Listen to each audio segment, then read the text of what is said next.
Good morning, good day and good evening. How you doing, ladies and gentlemen? Today is Wednesday. Hope you're doing well. Chirpy stream 2 days in a row. Who could have seen that one coming? Anyone who saw last stream, because I said that. Yeah. Anyway, first one in today. Sucks a duck. Hope you're doing well. Kirby in second place, and we have Jin in third. We also have Mr. Zombie here with the Robot first. We have Wakacha, Ameripon, Frostern. Hope you're doing well, guys. Nice to have ya.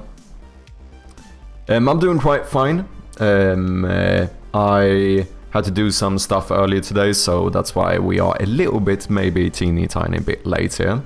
But overall, I'm doing decent. I'm still stressing a little bit about this whole application thing. Still haven't gotten the full decision yet, but oh well, what can you do? We're just gonna go on as per usual and see what happens.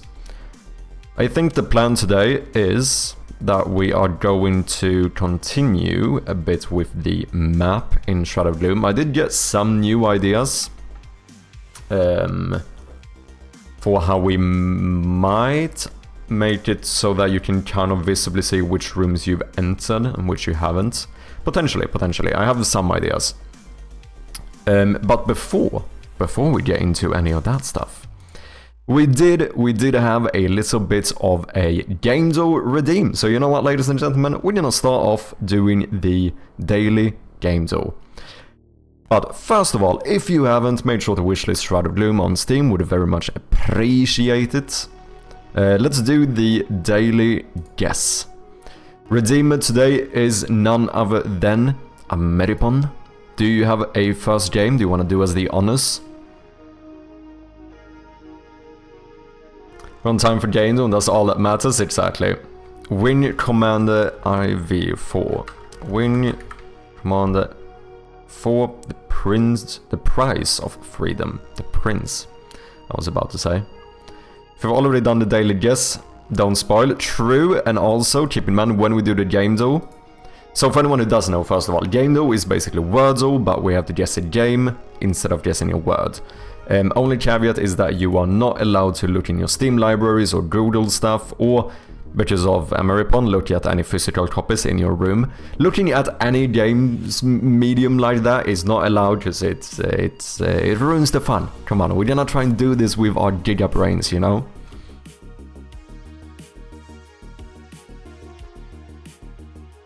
Watch House of Usher, the performance that was top tier. I didn't watch that one. I watched the... Or did I maybe start it? No, I don't think I did. What's the other ones called? I did watch the first one.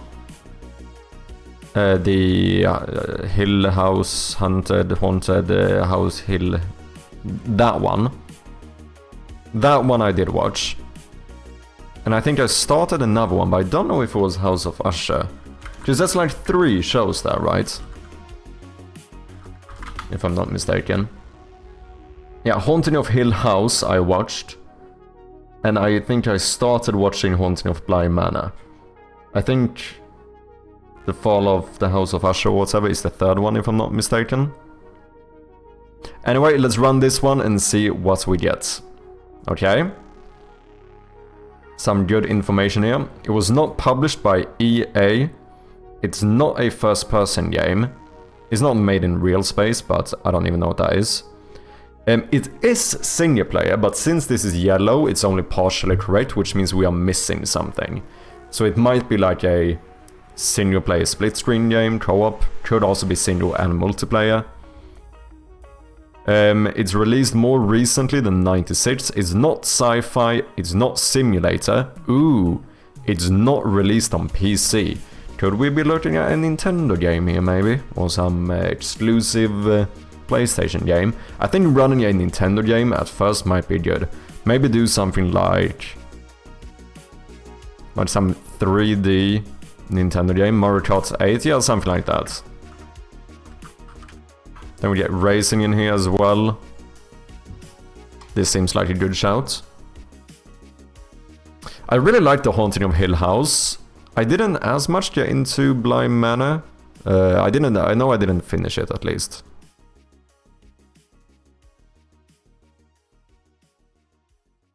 Okay, let's run it and see what happens. interesting.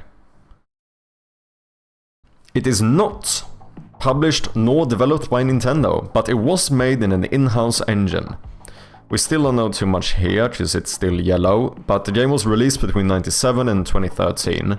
It might be fantasy, a kids game, a party game, or action, but since it's yellow, we don't know which one or which ones are correct. It's not arcade or racing, it was not released on the Wii U. So not developed nor published by Nintendo. It doesn't necessarily mean it's not a game that's only like Nintendo exclusive platform or whatever, but maybe try a PlayStation exclusive or something? Maybe.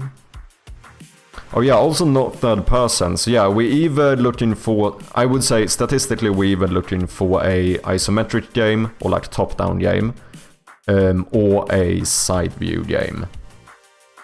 Most likely.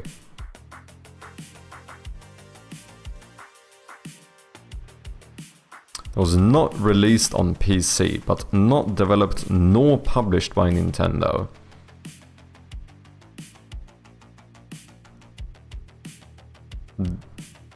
Castle Crashes is on PC though, isn't it? I think I have it on Steam.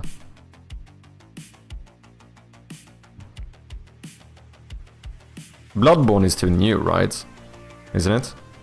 Oh no, that would be third person, never mind. Not PC. Not racing, arcade or simulator. Has to be top-down or side view.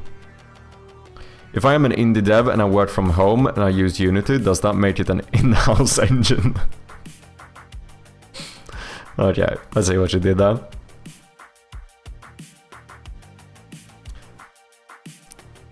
Tomba 2. I only have Tomba 1. I don't know the game, but we can run it if you think it fits.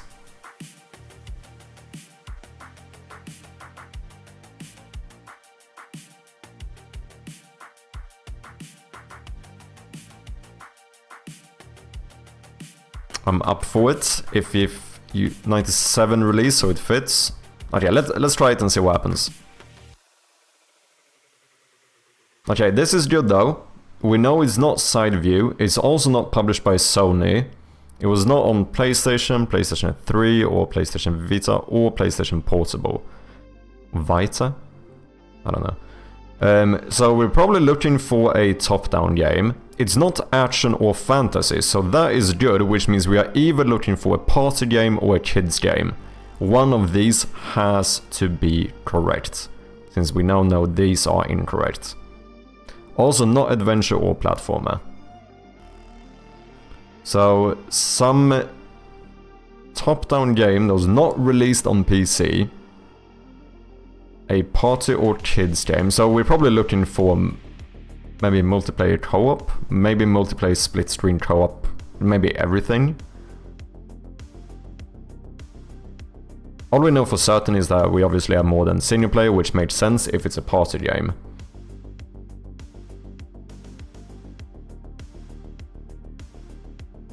Mobile game, we're looking for Clash of Clans type thing. Could be. What's up, Twitch dog? Hope you're doing well. The only thing I would say is that so far I have never seen a game that's like a pure mobile game. I've only seen like PC games that were... Do we have stuff like Clash of... we do have it in here. So could be... Ah, but that would probably be action though, wouldn't it? At least that one specifically. Mario Parties, but I think those are released by Nintendo. Yeah, probably.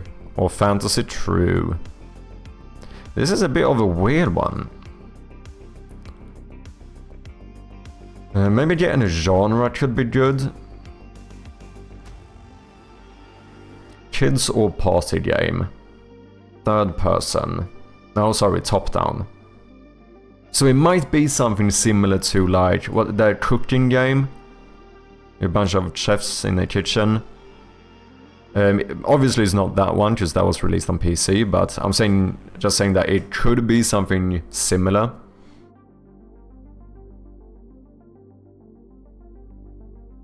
Just Dance.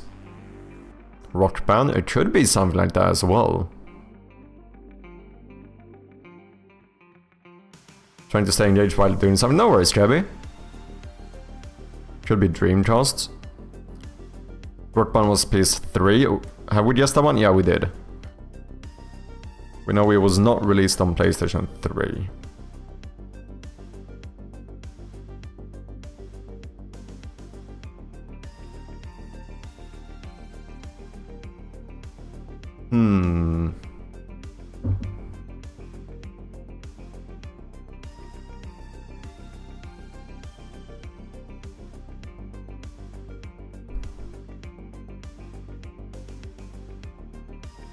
This is a bit of a tricky one.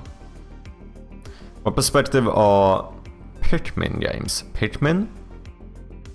Don't know if I know of them. Pikmin.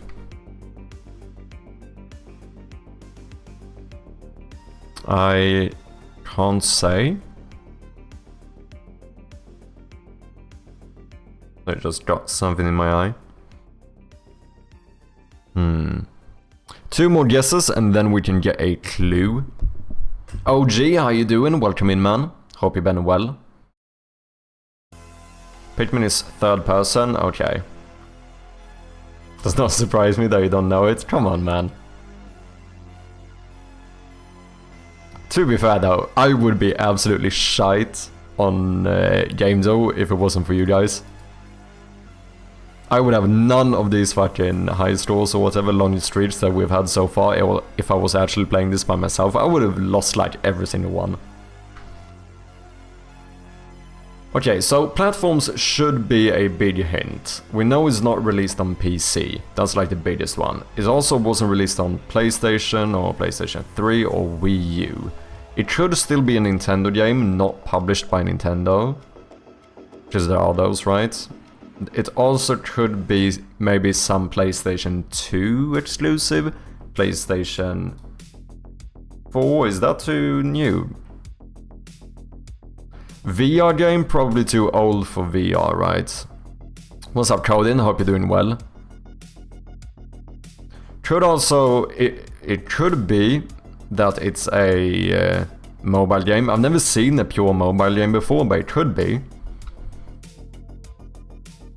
Aline, what's up? Welcome in. Yeah, top-down should be the perspective we're looking for.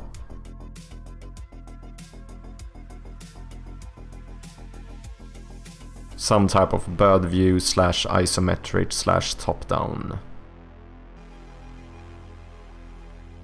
Clash of Clans is full mobile if you want to rule mobile. We could run that, so we can be fairly sure that's not the game we're looking for, since it's not action or fantasy. But it would kind of tell us if the game was released on mobile.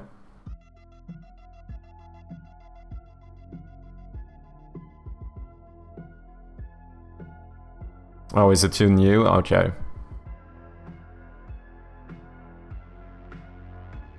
So we also know it must be either a kids game or a party game. One of these has to be correct. Party is maybe relatively likely, since we know it's more than single player. But that's an assumption. It could be a kids game with multiplayer.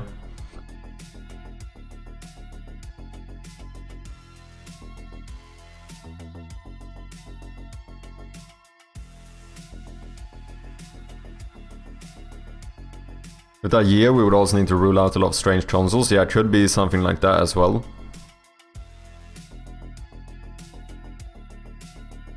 I remember Clash of Clans when I was in uni, and that was around 2013.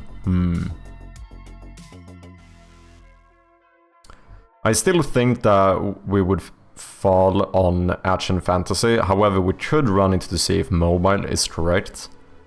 What about those party games that came out on the Nintendo 64 that were not Mario games that featured Dragon Quest characters? Okay, this sounds kinda interesting. Don't know the game. Ingress Prime. Ooh, that might not be in here. I don't think it is.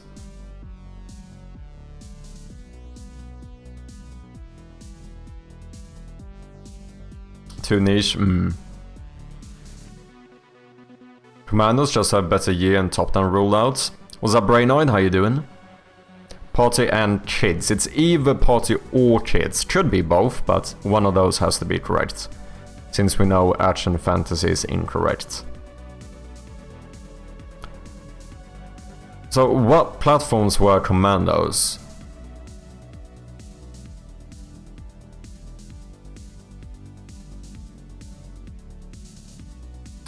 Fruit Ninja would probably be considered like side view or something, right? Or first person, I guess. Oh, it's PC. Is it PC only?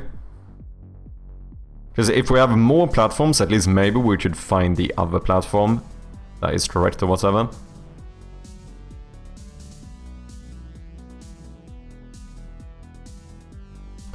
Yeah, we should run either Commandos or Clash of Clans. That should give us, at the very least, maybe roll down the year a little bit, get the top-down perspective.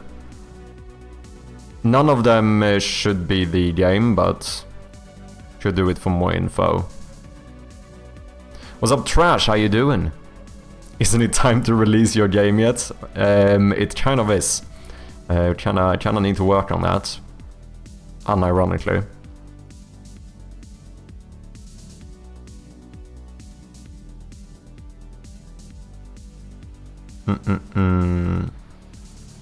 Depends on how it fucking goes. Like, if we fail this fucking application that I've been talking about, and in that case, I'm probably gonna need to actually... I'm gonna need to earn some more money. In that case, I probably need to rush this release a little bit. We'll see, we'll see.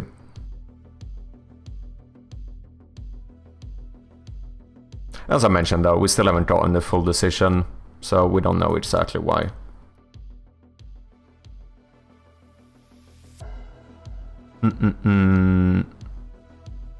Gives good info, I think, better than Commandos.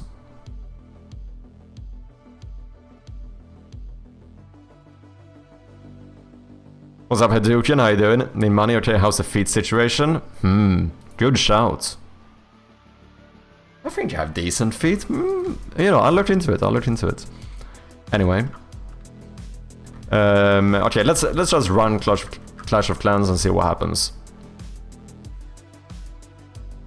Definitely better choice than rushing the game. Yeah, by no means do I want to rush the game. Like, you know, I've mentioned this before. I really don't want to stress this game because I want to feel proud of it when I release it as like my first proper commercial game. But if the reason our application was rejected has something to do with my financials, at that point I'm gonna need to make money, and there's really only two options. Either I try to release the game soon to see if that works, or I have to get a job again. That's kind of the options I have. And getting a job would obviously do the opposite of rushing the game. That would postpone it even more. I don't know, tricky situation. We'll see, we'll see. We haven't gotten the full decision yet, so we don't know too much. Sorry, this is not what this stream is supposed to be about, by the way, I'm just... Yeah.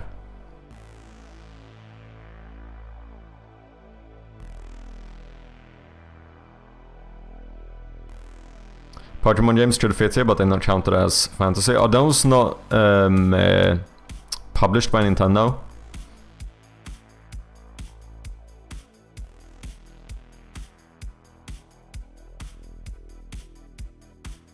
Game Freak handles the game production, but I'm pretty sure Nintendo is a publisher. I think so too.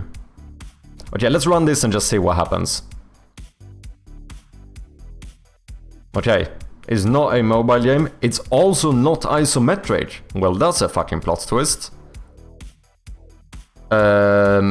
Are we looking for a text game? Because virtual reality seems... This seems too old for virtual reality.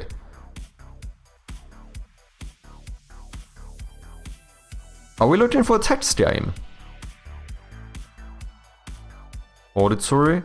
Could be. I don't really know any auditory games. I mean, I barely know any text games. I think visual novels sometimes have text as well, but that's usually... I think most visual novels would be like side view and text, or something like that.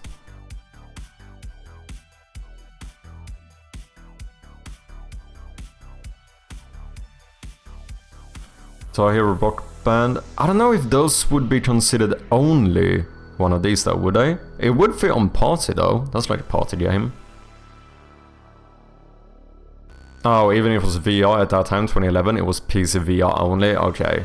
Just Dance is too recent, right?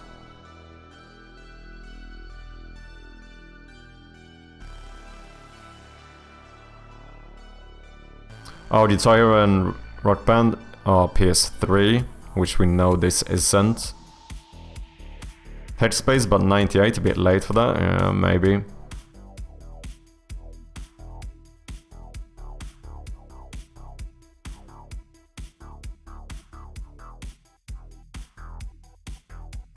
I don't know, it is the thing though, like, I know visual novels can have text as well, but at the same time, it's weird because they usually have something else. At least the visual novels I've seen on gamedev, they were like text and side view, or text and third person and so on.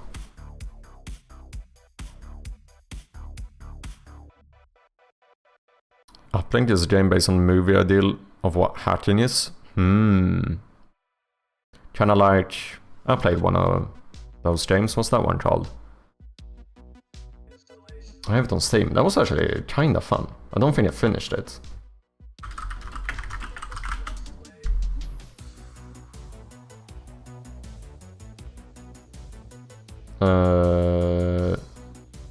Shit, what was the game I played? I played some like Hacknet. Yeah, this one. That was actually kind of fun. Didn't finish it though.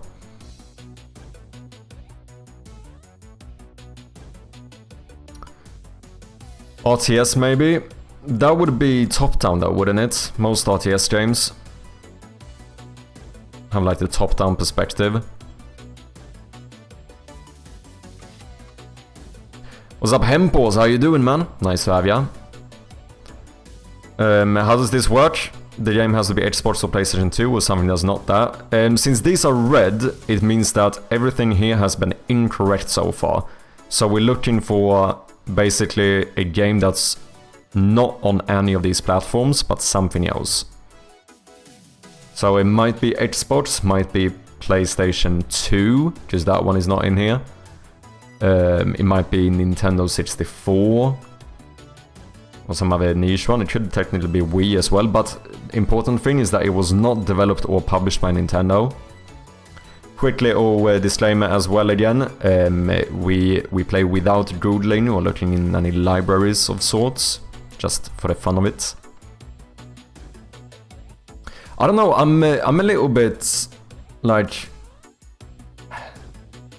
split when it comes to auditory. Games like Rock Band and Guitar Hero and so on. Like, would those be considered only auditory? Because that... It feels like it would be something more.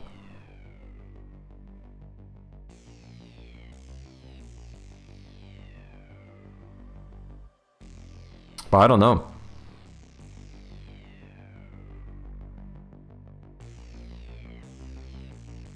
Simulator from that time? Unfortunately, Hempos, it cannot be a simulator either. That was... we have ruled out simulator as well. When it was not simulator, racing, arcade, platformer, adventure... Oh, well, we actually know it's not RTS. It was in here as well. Nor strategy.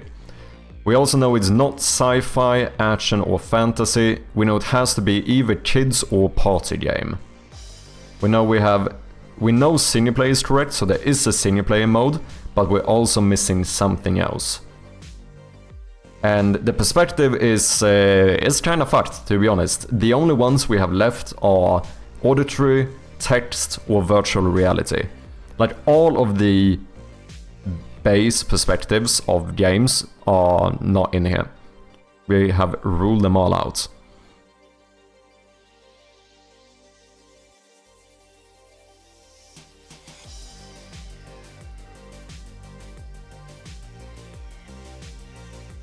What would those count as? Side view or first person? I don't really know, but it seems odd to me to go...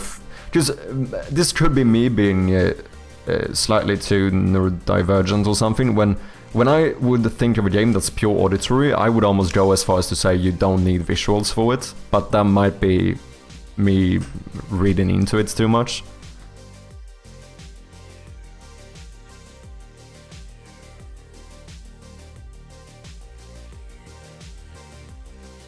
What's up, Zapu? Hope you're doing good.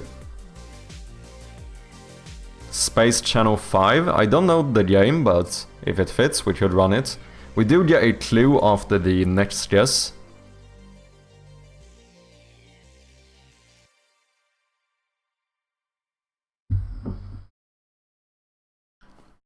That Move game, what's it called? It was PS2 and it's Party for Sure.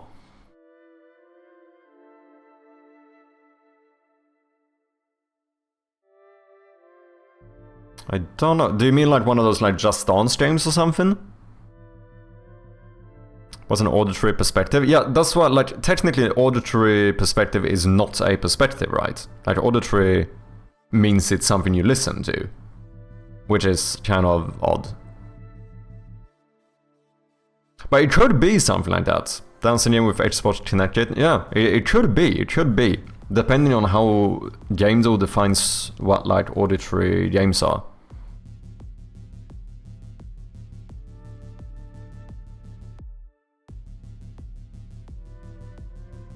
I don't remember ever trying an auditory game in gamedev. You never know if that definition makes sense or not. Very true. Dreamcast Rhythm Dance game. What, the Space Channel 5? Start the Party. iToy Games. SingStar is chatterers? I don't know. We're definitely looking for something a little bit odd here. Let's see what we have in here. We have Guitar Hero. We don't have Start the Party. I don't know if iToy Games, but is that a developer or something?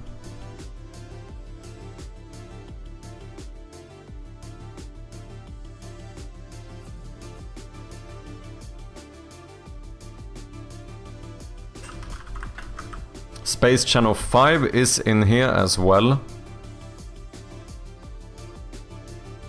Just Dance stuff. We do. We do have Just Dance as well. So I think we should run one of these. A Guitar Hero, Just Dance, Space Channel 5, something like that. The only thing is that it cannot be released on PlayStation or PlayStation 3, nor PC, nor Wii U. Or mobile.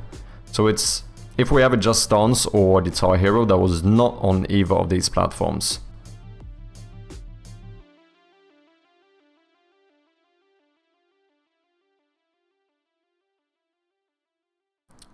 Just Dance be Nintendo publisher? Don't know. Either Space Channel or Just Dance. Flight Simulator? That would probably be a simulator. So I think we... on that one. The OG is PlayStation 2.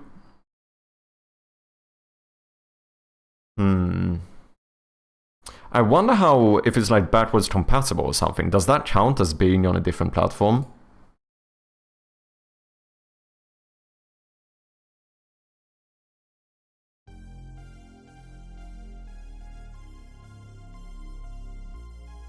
I want to think Guitar Hero's Xbox 360. I think it was available on Xbox 360, but I also don't know, they released quite a few, didn't they?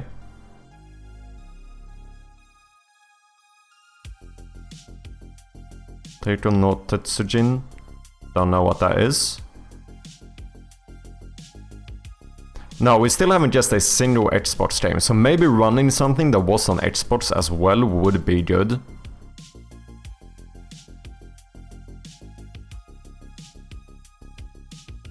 Kinect in the list? I don't know. I can't see all the platforms, so I don't know if Kinect counts as a different platform.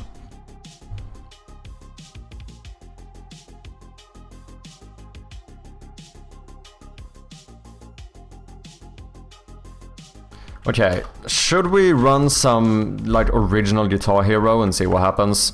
We need more information here. If it's not this, maybe something like Just Dance or something like that.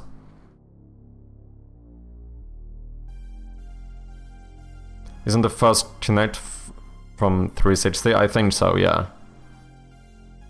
Okay, let's do it. Could this be it? Could it be?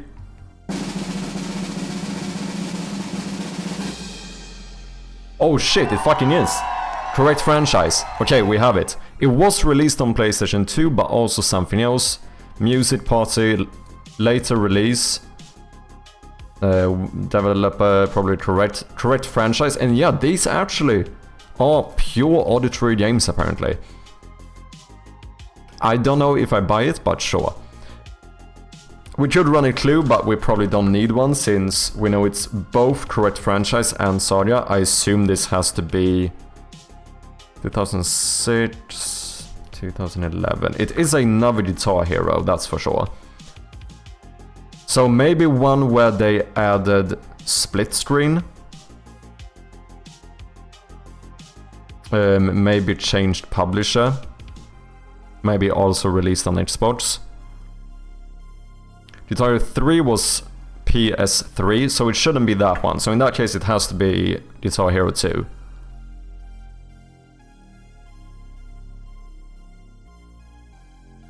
DJ Hero is PlayStation 2. I don't know if the... because that would probably be something like correct franchise, but not correct saga or something like that. Since we have both correct franchise and saga, I think this has to be like a proper Guitar Hero game. Okay, I think at least. I could be wrong here. It's game though, you know. Let's try it and see what happens. Whew, come on. Easy fucking peasy. We do it yet again. Holy shit, look at that streak, man. 22 games. We have still never lost the daily game though. GG's, ladies and gentlemen. Oh, they added another... oh, they probably added Activision to publish on Xbox, I imagine. Because the other ones were the same.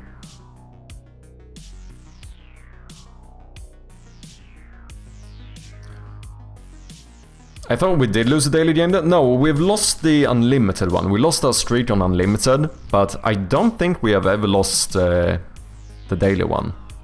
To be fair though, I think the daily one is easier.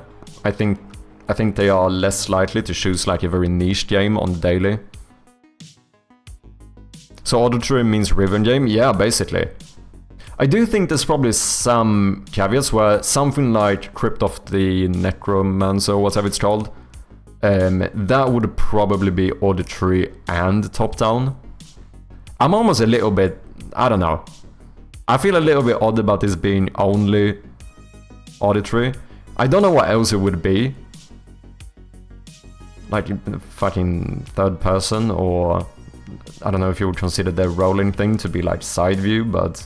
it feels weird to say auditory only. But this might be me being too detail focused here. Because an auditory game to me sounds like something you should be able to play without any visuals whatsoever. Which maybe you could argue that you could do here. Potentially. But yeah.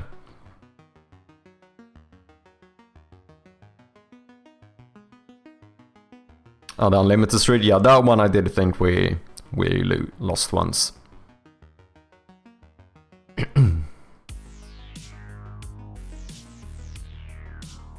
Bet you can manipulate some cookies to change those numbers. Maybe.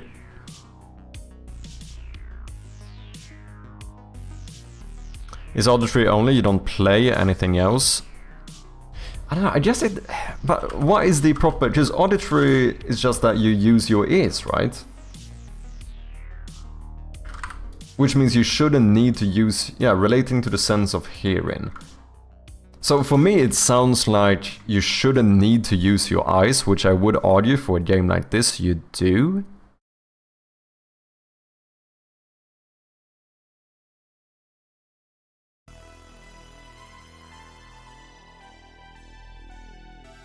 Looks like the difference between the Tier 1 and the Tier 2 on displays is the ability to have online multiplayer co-op.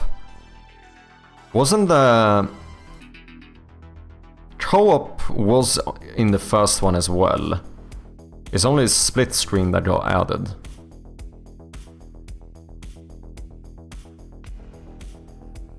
I think they should just call it Rhythm and call it a day. Because you know how many games are out there that you can... There's how many games are out there that you can play without looking at them. Very fair. There's probably some. I imagine some people have designed games for like blind people or something, which you play fully auditory. I wonder, isn't rhythm like a genre though? Or does that just go under music? Yeah, there is no rhythm genre. So would something like Crypt of the Necrodancer or whatever, would that also be music then, I suppose? I wonder if that's like music and then perspective being auditory and top-down. Would be kind of interesting to know. Maybe we should guess that one next time.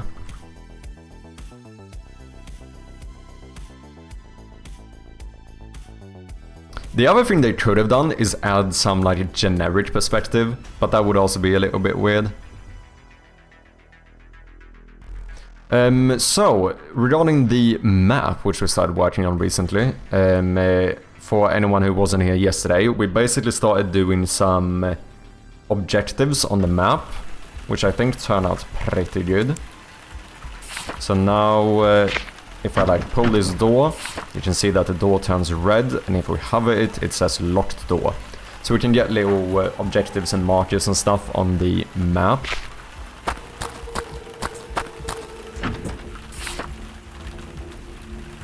Kind of keep track of what you have done and so on. I think that could be good, kinda just ripping off the Resident Evil map here. But today, before the stream, I started playing around with potentially just showing like furniture and stuff in the rooms as well. Because then we could make it so that you can kind of see if you have been in the room. Like this would be the room before you go into it. And if you have been in this room, then it looks like this. It's kind of a way of showing that you've been in the room, you know? There's something I was considering maybe doing.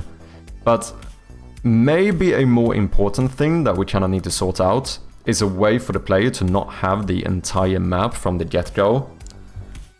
Because that's a bit weird, right? Like, if you start the game here, you shouldn't be able to look at a map for, like, the entirety of the game. It feels like that rules out a lot of the exploration. So basically we have two ways to do it. Either you have to find the full map for each floor. So every floor, somewhere on that floor there's a hidden map that you can find that will give you this one that shows all your objectives and stuff. That's kind of the easy way of going. I don't know if it's the best way of doing it. I think maybe the better way is to re-implement kind of the Binding of Isaac like map system as well, where you can look at the map straight off the bat, but you will only see the actual room you're in. And then as you keep exploring the map, we just add more of these rooms to it. And then if we want to, we could still hide the map somewhere on the floor, and then if you get that one, you get the full layout. But we don't necessarily need to do it. I think that is how Resident Evil does it as well.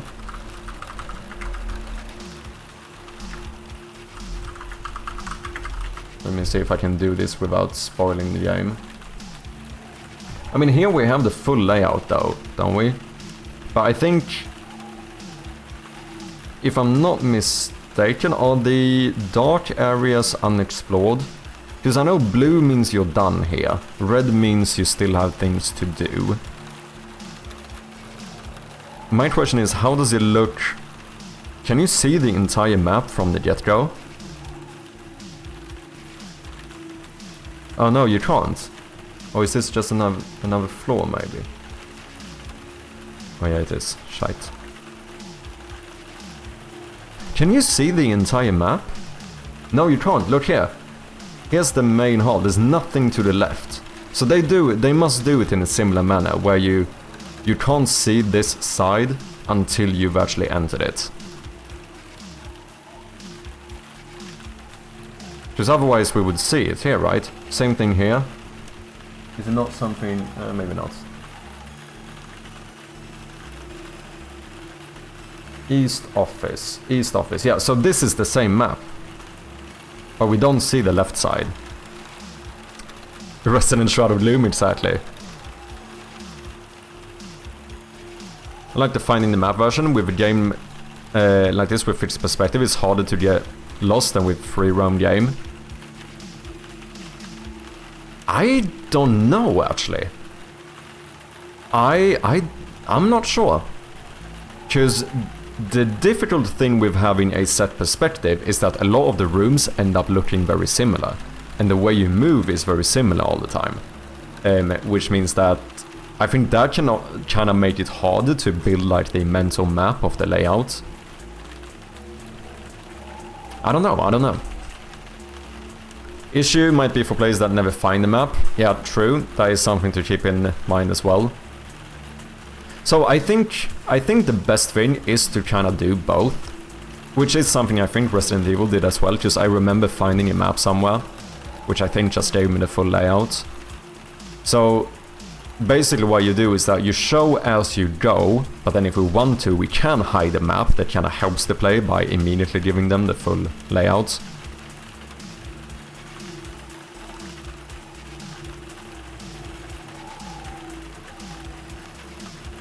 But I don't know exactly how that would look in practice. Let's do this. Let's copy this little bar, yeah? Because then what I imagine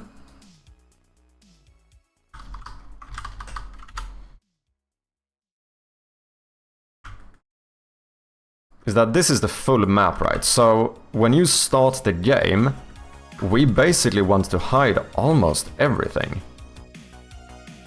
Like, all of this should be gone.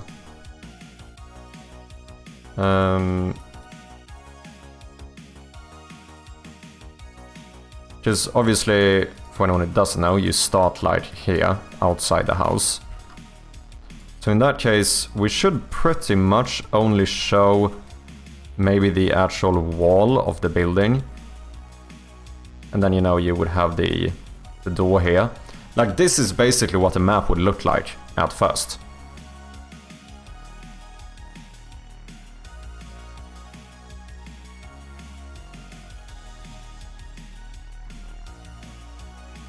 Maybe a map item can always be locked behind a specific kind of puzzle, so you know you have it there if you find it, yeah.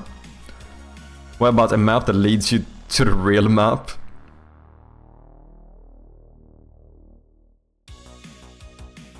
Evening Lupo, how you doing? Welcome in.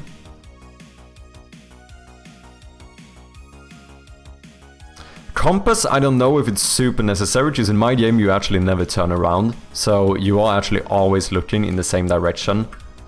You are always looking this way. So the compass would basically be always pointing the same way.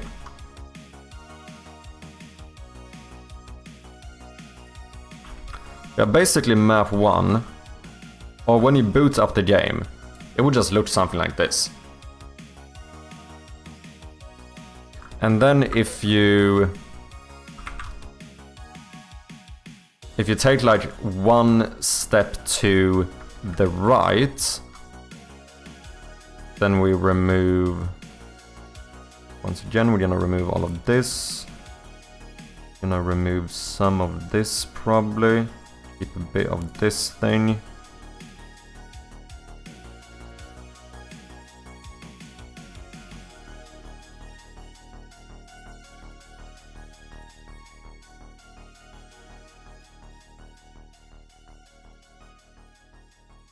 So taking one step to the right would look like this.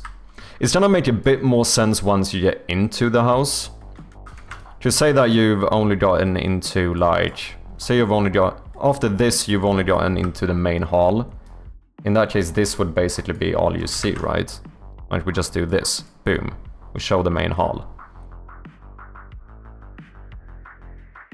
And at that point, maybe say that now you've been everywhere outside of the game. So you'll see like this portion as well.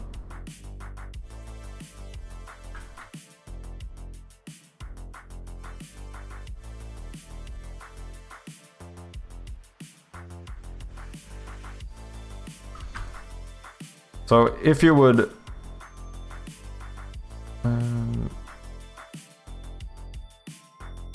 only get into the main hall, this is basically what the map would look like. I think that kinda made sense. And then if you take like one step forward, then we just enable this room on the map.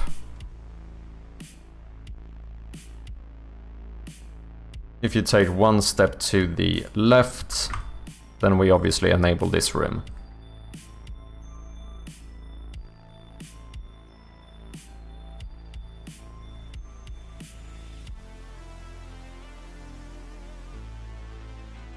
The weird thing is kind of if you now go in here. So this is why I think that maybe showing the furniture on the map could be good, because now you technically haven't been in this room. However, you have explored every wall outside of it, so the only way to know whether you've been in here or not is whether or not you see the furniture. So the furniture on the map kind of becomes the signifier that you have been in this room. So this would be a room that you've explored around it, but you haven't actually entered it. You know? Game knows 5k now? Yes, it is. We already did the daily game though, right off the bat. We had it redeemed before the stream even started. But yeah, we have had some inflation in the stream here. I think it's time. I think there's... Can we actually check here? How many channel points do you guys have? Anyone wanna drop your amount of channel points in the chat? Just out of curiosity.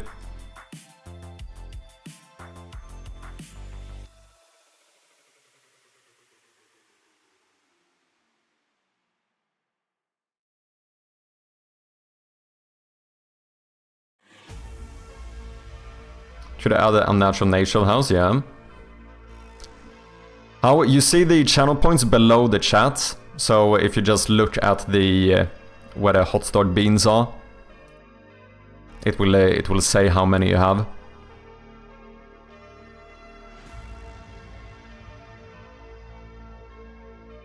Having the compass that only points the same way would be pretty funny though. I mean, that's kind of true. Does it get more expensive with each redeem? No, it's a set price. We could do something maybe later on where we make it cheaper from the get-go. Just doing the daily game, that was always fun. And then maybe for each redeem it could get more expensive. We could do something like that. Beneath horror game mechanic to have a compass that points to the antagonist monster. You're just walking around and suddenly it points right behind you and you freak out. Yeah, that's a really cool idea. Can I give away though? Yeah, you could argue that as well, I suppose.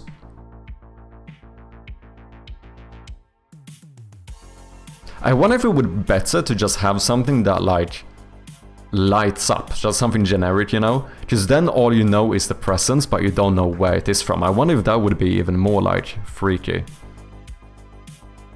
27k, 45.5k, 10k, 101k, holy shit. Such Seduction has been stacking them channel points. 15k, yeah. This is what I mean, like, I don't think 5k is that much, because especially since I stream like 12 hours a day, if someone wants to stack up channel points, you can do so like relatively quickly.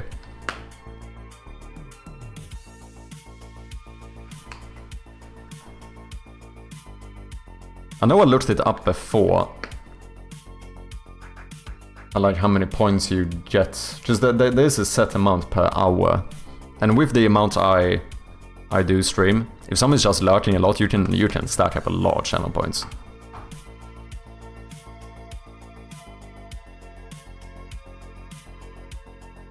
But yeah, I think this might be how I'm gonna do it. It's gonna change things a little bit. I need to like cut out each room. And as well as the furniture and the markers, Just now the marker should only be enabled if you enter. That's already fine though. Road, thank you very much for the follow. Appreciate ya. Yeah, just right now the marker doesn't get enabled unless you go into the room, so it's kind of fine if that's just on one transform. The furniture in the room we would have to enable in a different manner though.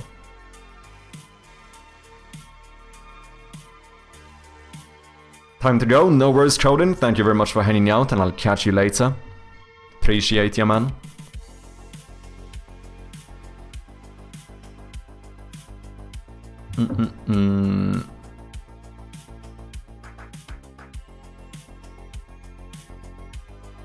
Yeah, furniture I think has to be on a different layer. Does it? Does it? Maybe it doesn't. It would be nice if I didn't have to do it on a different layer. It's mainly the outside here. If I move that one up one bit, I would be fine.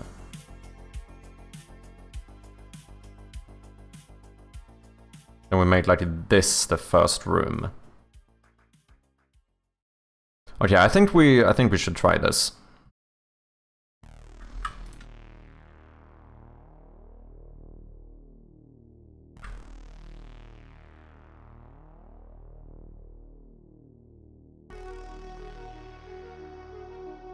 We need to continue the Resident Evil playthrough soon as well.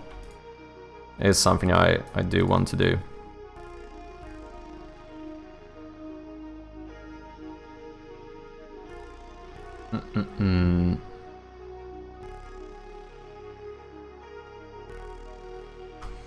Okay, so this is going to change things. What's stream number? We're on for Shroud of Gloom. This is the 99th stream. I'm pretty sure I just uploaded 98 to YouTube. I mean, it's scheduled though, it's not out yet, because I'm a bit behind on the VODs. But yeah, I think we are currently at the 99th stream on Shroud of Gloom. So I don't know, if you guys have any good ideas for if we should do some celebration for 100, then I'm all ears. New Steam release on stream 100? Yeah, about that. I do think, as we mentioned before, we don't necessarily have to celebrate it on the 100th episode, because we could do the 100th episode and then do like a celebration stream and do whatever we want. Because the only caveat is that if we're gonna celebrate on the 100th episode, we kind of have to do something related to Shroud of Gloom. Because otherwise it's not the 100th episode of Shroud of Gloom, do you know what I mean? It becomes a little bit of a catch-22 or whatever.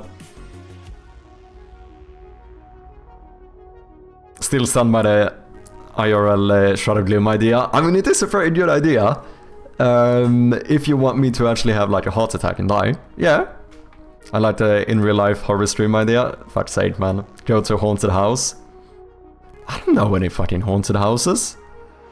But, no, I don't know. And also, I'm gonna dox myself. If I find a haunted house around here and I go there, I basically just dox myself. At least if it's like a famous one or whatever. So, I don't know. Announcement for the sequel. I think we should do something though. If not on the 100th episode, then at least we should do some little celebration stream afterward. Maybe play some horror games or something. Should do something like that as well. My house is haunted. I keep hearing your voice shouting, "Get out!" Oh wait, that's just the wife. Damn. Okay, so I'll just go and visit Mrs. Zombie's house. He's sitting there streaming or something. I'm just walking around with a fucking flashlight. The sofa's yours, let's fucking go. Ironically, speaking of which, I actually think I'm going to London soon. Going back to England.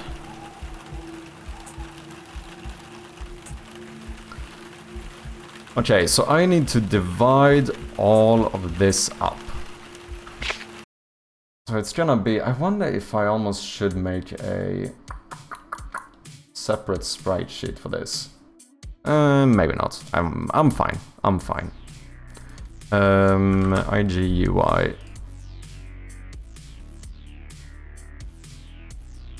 Next time you're here, let me know and I'll plan a kidnapping. Because basically we need to change this into just get in the actual rooms instead, right? So basically this would be the first room that we enabled. Room map. Ah, fuck it. We should do a different sprite sheet. Sorry, changed my mind.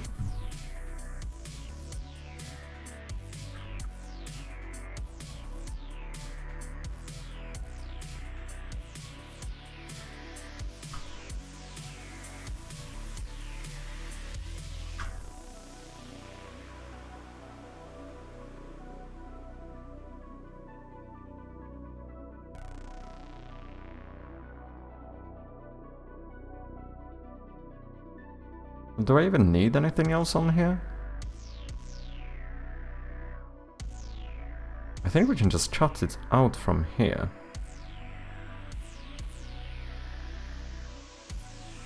Okay, I'm gonna keep this stuff here as the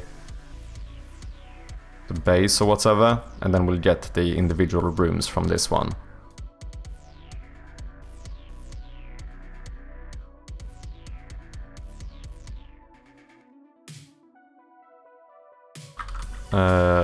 Map.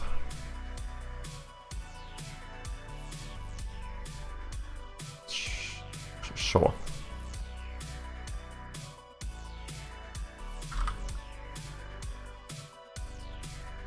Let's see. Multiple, read write, point no filter, no compression, apply. Thank you very much.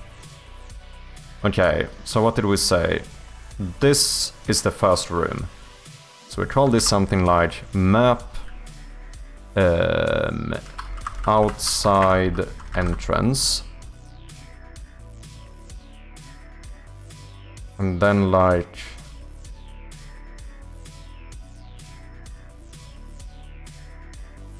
this is the next room, maybe? Map outside right.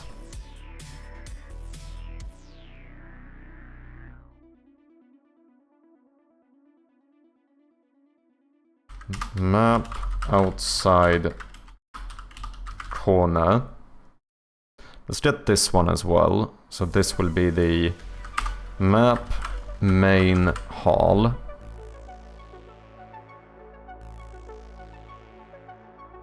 How far did I go here? I want the full room, so that would be here. Boom. Map outside left. Map outside garage. So that would be like some of the first rooms here.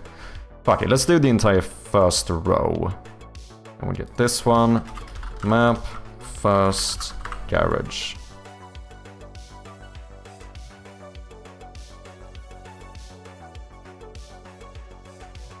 Oh shit, why did I move this one? Map first, let's call you lounge, sure. Duplicate that one, put you here.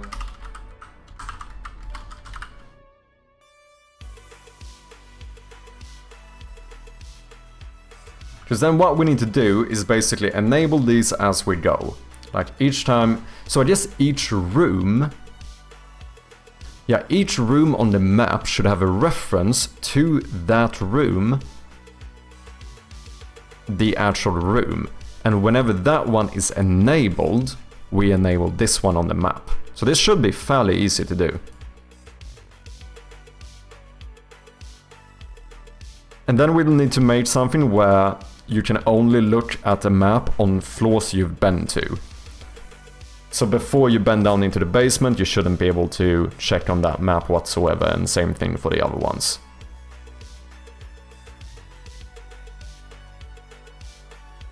Screen cap of stream so I know the game layout when I play. Shite. He's cheating. The good thing is that, to be fair, I don't know how much the layout would even help you, to be honest. Because you're still gonna have, you know, you're still gonna be locked off, right? By other things. Okay, so how do we do this now? Well, we go to the map in the UI. Let's also make sure that the map is in front of that one. There we go. Now we're gonna keep this here for the time being as the reference point. Open map, map floor 1.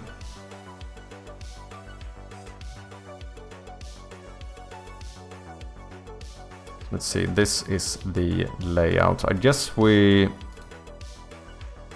do a empty game object called rooms, and in here we add a bunch of images which we want to be semi-lit. So let's copy that one, put you here. Outside entrance.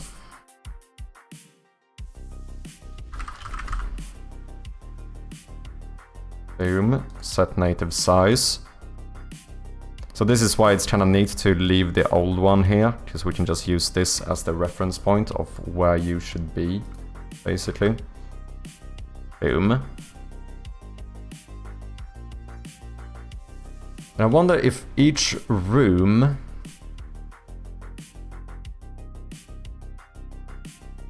should handle this themselves. That kind of makes sense. So here we just add like a map room script, which I already have. That's annoying. I think that's a old. I think that's from my old thingy. Okay, let's call you better map room. Okay.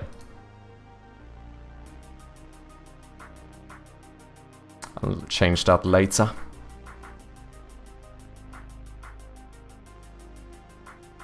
So what do we need here? We need a reference to the room that you represent. And whenever you enter a new room, we check if this is the room, basically. Otherwise, we... Oh shit, but then I can't...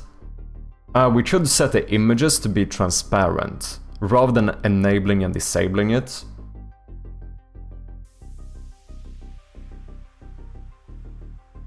That's a bit annoying though. Okay, I'm gonna do this. I'm gonna put both the images here, and then I'm gonna make a parent object. I'm gonna call you outside entrance. Gonna rename this into lit layer. That's fucking lit, bro. And then we have the non-lit layer. Then we're gonna move the script to the parent object so you can be enabled, and then we disable these.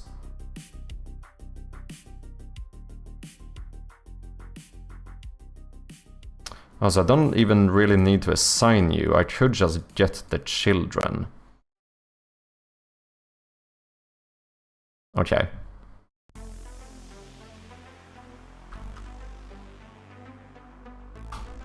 So, we need to have a reference to a room, which you represent. Sure, let's call you room. And then I think we're gonna subscribe to some events here. We just subscribe to the new room event with on new room. Then we made sure to unsubscribe to that as well.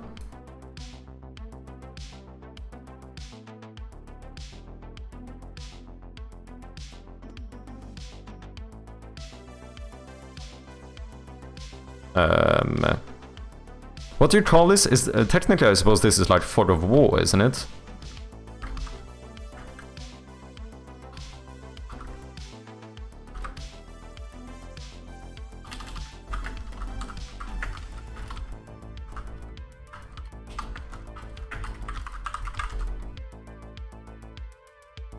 Let's do something like that. Sure thing, sure thing. Fog of war works. I think that's a good explanation, right? Let's do a private void on new room. New room event.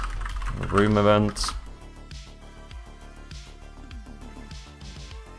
And then on new room is triggered after we switch rooms, right? When do I actually publish this? Set new room.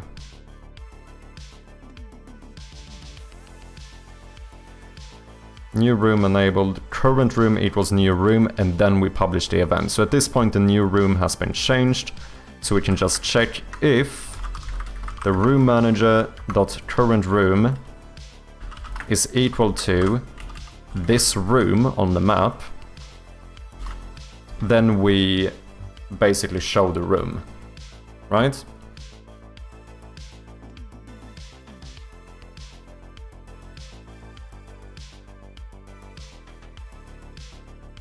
Maybe we add a little bool here as well, called something like hidden.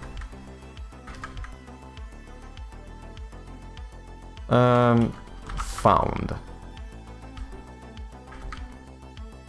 Let's default you to false. You also don't need to be serialized.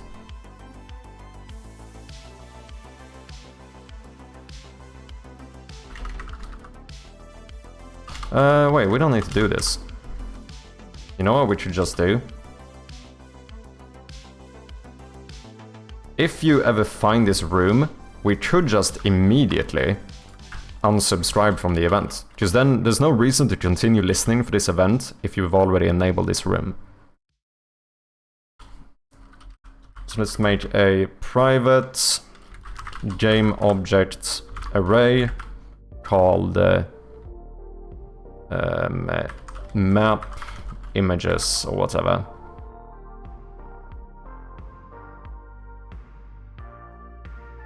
And then in a private void await, we're just gonna say that map images equals get components in children game object. Can I do that? I guess. And then here we just go for, let's make a little for loop. We say if I is less than map images dot length, then I would like to tell the map image at the index of I to be deactivated. Sorry, to be activated. Which means by default you should be off.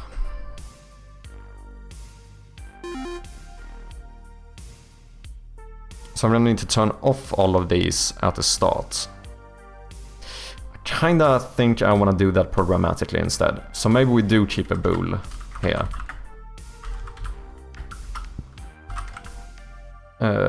Found equals false.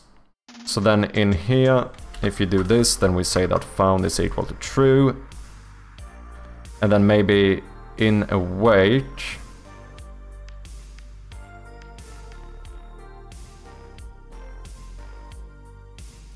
so guys, we have an ad coming up in a little bit for any non-subscribers. Appreciate your patience. I might go and get myself a bit more tea during the break, but we shall be back shortly.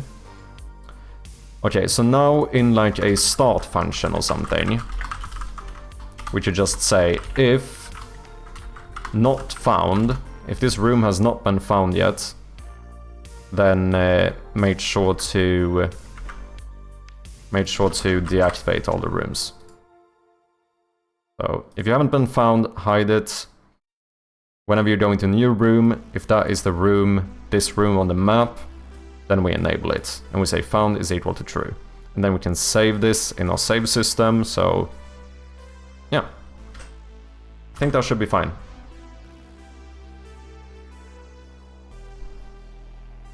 So now all you need is a reference to what room you represent, which in this case is outside entrance. Okay, let's do a few more. Let's do outside left.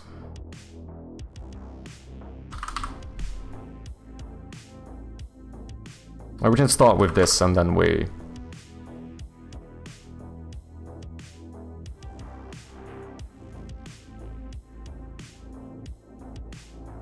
Oh shit, that's not what I wanted to do. Let's move this one instead. Put you here.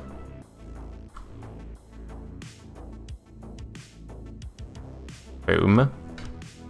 Okay, the ads are running. Like I said, I'm gonna take a quick break and just get a little cuppa and I'll be right back. And we are back. Okay, so where were we? We are adding a few more rooms just to test if the new system is working. I feel like this should work though. I'm actually feeling quite good about this. So now we have 2, so if we disable this... Oh, yeah, you can still see the markers, but otherwise you only see these 2 rooms. I wonder if maybe I should do something where you can like... kinda see where the map ends.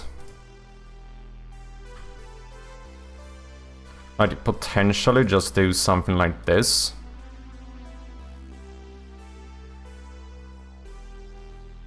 Just to show like this is the... That's the end of the map. I don't know if I like that.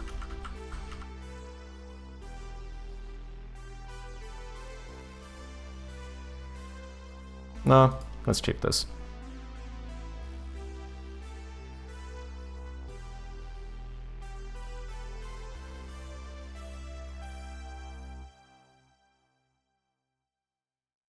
Wait, let's keep the layout disabled, and then what we're gonna do is that we're gonna go over here, and we're gonna boot up the game and see what happens. What is up, Vintage? How you doing, man? Nice to see ya. Hope you're doing well. Nice little emote as well. I see I'm not the only one having little chicken emotes.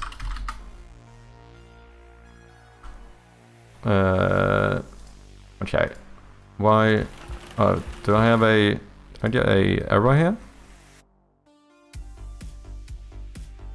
Get component requires the requested component game object that derives from modern behavior or component with an interface. Wait, what? Oh, okay. I don't think I can do the thing I tried here.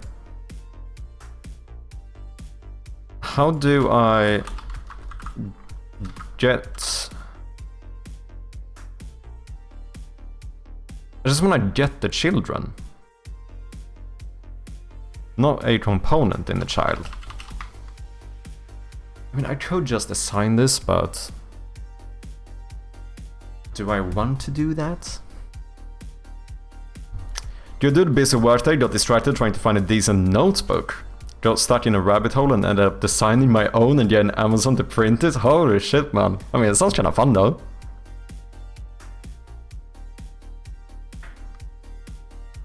There is a way to do this. I always want to get the children, I'm gonna tell the police. No, this is not what people, fuck, I hate coding, man. Coding can sound so fucking weird. Like, how do I destroy the parent? I need to destroy the parent. Yeah. Anyway. Do I need to like loop through my... And get the parent of children? Yeah.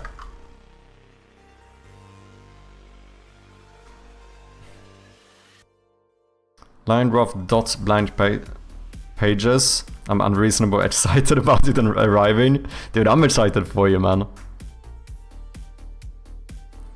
I don't want a component of the children. I want the children. No, shut up. I need to get the game objects, right? That's what I'm trying to say. The game objects that are on this game object, I need to find them. And I don't know why this isn't working. There is a way to... I wonder if I have to loop through them somehow. Like, for... Children aren't objects, come on, Sharpie.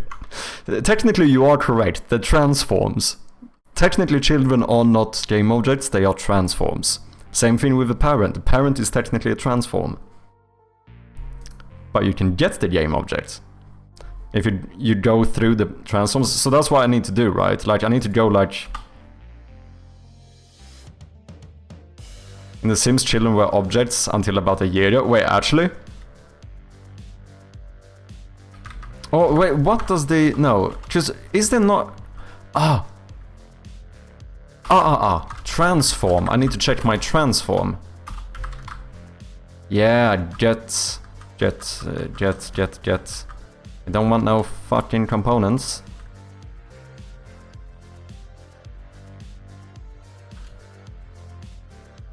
Okay, I do have a child count, and then we have the ID. So I guess we just do a for loop and loop through it.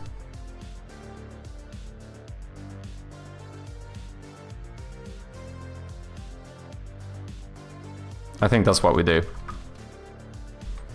So if I is less than transform.childCount, then I would like to say transform.something child. There's find child and there's get child. But I guess this is what I want to do. See, I was helpful, give me money. You'll never see those parents again. Think of the children. True. Well, if I had money, I could give ya. Let's see. Awake. No, what am I doing? Wait, I need a... What am I doing? Oh, no. What I need to do here is not this. I need to set up the array. So, I need to say something like... map images is equal to... No. Dot. Add range. What am I looking for?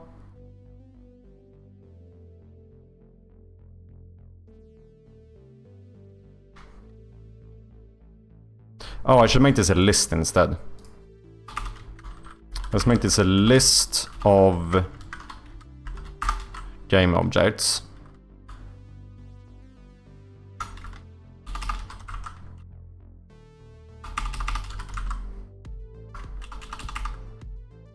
And then we say map images dot add, and we want to add the transform dot this find child and this get child. Don't know what the difference is, but I'm gonna assume I want to get child. Dots game objects. Okay, so that should loop through the children and add them into this one. I think that should be fine. No? Oh, yeah. What? Oh. Count. There we go. Okay, let me quickly open a window, just getting hot in here.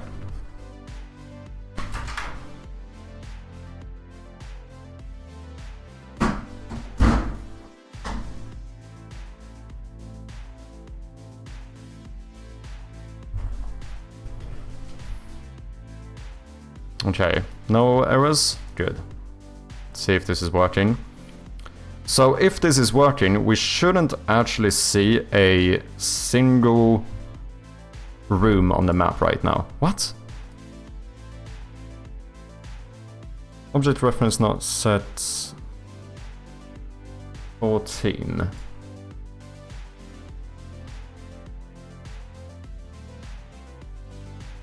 Oh, do I need to create it first? Do I need to say that this is equal to new list? I think that might be it. Still don't really know why I need to do that, but I know it's a common thing you need to do with arrays and lists and shit. Dictionaries as well, I think. Get in hot in here, so delete all your code.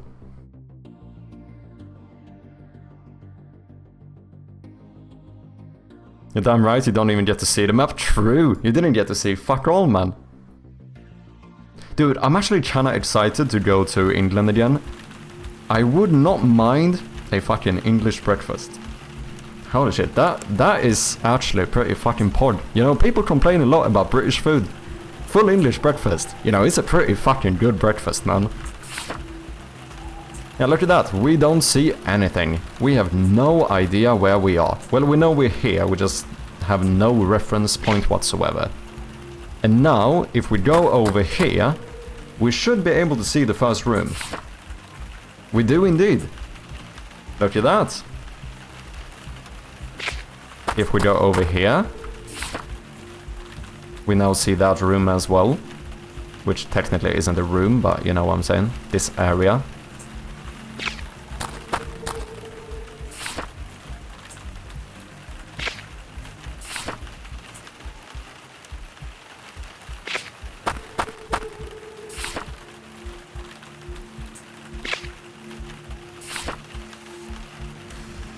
I kinda like this. I kinda like this. Jobs, you're inspiring me to do stuff today, you beautiful bastard. Am I? How are you feeling? Why are you feeling inspired? Or what are you feeling inspired for? Few English, in my experience, have a full or even partial English breakfast. It's almost just a tourist thing. I disagree. I don't know. Whether it is or not is a good fucking meal, man.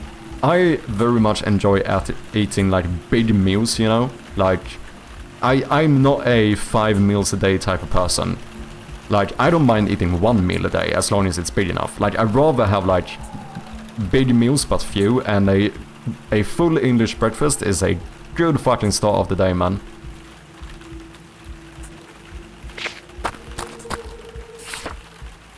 Why can't I see the door though?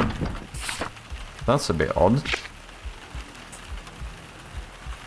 Why did you stop working? Oh, just the market transform is behind. Okay, never mind. So it probably is working, we just can't see it.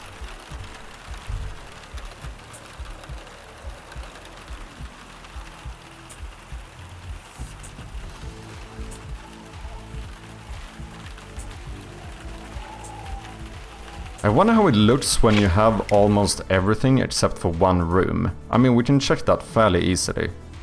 Because what that would look like is something like this. So now, since there's a door here, you know there's a room here, but you haven't found it yet. I think that's fine. And then say that, like, this one is interesting. If you haven't gone in here, it would actually look like this.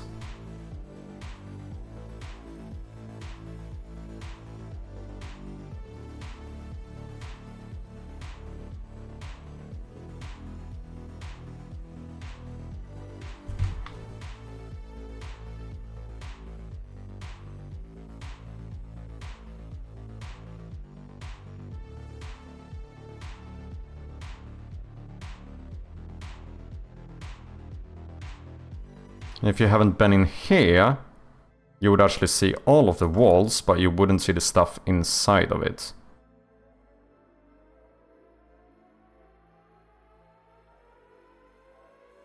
So right now, these 3 rooms you haven't been in, it would look like this on the map. So this is why I think that adding like furniture stuff, like with this grey, to kind of fill in the rooms is good. Because otherwise there would be no way of telling that you haven't been in this room. You could also argue that as long as you see a door, you know there is a room here, so you could kind of fill it in, but don't know if I want to do that.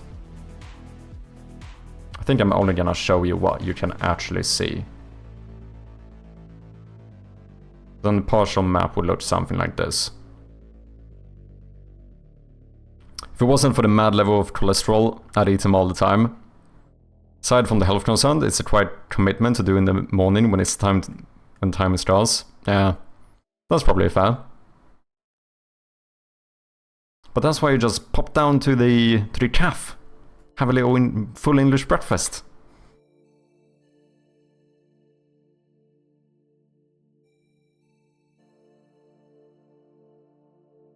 Yeah, I do see that definitely not probably being like a daily thing.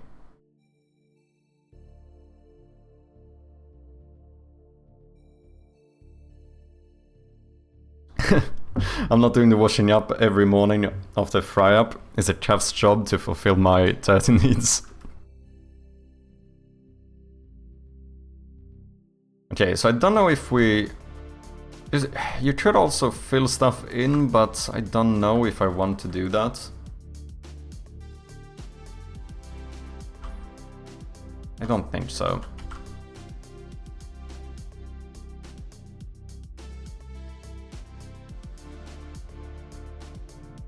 As long as it's clear enough. I feel like right now it's very clear that this room and this room has not been entered, like you haven't been in here. I don't know if it's as clear that you haven't entered this room. However, at the point when you wouldn't have entered this, you would have seen the doors, which means that it would actually look like this. And at that point, I think it's even more intuitive that you have not been in this room yet.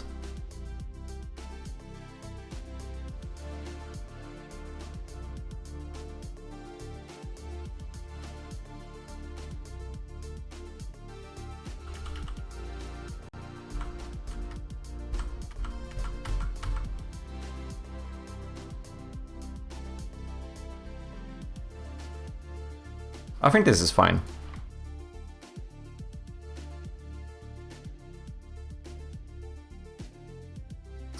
Let's see here, market transform, you need to be in front of the rooms, but I cannot do that because this is a bloody prefab.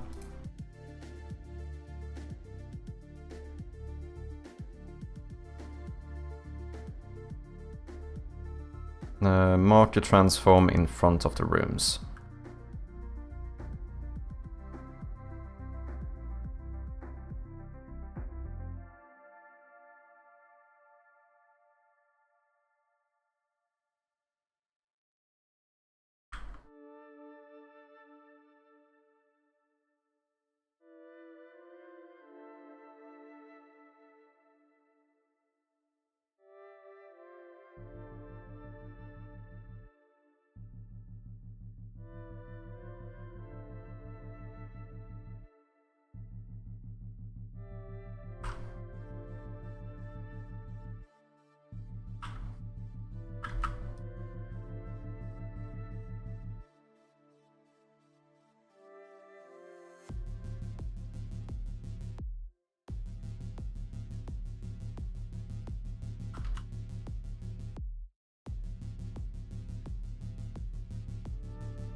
Okay, let's start here.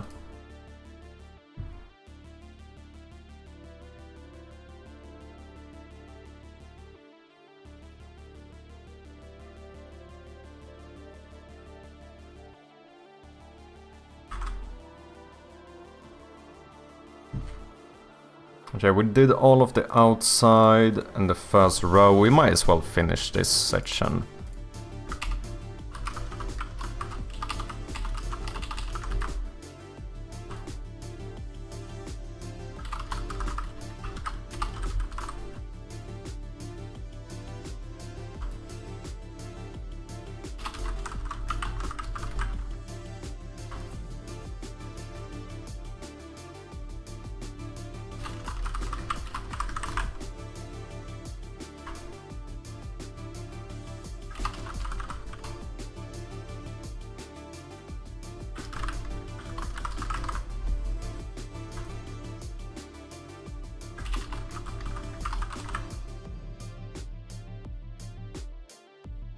Should be all we need.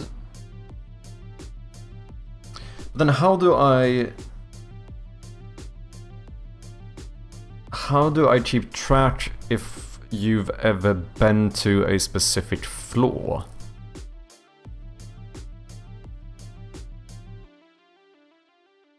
Oh, each room has a house floor enum. So we can just check. If you ever go to a new floor, then we enable that specific map. It's going to call you out on that not everyone has a chaff nearby, but then I realized there are about 4 within 10 minutes walk.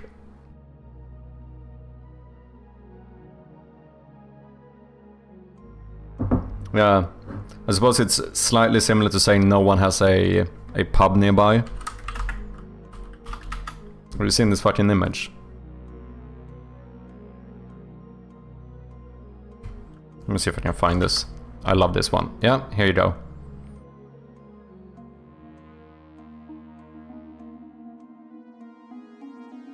This is the pubs in the UK.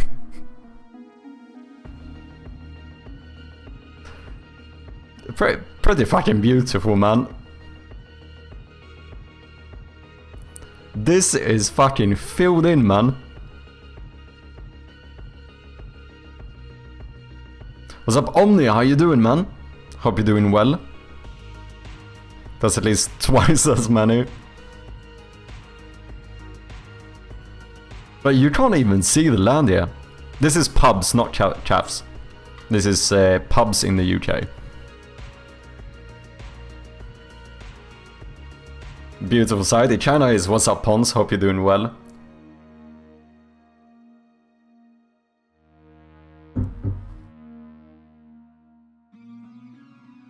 Okay. So we're currently dividing up the rooms here. So with this, we should easily be able to figure out if you've ever been on a specific room. Oh.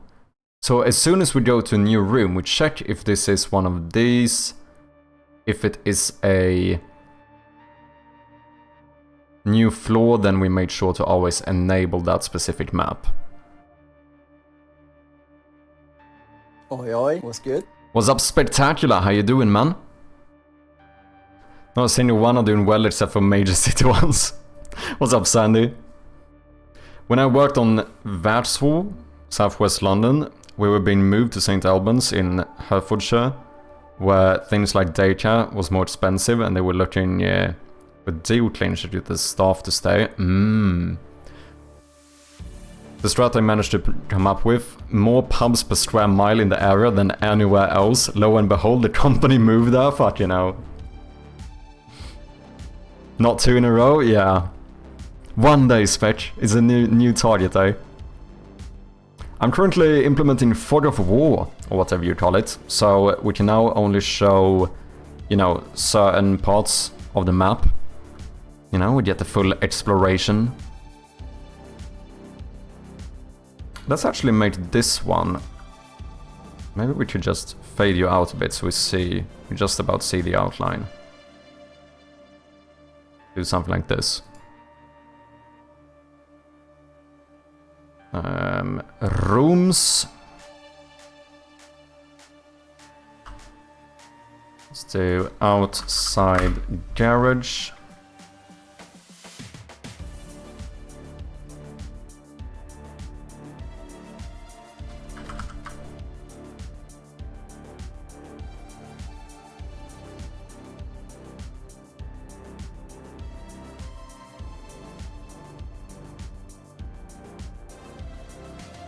Scheiße. Keep moving the children instead of the parents.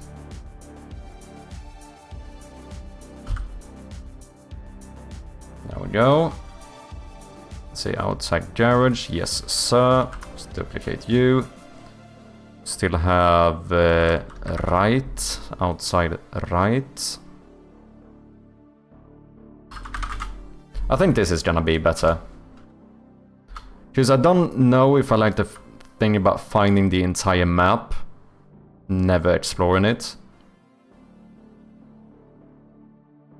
Whereas this feels like it does make you still like explore the map in a way.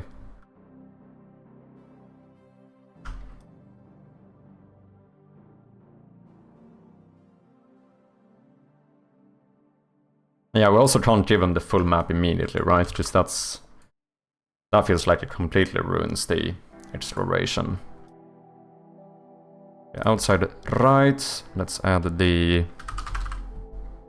corner.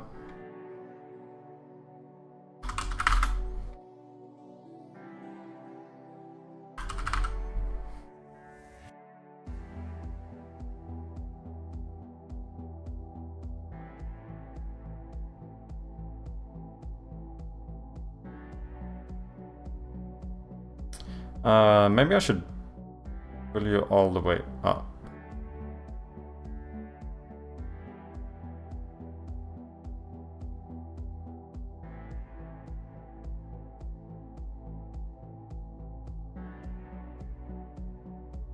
Yeah, I think so.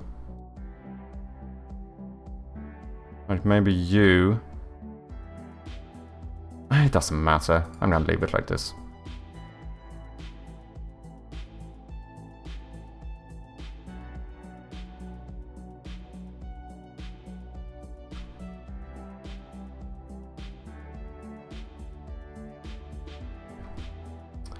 As it's coming along, so far so good. I think we basically have this working now, which feels pretty good. I can show you guys how this works. How you been, Pons? So basically, when you start the game, you're gonna get a null reference exception. Because I forgot to activate a certain object. Righty. Where are you? Layout, market transform. Let me just enable that one. And now, when you restart the game, the way this works is that you will immediately have the map. However, you won't see anything. But if you go here, then you see this specific area of the game.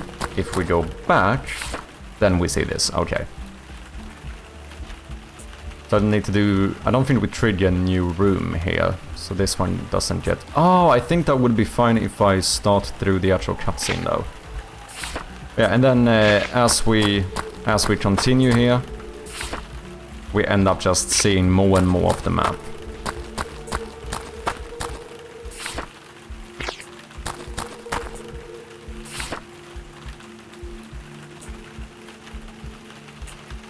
I think that looks pretty good.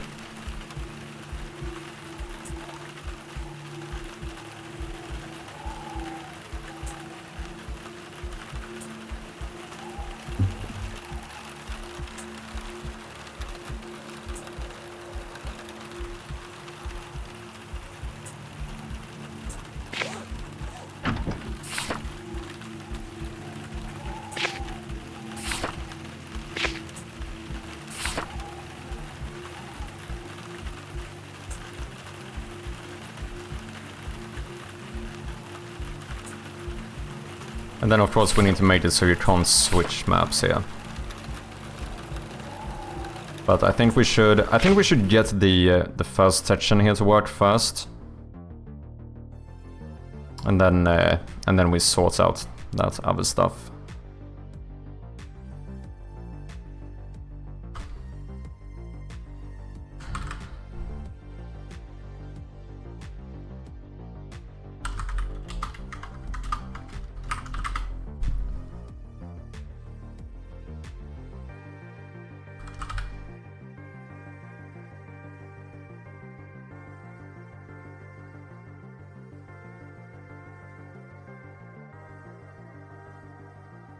Scheiße.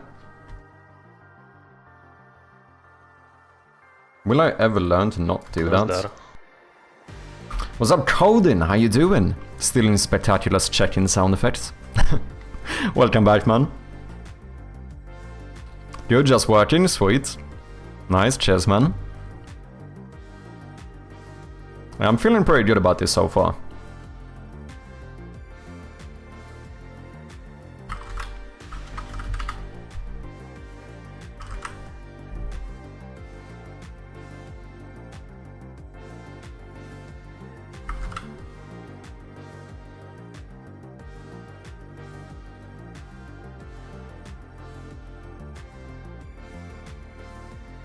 Every fucking time. I don't know what I'm doing.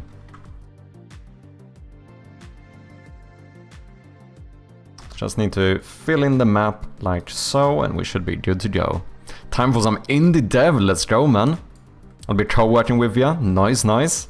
Enjoy the co-working, man. Thank you for lurking, hanging out.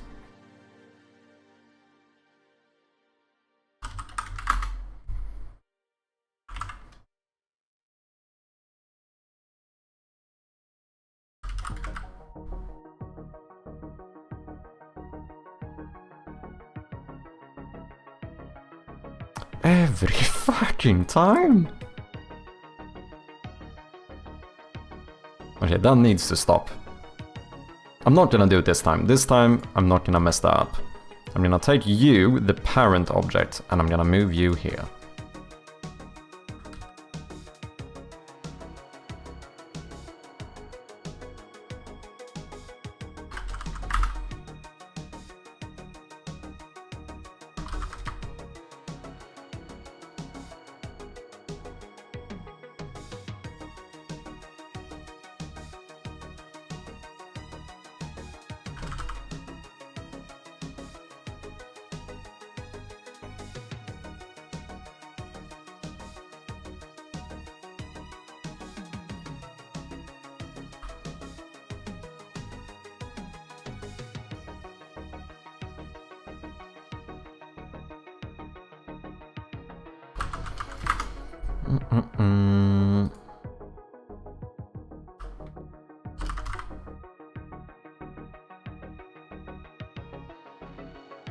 Ooh, actually remember this time. What's up, cheater? It's unethical to kidnap just child objects. Oh, dude, I'm never gonna make it, man. How you doing, cheater?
Is hallway one word? It is, right?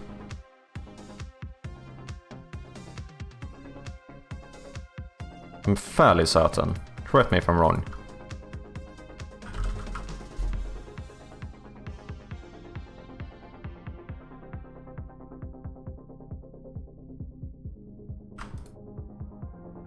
I'm not even gonna say anything.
Just productivity, please. Checking in, looking good. Carry on, cheers, man. And remember, no fun allowed. I saw that. You didn't see anything. I was thinking about releasing the game right after balancing it, but still gonna try to have a survey. Do you have one? Do you mean for feedback? Like a feedback survey?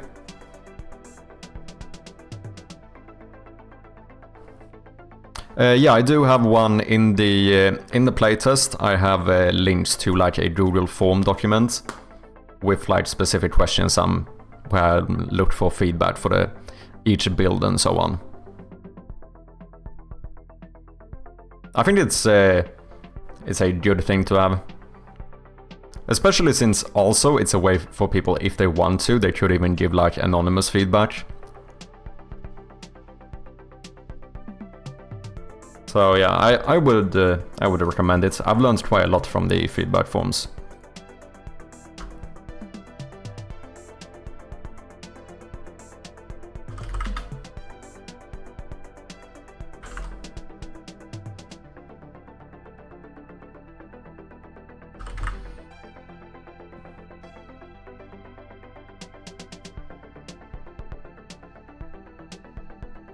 There we go. Last but not least, we have the kitchen. And that should be the end of this floor. For now. Oh, that was a close one. Oh, did I fuck up the other one? Whoops.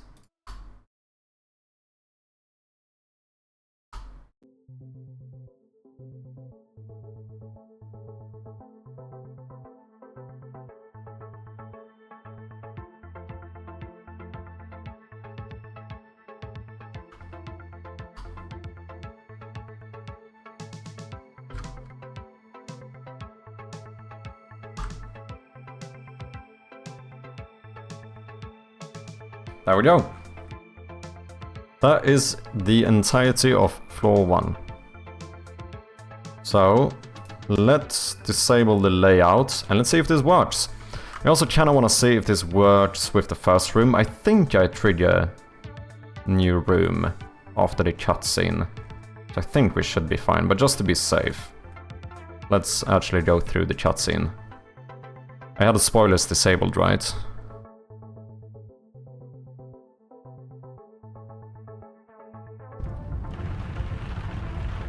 I do.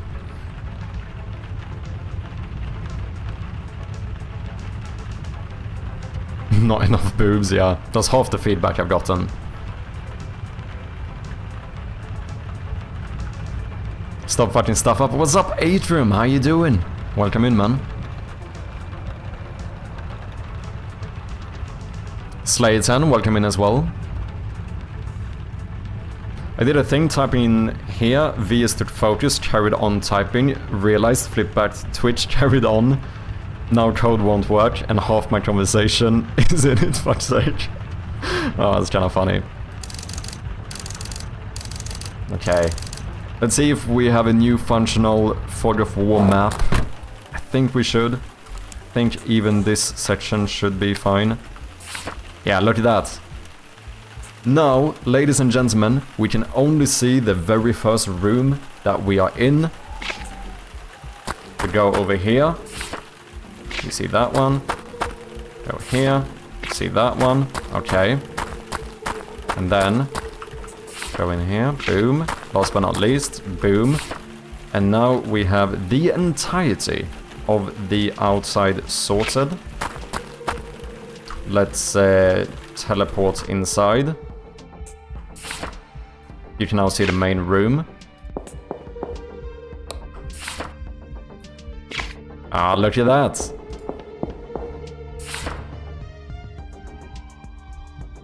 Okay, something fucked up here. I think I forgot to change the reference room for this one.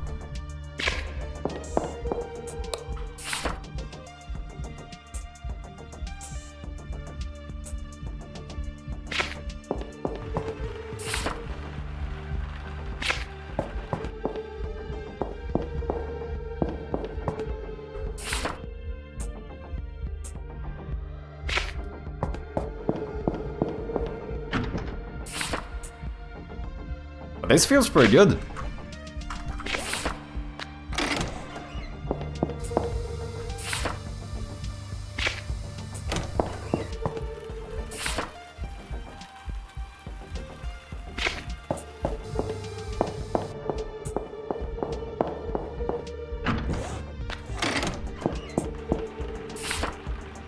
And boom, we have every room on the map.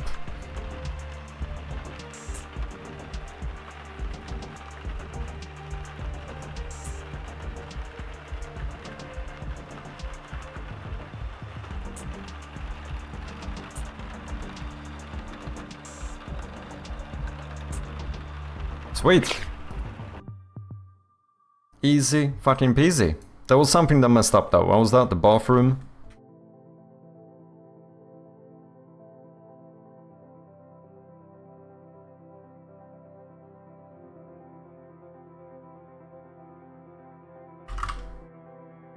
Boom.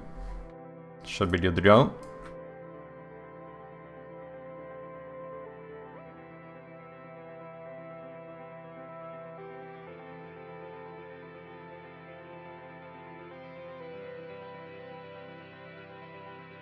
I know how you can solve the intro animation, NVIDIA frame generation. Oh, I heard something about that. Predicts frames in between, then you don't have to make art for it. 2 times frame rate. But it's basically, just, I think the main issue with it, right, is that it's faked frames, right? That's basically what it is, since it's generation.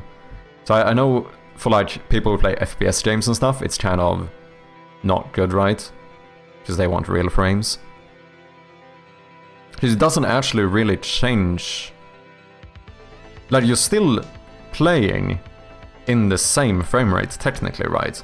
Just that visually it looks like you have more frames.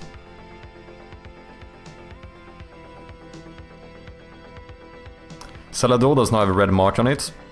Or does it not have a door that can be used? Do you mean... Wait. Which one do you mean?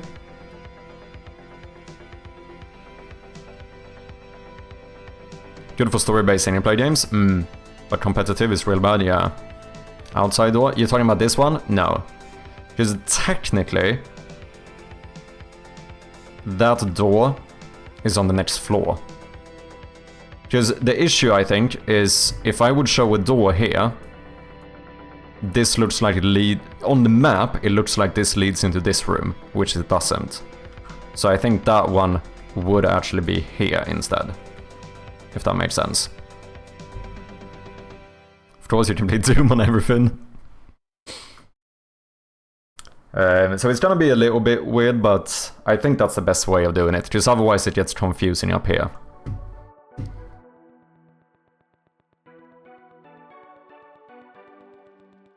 Okay, is this good enough for now? I think it is. We do still have some markers and stuff we need to put out, but we also need to change this stuff now.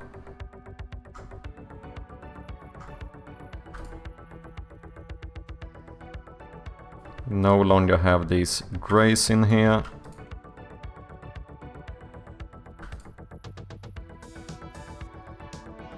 Boom. We also shouldn't show any doors whatsoever.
Now question is if I should show this stuff.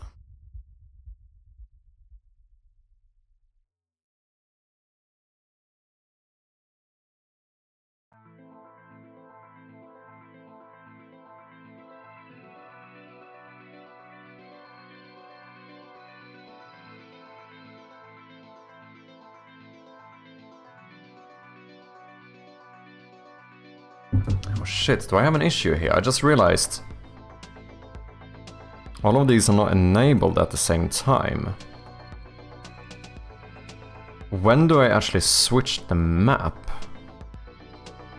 We could try that if we fix this one, because I don't know now if it's gonna update correctly while... Phil81334 Dev is forcing you to stand up for 10 minutes. While I stand up. I don't know if this works when I go to a new floor right now. What's up, Phil?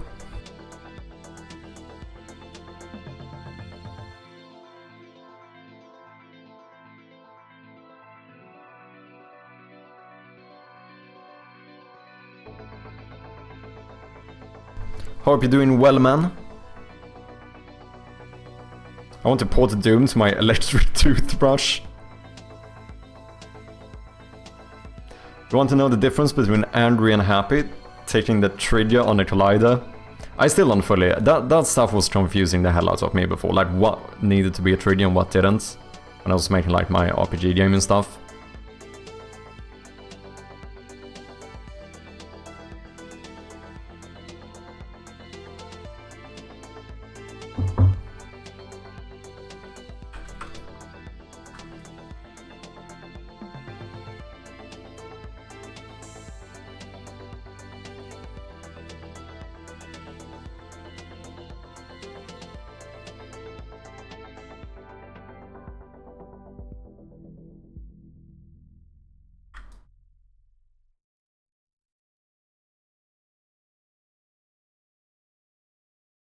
I don't know if it made sense showing something like this if you haven't been in that room. Do you know what I mean?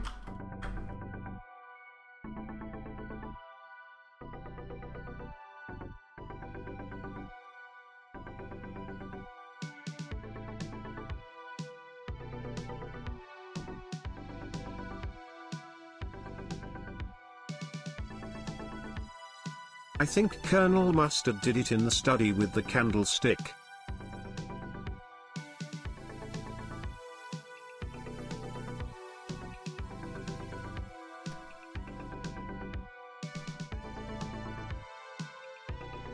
Yeah, I don't know if we should show this. Or whether maybe when you go to a new floor, we just hide all of it.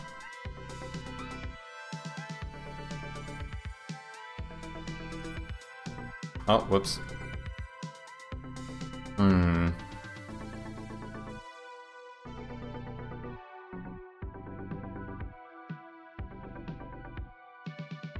I think this stuff helps out to like give the perspective of the entire house, but you could also argue that it's a bit weird since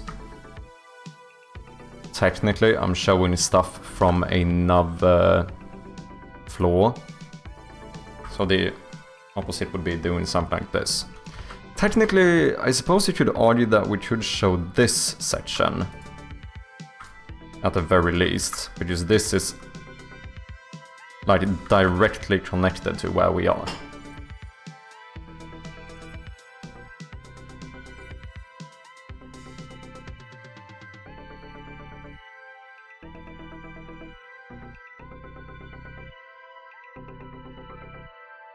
But then like down here we wouldn't actually show any of it.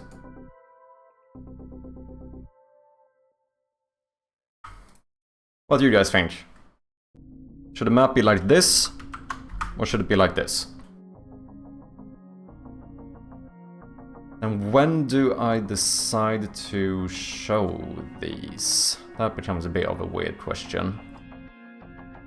What determines if you... Because it's a bit weird if you haven't been in here, but you see the outline of it when you go to a different floor. That doesn't make sense. Maybe I should just remove this. Only have it visible here, where it's actually part of this level, this floor or whatever. This one I'm kind of okay with, just technically speaking, it's part of the... they say direct connection here, so it kind of makes sense.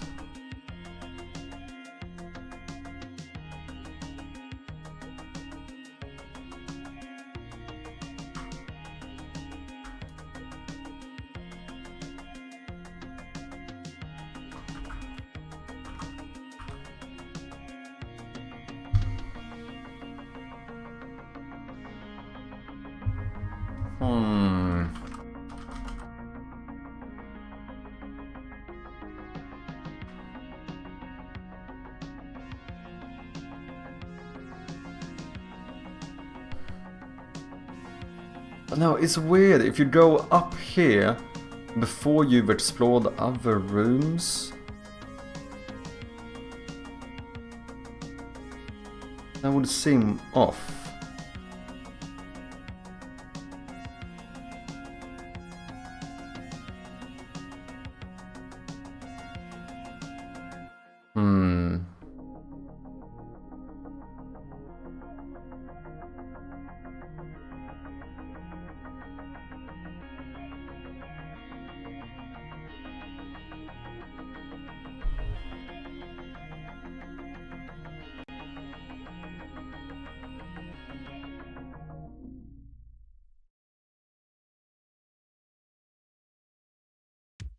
I'm a bit indecisive, to be honest.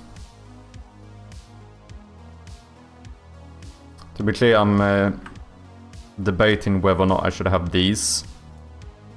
Like the semi-outlines that show rooms that are not on this floor.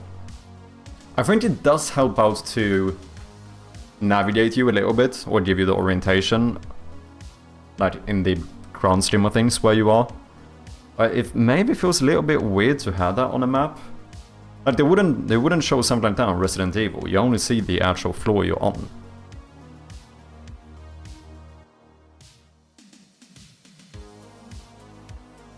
This one I'm kinda okay with.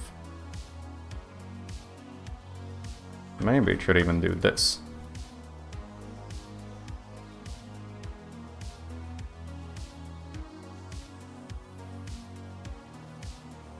Yeah, I think I might do that.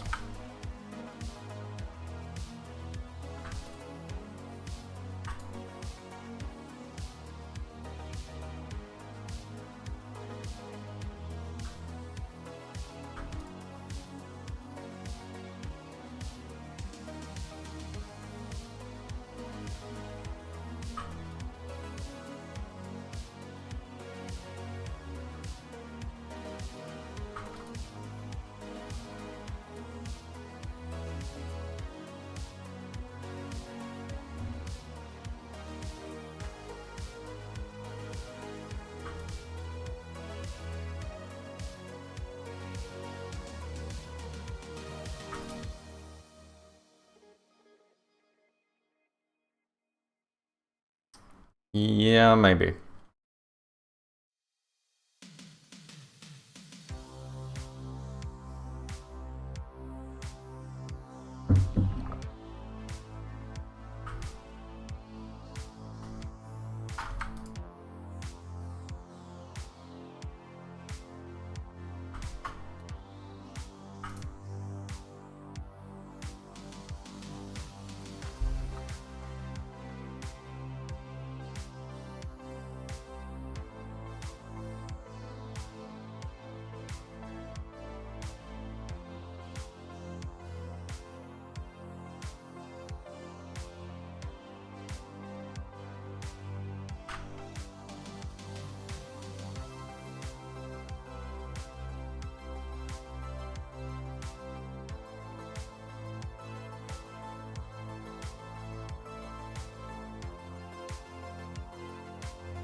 So guys, we have some ads coming up in a little bit.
Okay, let's start doing the upper floor on the map and see if this works. I'm a little bit scared that I might have messed this up.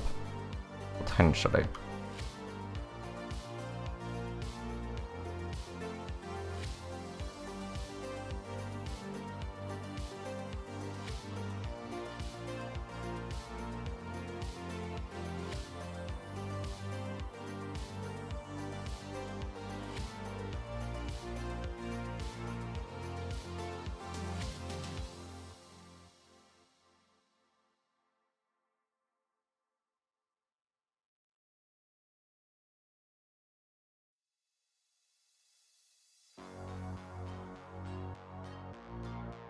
Potentially.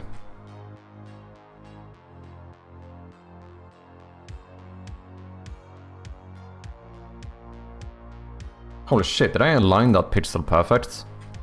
No, something's off here. Isn't it?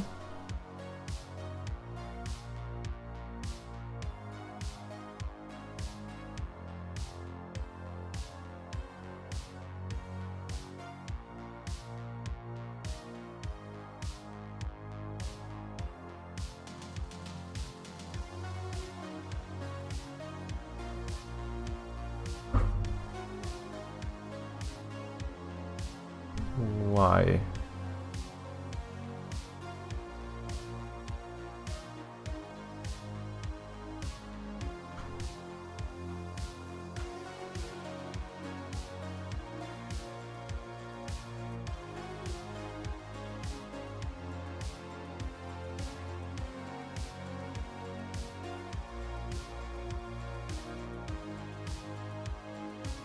Don't know. Don't care. I'm gonna pretend I didn't see that. Am I?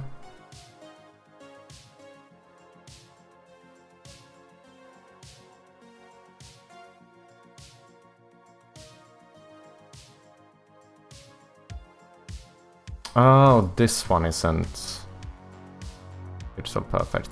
I see.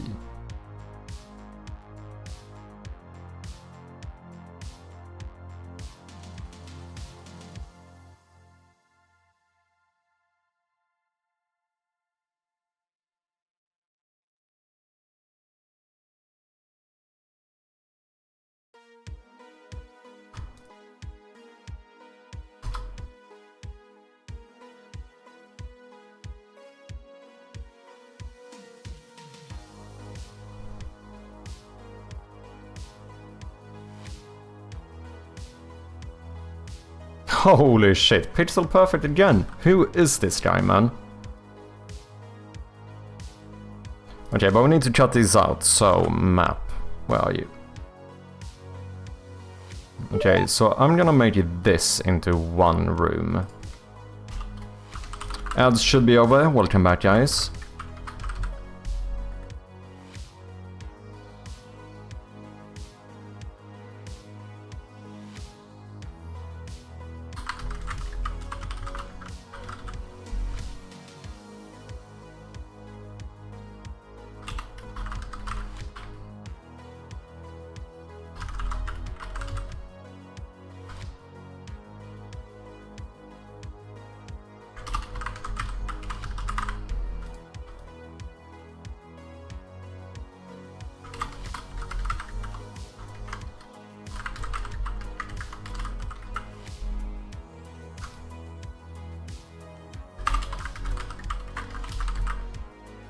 Okay. Oh, missed one.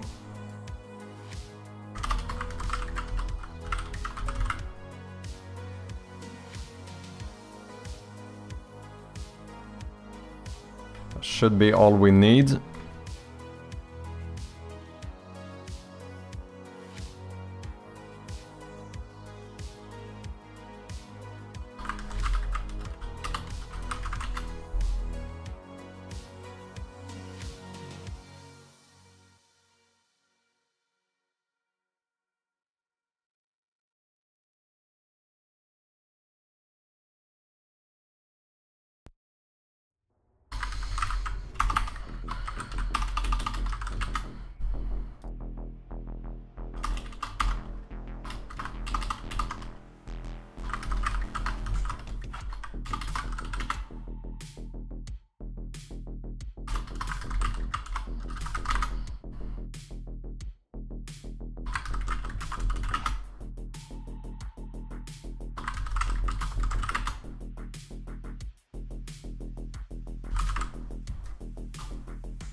Oh shit, I need to change the images to righty.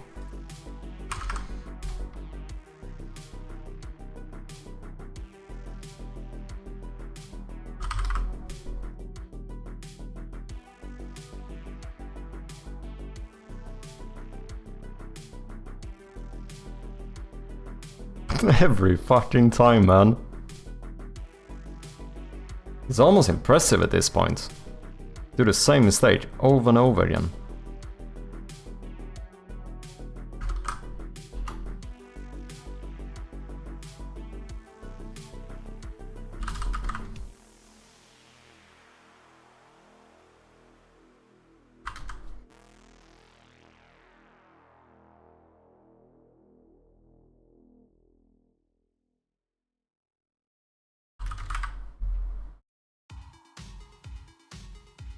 Okay.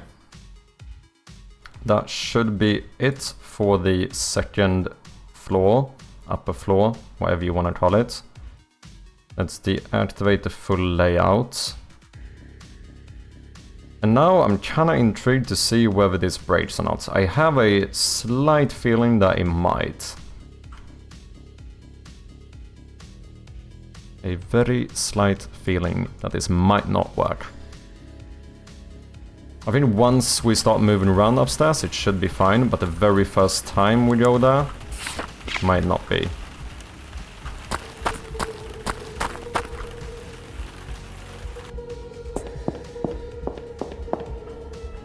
Now we should have these 4 areas exactly. We go here, there are updates. Now we see that the bathroom is no longer broken.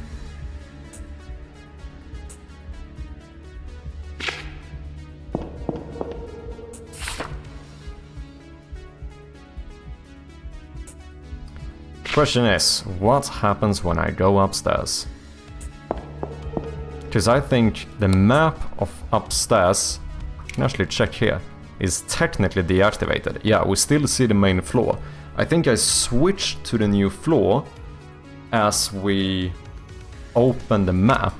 And if that game object object was deactivated is not gonna listen to the event, is it? Exactly, so we have no room here. However, as soon as we start moving, it should be fine. Yeah.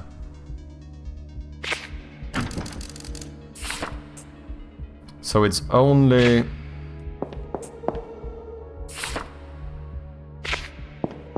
when you first switch floor that it doesn't update properly.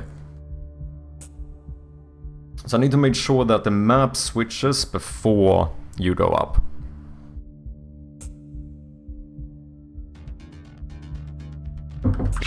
Basically, the map, whether seen or not, should always display the current room or the current floor that you are on, rather than switching. Because now I think when you open the map, I check which floor you're on and then display that floor. Instead, it should already be displaying the same or the correct floor.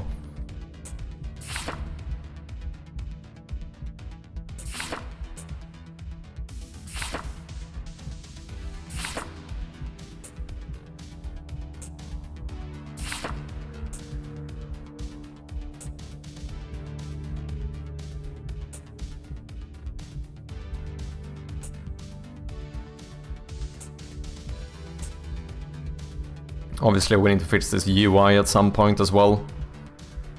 I kinda wanna make it diegetic. I'm thinking about having like pieces of a map go out here and here.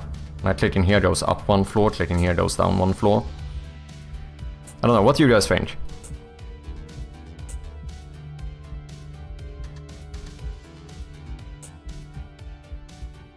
I do like to do a bit of diegetic UI.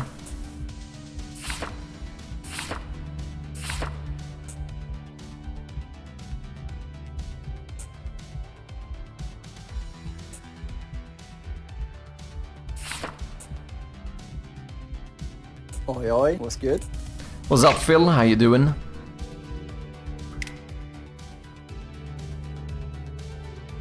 Okay, so we need to switch the map earlier. Which one is doing that? Floor maps? That should be this script. Switch to another map. What do we do when we open the map? Yeah, here we switch the map. Let's play a map position.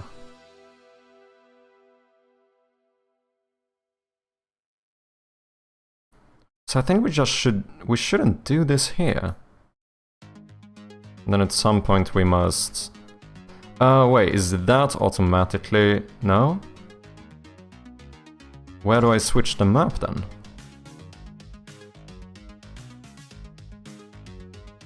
Oh wait, I do. I call switch map, and this one will only enable the map, which is the current floor we are on. You doing, man? I'm doing okay. Trying to sort out the new map here a little bit. So far so good. We have a bit of like fog of war going, so you will only see the rooms that you have discovered, which I think turned out pretty good. It's gonna be a little bit more work on my end, but I think it's gonna be a lot better. How you doing? Hope you're having a good Wednesday so far. So basically, we don't want to switch map when you open the map. We want to switch map whenever you go to a new room. So the question is, do we subscribe to a thingy?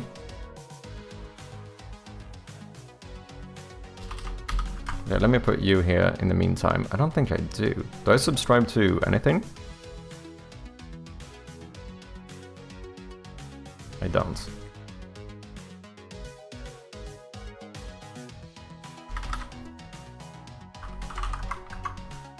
Let's subscribe to the new room event on new room.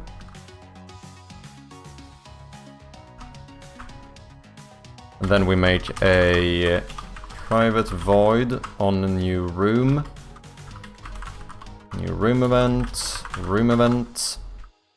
And then in here is where we want to do this.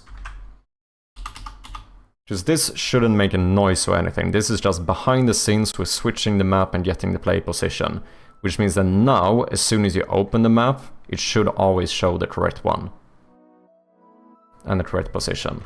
And this should fix the issue with going upstairs. Are you feature creeping, dude? Of course I am. What do you think? What do you think? Of course we are. It's what I do, man. It's just how we roll around here. Are you delaying release day via constantly adding new stuff? Exactly. I do think this is gonna make the game better though, because I noticed with some playtesting and stuff as well, I did have a few issues that I think this map is gonna pretty much solve. You can see now how we basically see more and more of the map the further we go. And then if we do a little teleportation, yeah, now have the main room. And now when we go upstairs, we should automatically switch the map behind the scenes, which means that when I open it... Fuck!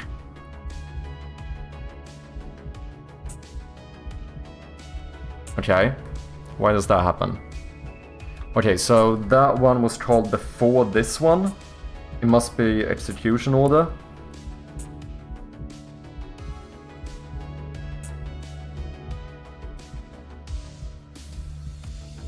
Yeah.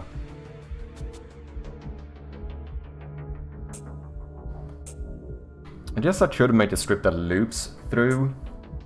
Nah, let's just change the execution order and I think this is solved.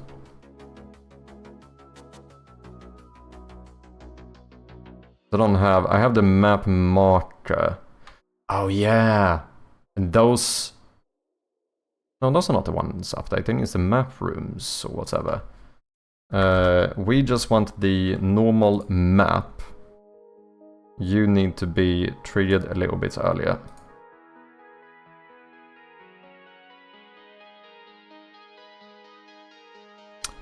I think outside was a nice touch though. I'm really happy with the outside. I think the beginning of the games feel... The beginning of the game feels a lot better now.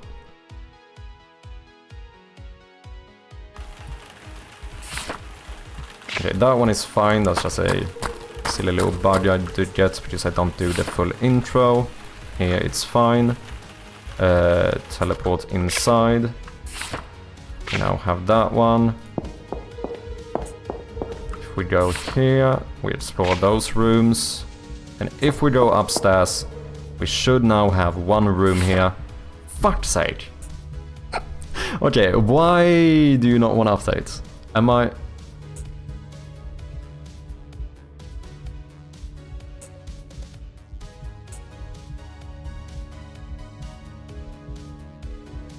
No. Ah. I know why. Because I switched the map on new room.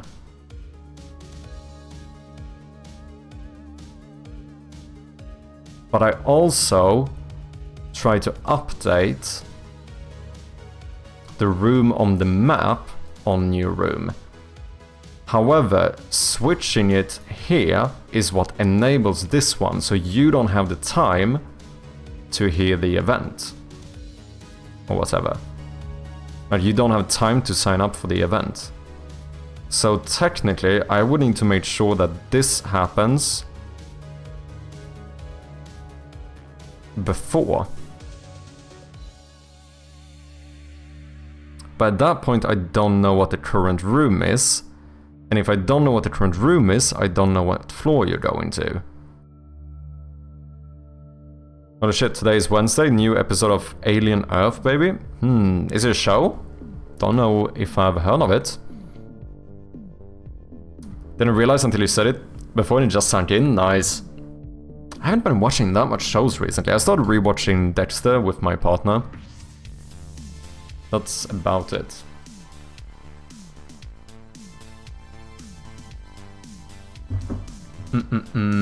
Okay, how do I solve this? Unless I make the map loop through all of the rooms on the map and have this be the actual trigger to initialize them.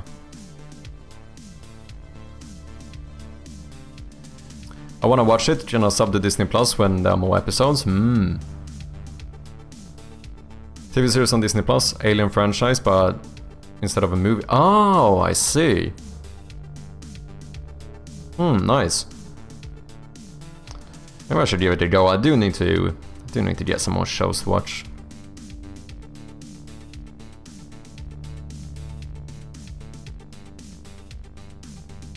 So I could have this one, instead of having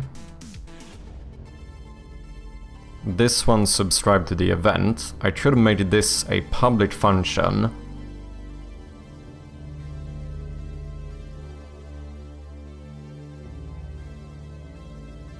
And basically have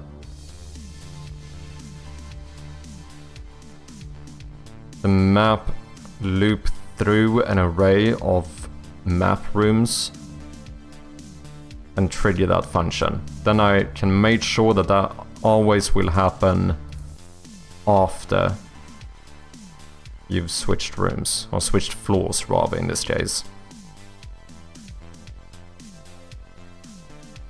One episode at a time does suck a bit. Apple does it too. Got on Netflix, release an entire series in one go. Or watch it in a single day. Yeah, that's very neat. It's both though, right? Isn't it? Because, I mean, it's nice to be able to just binge watch something. But if it's really good, it's also kind of sad when it's over. Do you know what I mean? Like, I get like separation anxiety with shows and stuff if I really think they're good. What's up, Ayo? How you doing? Welcome in.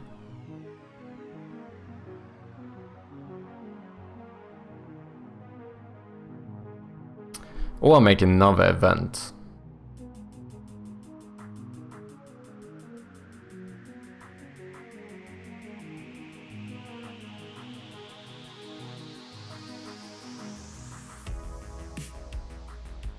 I could have one event for when you switch floors and another event for when you get into a new room.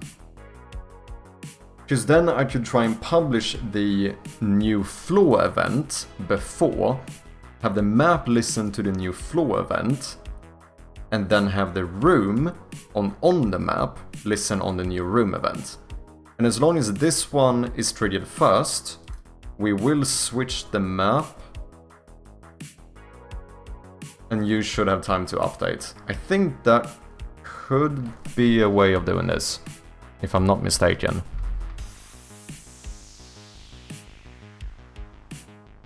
In that case, we need to head into none other than the room manager, where we have the new room event, and then we basically want to make a new floor event.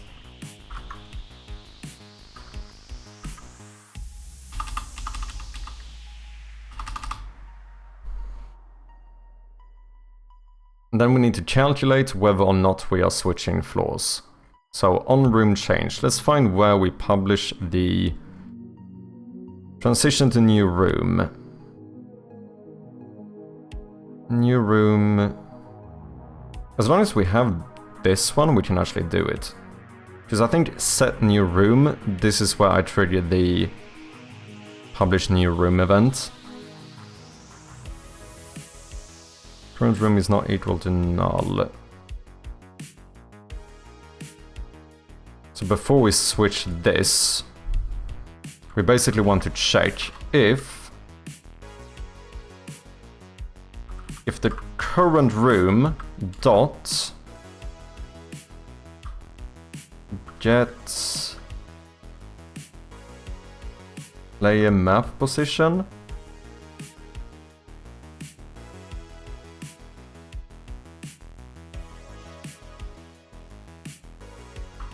dot z, because the way I made it is that x and y is basically which room you're in on this floor, and z is which floor you're on.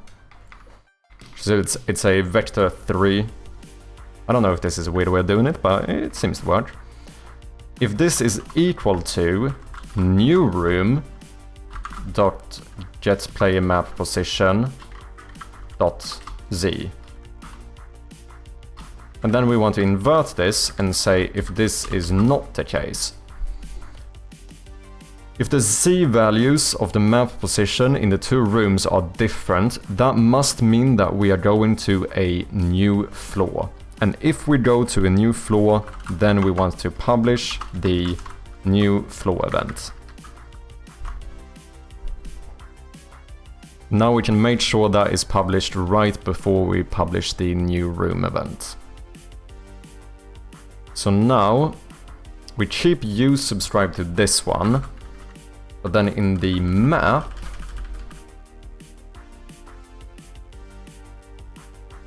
we are instead going to subscribe to the new floor event.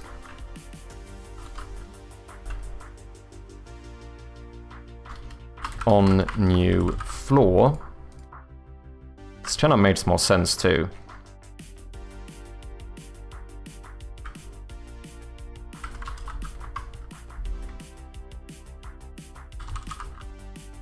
Because now we only switch the map. Before we were technically trying to switch the map every single time. Ah, wait, I could just pause in. In the floor event, I could pause in what floor we're going to, and we don't need to check this again. Don't know if that makes a huge difference, but should do it.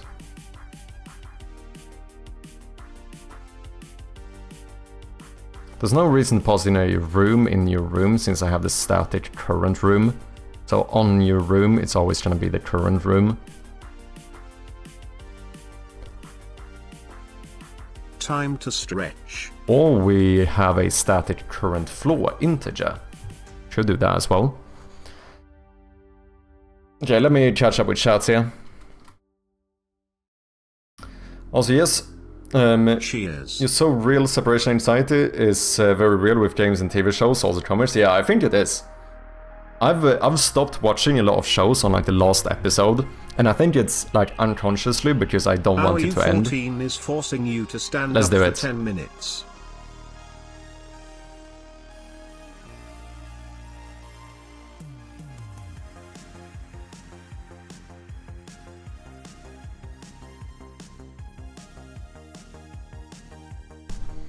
Yeah, that's true. Weekly does make it last longer, which for sure, which is indeed nice. But at the same time, I'm like, give me them all now. Yeah, I know the feeling, man.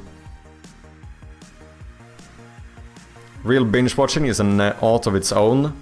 If I really like a show, I'll wait until it finishes airing or something, or like every 3 to 5 episodes.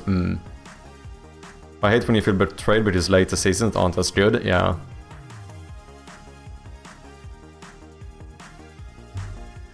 Also, cheers, Ayo.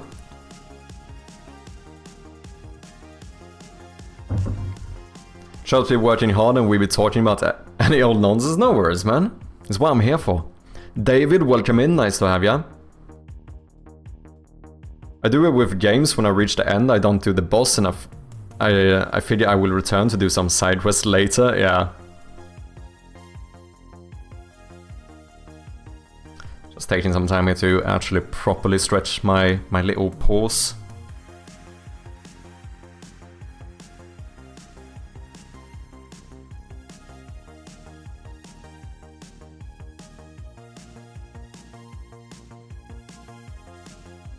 I am actually kind of excited to continue the Resident Evil playthrough.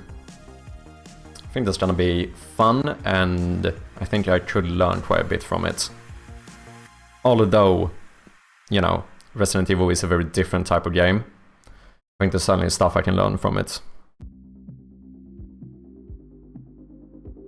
Okay, I don't know what I just did, but I'm just gonna save this and see if it happens.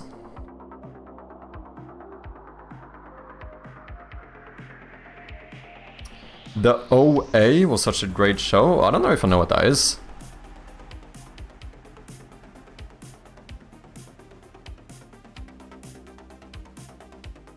Stretch and buttocks.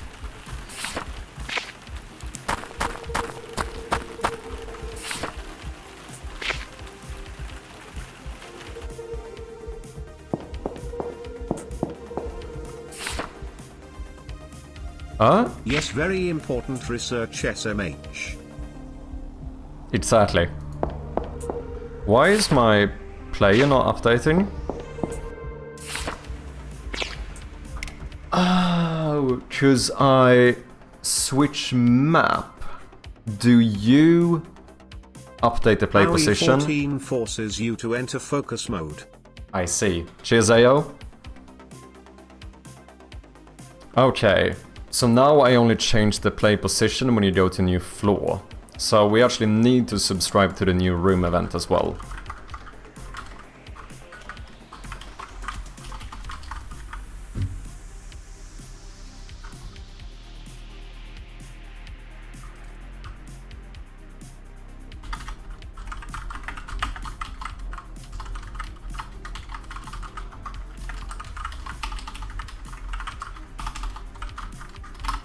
Something like so. And then we're gonna move this little thing up here instead. But now we don't have a reference to the floor. Where do I get the floor? I get the floor here.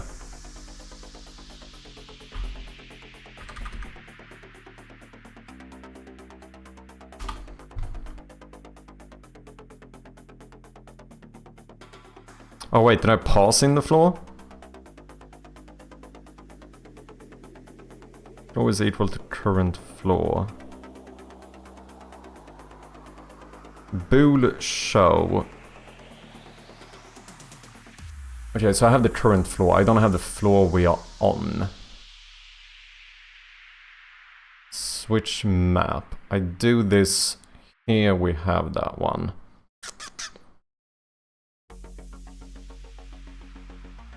On new room. When I call this, I'm only gonna get the new floor. So somehow I need to keep track of the current floor. Because this is technically the new floor. Oh, is it? On new room. Yeah, this will be the current floor that we are on. Because we only want to show the play position if you are on this floor, so I need to calculate that somehow.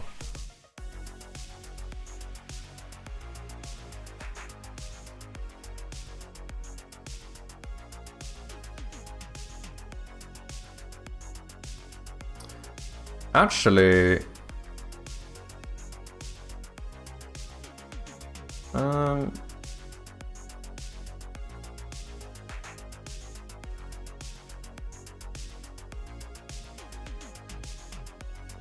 yeah, just I need to determine whether to show him.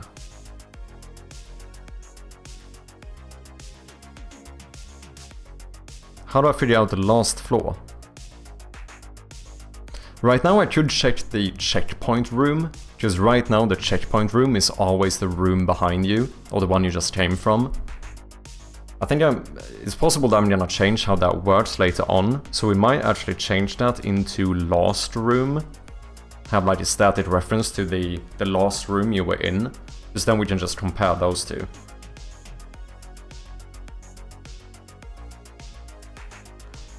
Or we just add a little private integer called something like current floor. Default is to 1.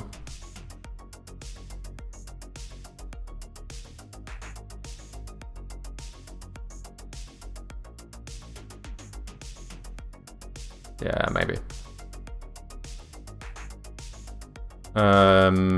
And then whenever we switch floor, we say that the current floor is now going to be equal to this. And then when we switch map, we just... Well, I don't even need to pass anything in then.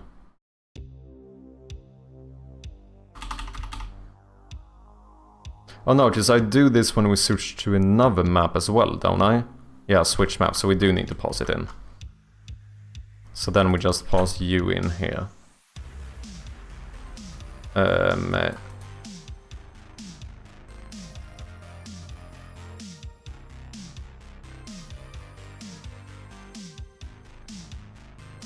So current floor is the floor that we are on.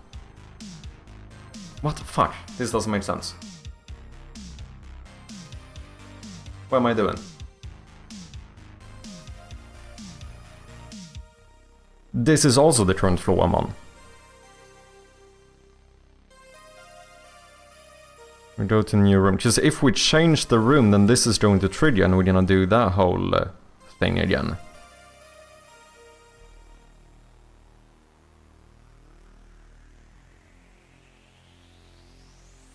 Ah. Okay, okay. So we do pause this in here. On your new floor, we say switch the map to this one.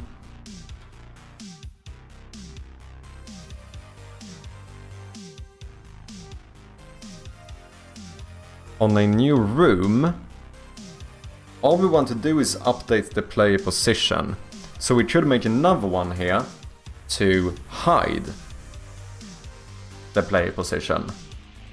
And whenever you switch floor here, we can check if the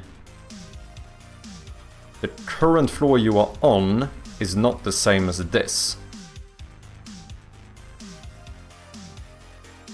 Does that make sense?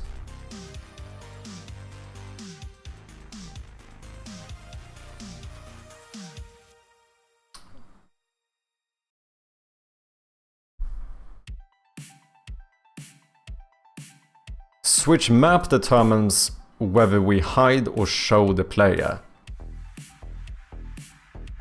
Update player position only changes where he is.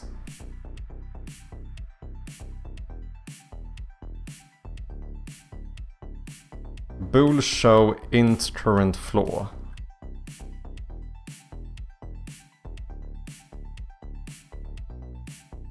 Yeah, just say change the parent of you.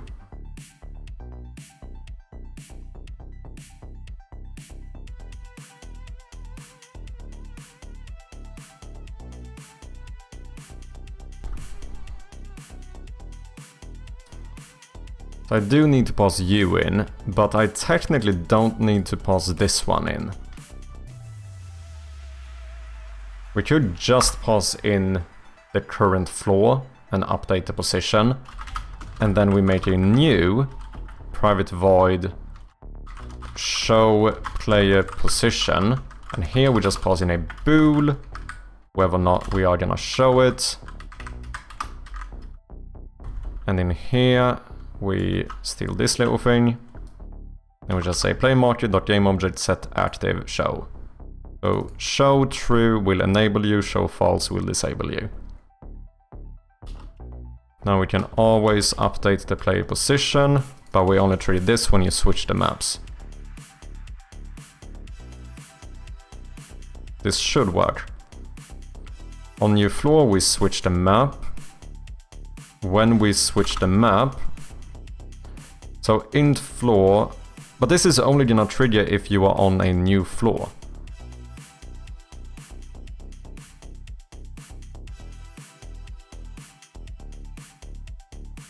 What do I pause in?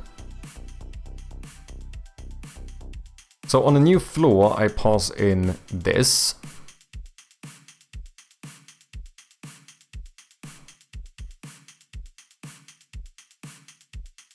When you switch to another map, you just pass in whatever you want to switch to.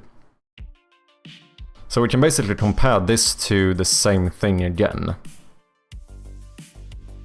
We can basically just say that the current floor is this, right?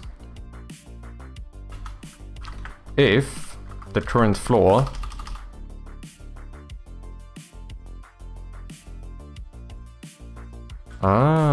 and then we do this, we do ternary operator.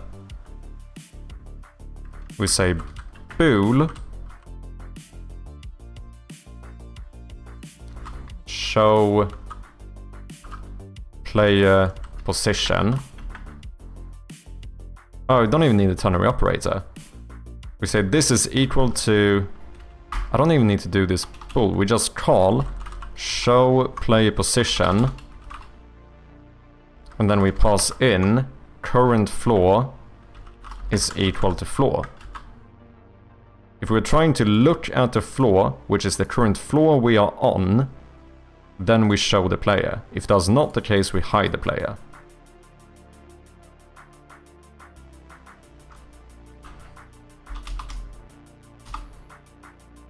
Okay. On a new room, we don't need to pass in a bool, all we do is pass in the current floor. We can even just nick that part, we only have a one-liner.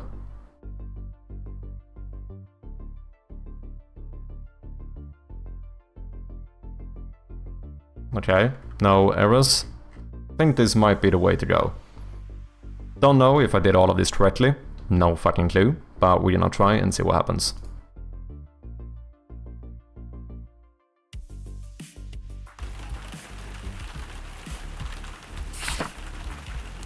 Okay, we see our position.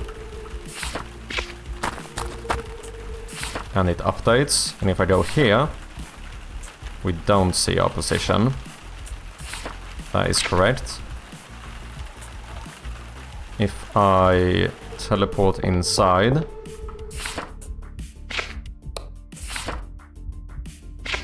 our position is indeed updating. Now to the real test, does everything update correctly when I go upstairs? Fuck! Okay, so the players switched correctly, but we still can't see... Wait, it didn't switch the map though.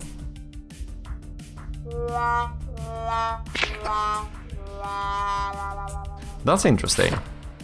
I'm still on this one. Now I'm on the upper floor.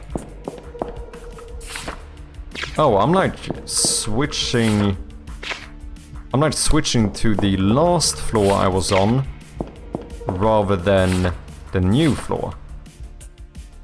Okay, my logic is incorrect somewhere. The map has a will of its own, kinda feels like it. Call it a feature. Yeah, this is just part of like the psychological horror, you know.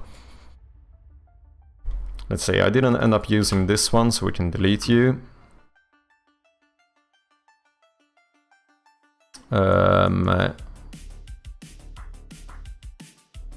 Switch map.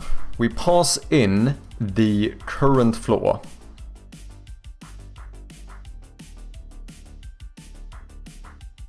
We enable the map of the current floor.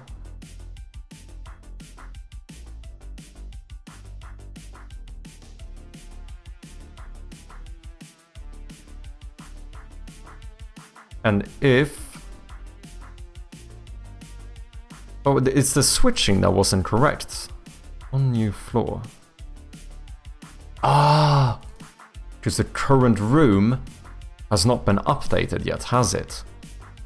So I'm actually checking the last room, or technically this is the room we're in, but it's not the room that we're going to. So I think we need to pass in the new floor in the floor event.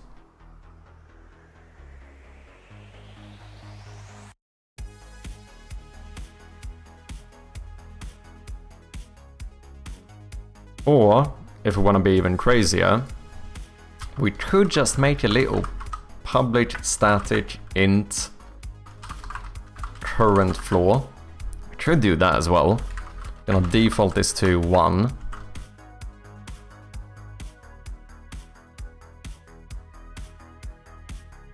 And then before we publish this event, which I do where?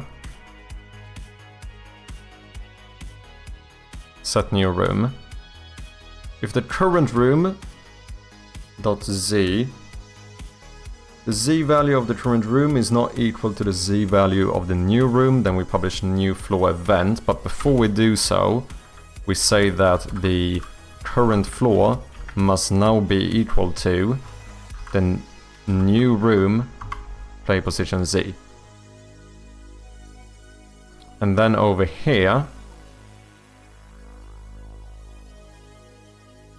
when we switch map, instead of passing this in, we are actually going to pass in room manager.current floor. So that changes slightly before you change the room, which maybe is a bit weird, but it's fine. Now we're gonna pass in the current floor here. And then here we just check if the room manager.current floor is equal to that one. And basically anytime I check current floor.z on your room, update play position, we can actually remove this. We don't need to pass anything in, since all we're using is the current floor. We can just do room manager.current floor.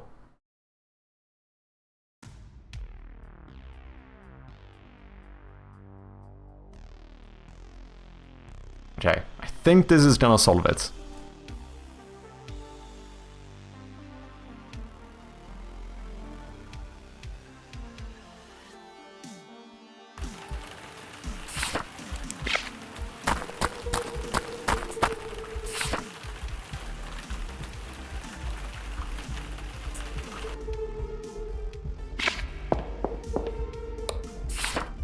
Okay, position is updating correctly.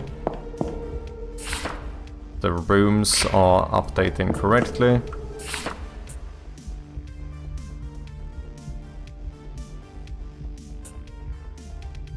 And if we now go upstairs, please, come on now. We go upstairs and we open the map, we're gonna have our player position, and we're gonna see the current floor we're on. The room is gonna be updated, everything is gonna be perfect. Let's go. It actually works. Come on, people. We got there eventually.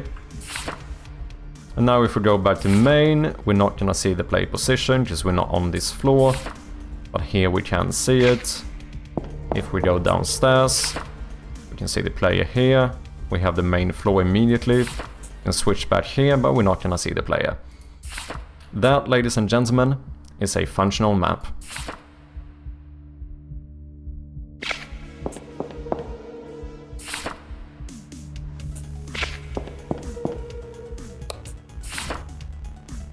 Nice. Okay, so we have a bunch of more markers we can place in the map, but I wonder if we should... Something that might be more urgent, better to fix, would be to sort out so you can't look at a map that you haven't unlocked yet. Because I haven't been down to the basement, but I can still check the basement map. So like this button or whatever should just not be enabled.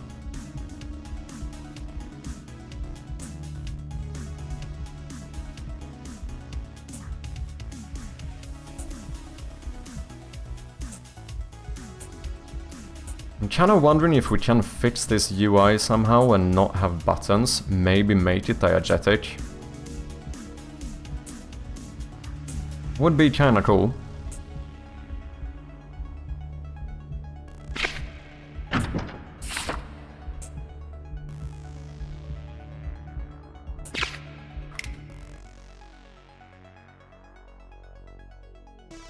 Because what I was potentially thinking about doing is just to do something like this, you know.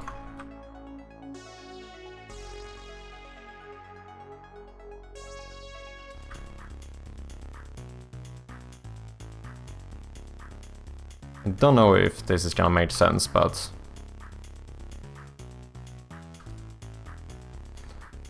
basically do something like this. And then if you click here, we go down one floor on the map, and if you click here, we go up one floor. Or maybe would it then be more intuitive to actually show it below instead? Oh, whoops. What's up, Arthur? How you doing, man?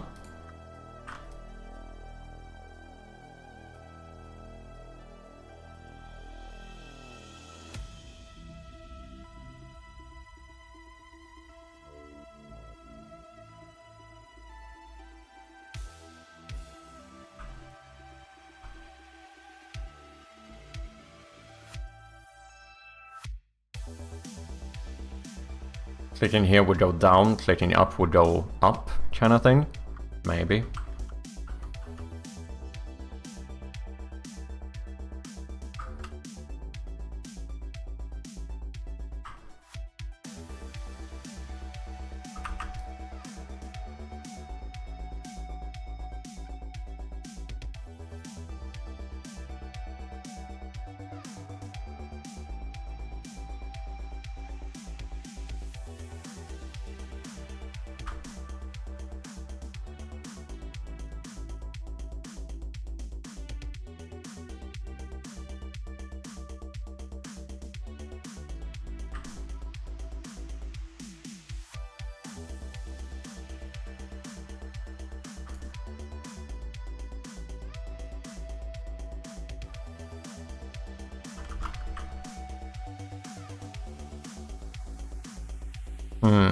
Amesis coming in as well. Nice to have you, man.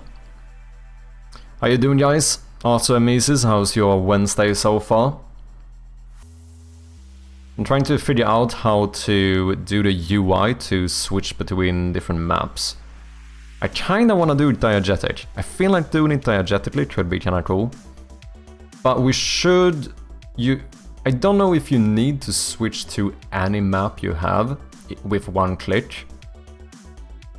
But you should at least be able to go up and down, I think.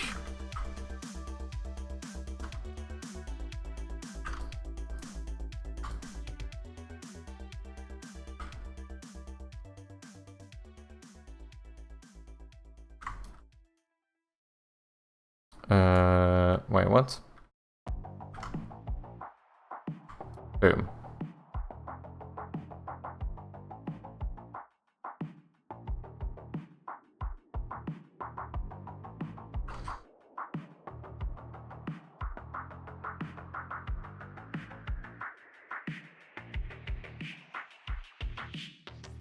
I don't know if this is the way though, but something like this is kind of what I'm thinking.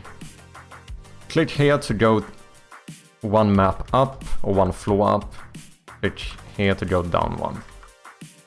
It feels like doing this diegetically could be cool. Because I don't want to have like default fucking unit buttons. This looks like shite. Just woke up, so my day's awesome so far, let's go.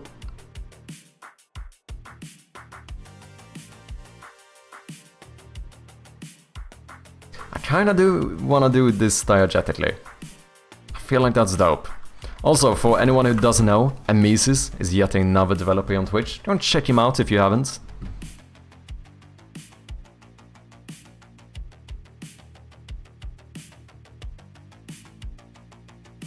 It needs to make sense though.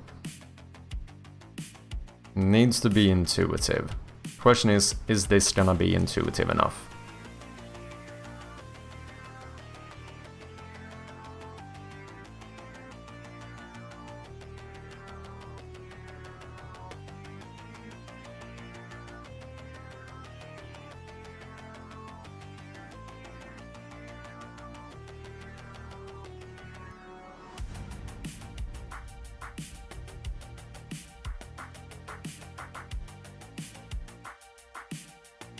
What do you guys think? Who is this Amesis? I only know Amy. True, I forgot about that.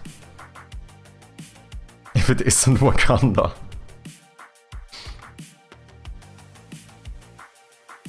So this would be like in-game, when you are holding the map up, you see like the edges of the other map.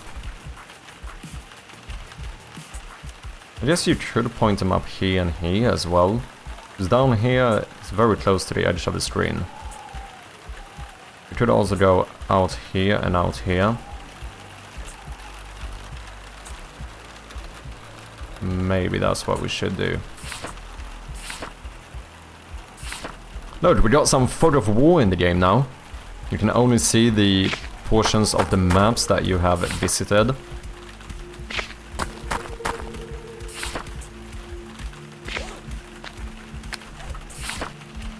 I think that's kinda neat.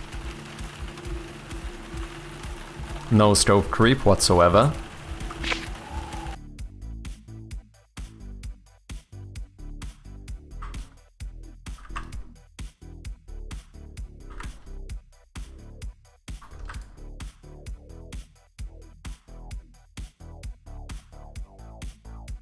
Oh, am I on the wrong thingy? I am.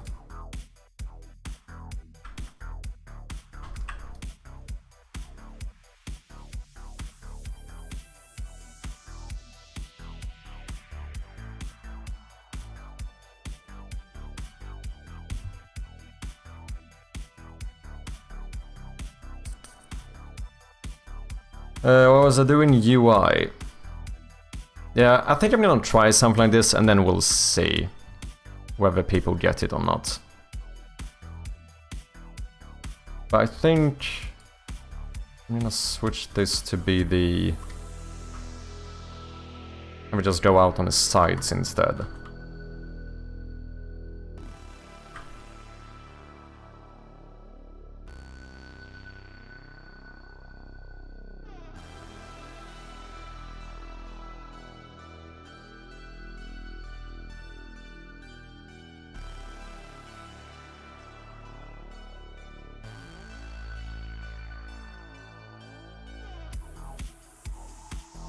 Oh, but this would need to be, if you're holding this, it needs to be in front of this finger as well.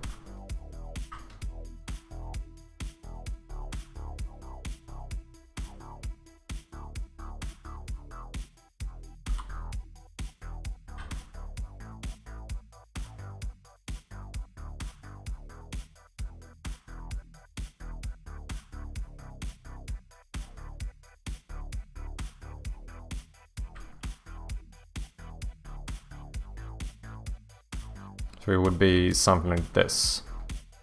A bit much curve.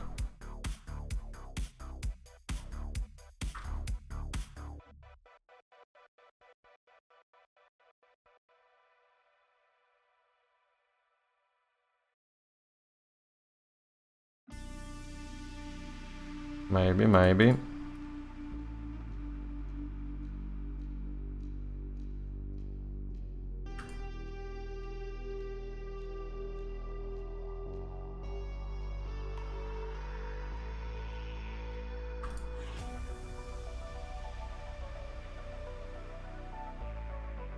Birdsong, welcome in. I'm lurking, thank you very much for lurking. Appreciate ya. What do you guys think? Would this be intuitive enough?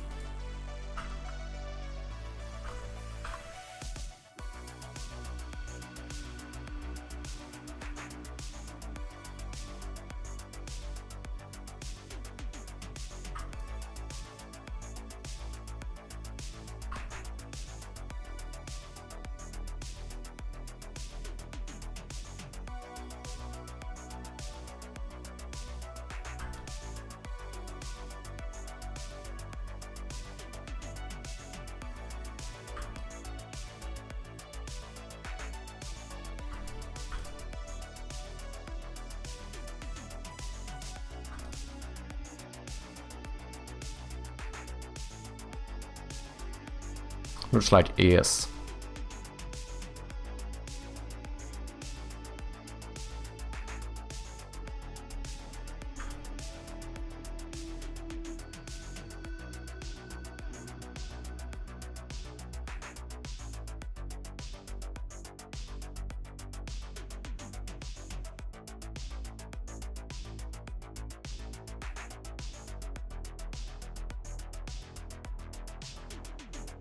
We would basically be click here to go down one floor on the map, click here to go up one.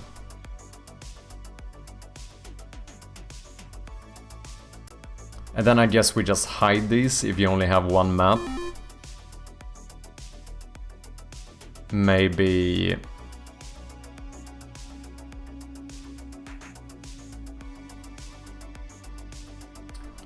if you have two maps, maybe we do something like...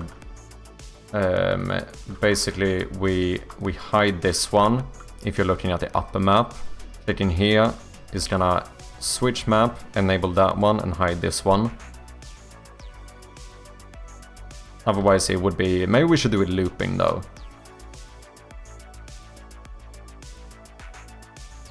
This is always just doing up floor, but if you're at the top floor, you're gonna go all the way around, maybe. So guys, we have some ads coming up here. I'm gonna take a short little bathroom break, maybe get some more tea, and we shall be back shortly. Appreciate your patience. But yeah, I think we're gonna try this and see how it feels.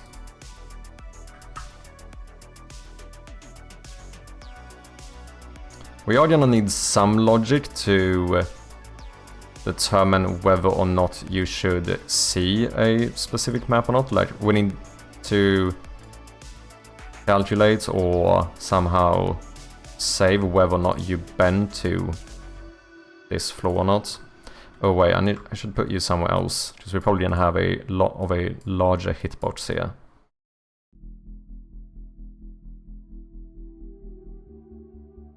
Let's do something like that.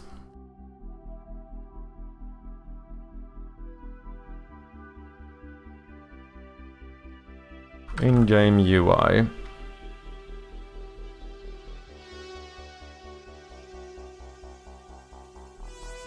Let's just do something like this.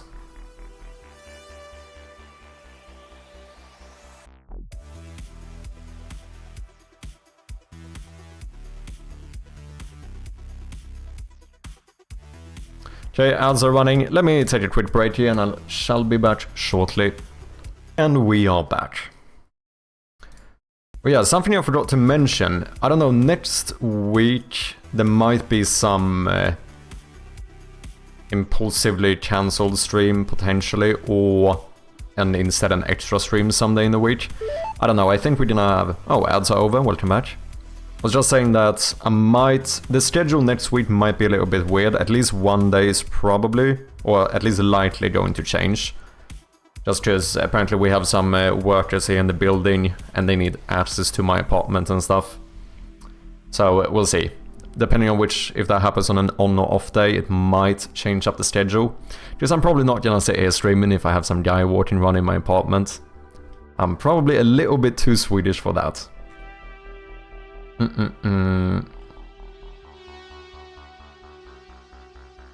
Okay. Put you down here maybe, and maybe do bump. What do we call this? What do I call this one? Map. Okay.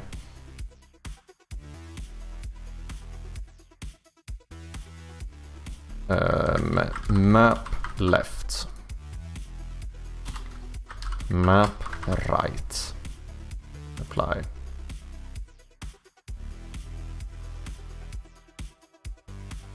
Okay, so you need to be a child object of this one. Oh shit, but do you have...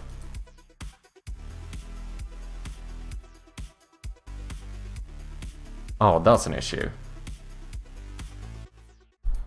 The image of the map is here. No, that's fine. I want these to be in front of it anyway, so it doesn't matter. Never mind, I'm being silly. Let's do a UI image. Let's get the map. Do like the map left. Native size.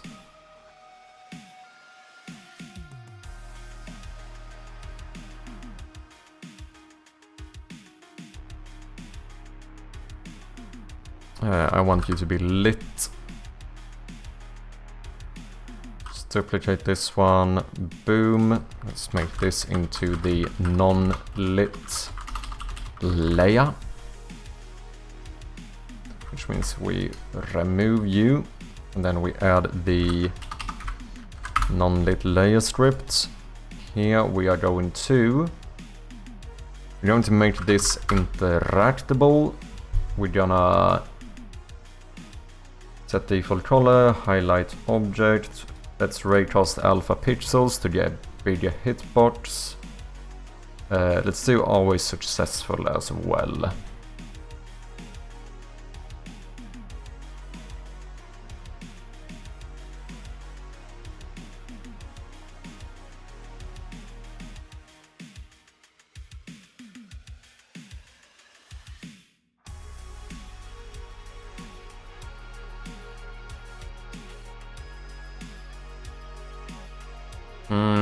I don't know, I think this is gonna look cool. I'm slightly scared about how intuitive it's gonna be.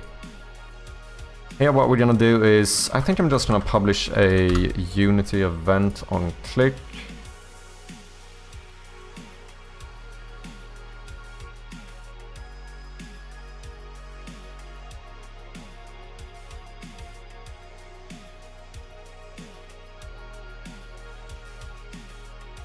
I'm gonna leave you like that for now. Left map. I'm gonna duplicate you. We're gonna call you the right map.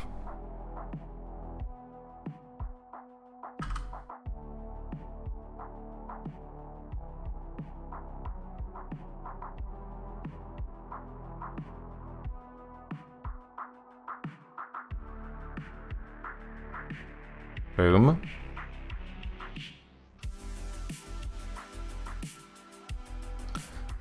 So we already have a function to switch to another map. We pass in an integer.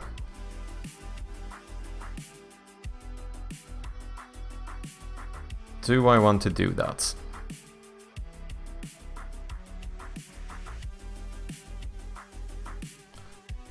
I could pass in a bool.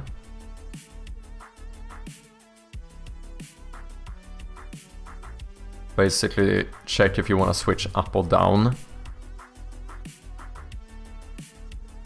Or the integer could be the change, so we do 1 and -1. That could work as well. I'm gonna make this work with all the maps for now, and then I'll sort out the excluding certain maps later. I think that's what I want to do.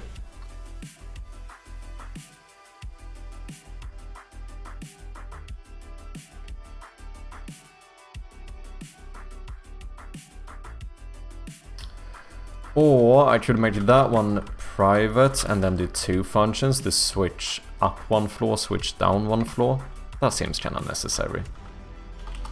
Just don't know if I want to pass in an integer here.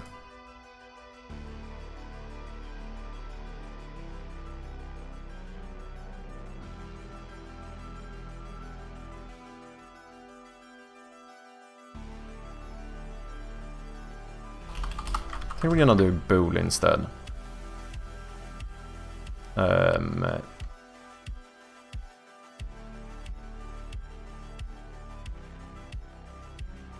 Like whether we're going up or down.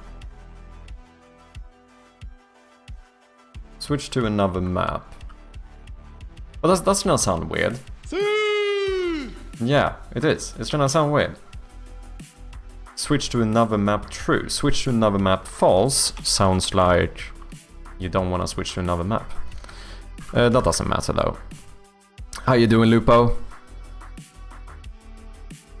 Bool.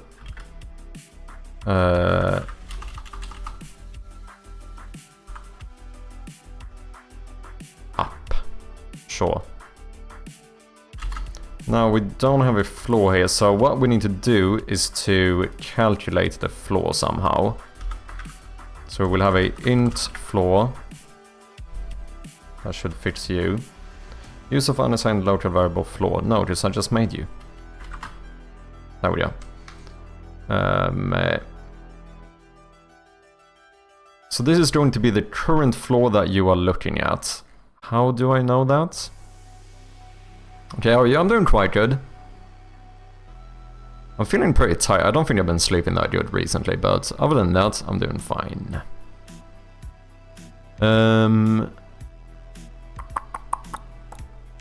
Do I know which floor I'm currently looking at? No.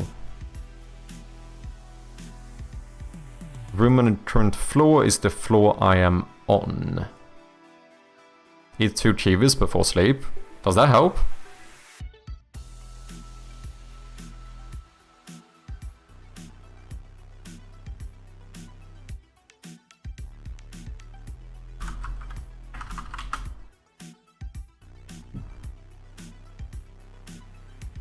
Oh. AI can't lie. Eating kiwi fruit before bed may improve sleep quality and duration due to its potential increase in serotonin and melatonin levels, and reduce oxidative, I don't know, stress. Particularly 2 kiwis an hour before bed can lead to increased total sleep time, improved sleep efficiency, and reduced sleep onset. Huh. Why? Oh, they contain serotonin? A neurotransmitter that can be converted into melatonin, which makes you sleepy. A hormone that regulates sleep-wake cycles. Huh. That's kinda interesting.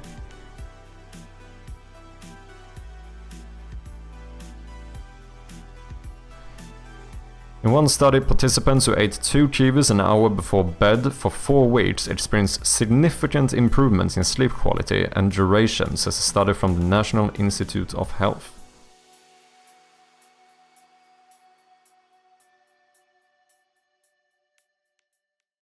Huh, there you go.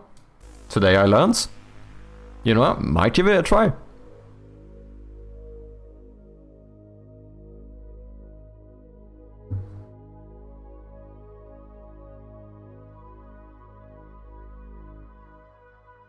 Thanks for sharing, man. You know why they say walk before sleep helps? Because walk also helps to increase serotonin? Interesting. I didn't know serotonin necessarily was converted into melatonin.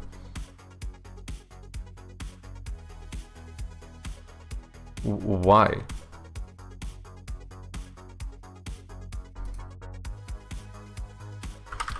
Why does serotonin become melatonin? Or it can become?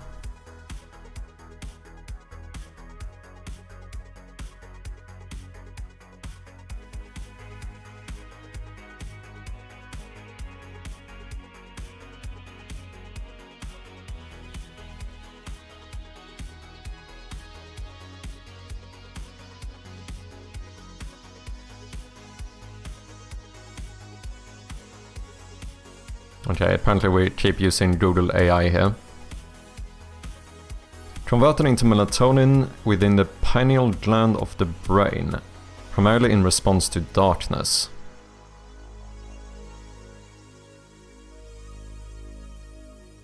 Enzymatic reactions, where serotonin is first converted to N-acetylserotonin and then to melatonin. This conversion is crucial for regulating sleep-wake cycle and other circadian rhythms. Also, even the normal melatonin or whatever basically stems from serotonin.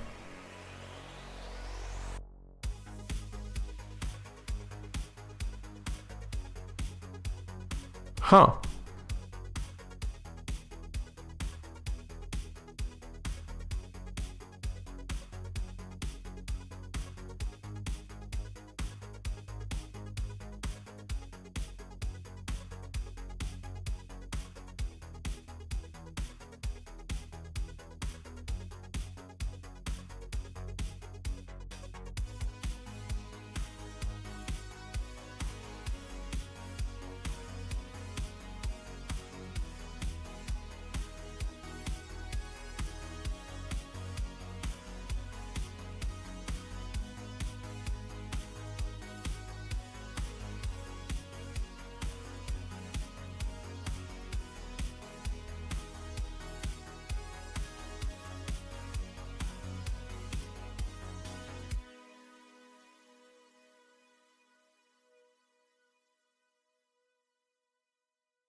But then you also have serotonin helping you feel awake, which is fairly unintuitive.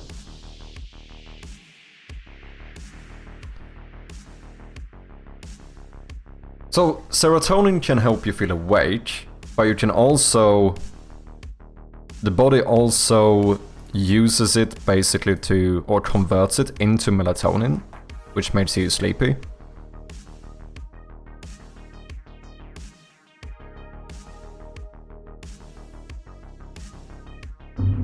Serotonin is not sleep hormone, melatonin is, I know. But that's what I meant, like... It's interesting that serotonin seems to basically be used or be converted into melatonin. Which hormone helps you focus? That's an interesting one. Serotonin? Oh, is it?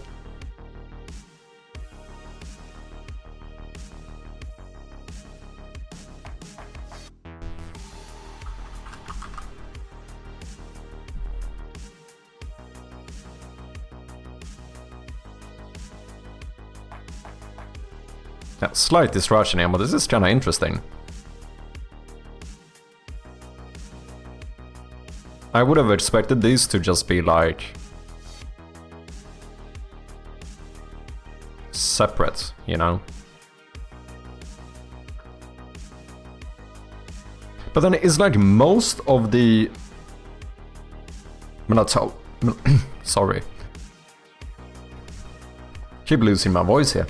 Is most of the melatonin made from serotonin? Is that how that works? Is most of our melatonin converted from serotonin? Yes, melatonin is made from serotonin in your body. Interesting.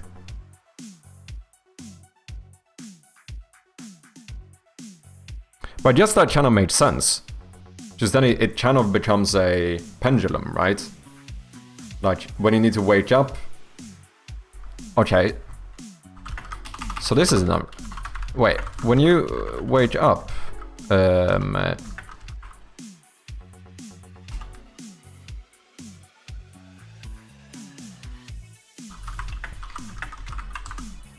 Does it convert the other way too?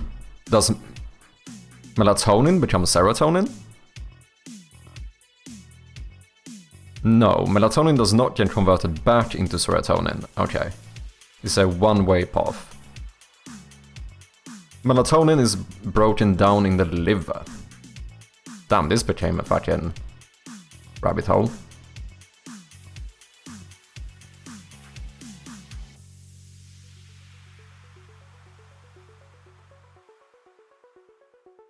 Okay, so what happens is basically that during the day we get more serotonin, which does a lot of stuff, right? Because this also is a little bit of, I mean, it's not like dopamine, but it also is one of those like feeling consent hormones, right? But then towards the evening, we start converting the serotonin we have into melatonin. And then I assume while we are sleeping, we break down the melatonin in the liver. And then, well, we just start producing more serotonin during the day again. Or maybe even during the night. Oh. Today I learned. I think that's how it works, at least. It's the impression I get from that.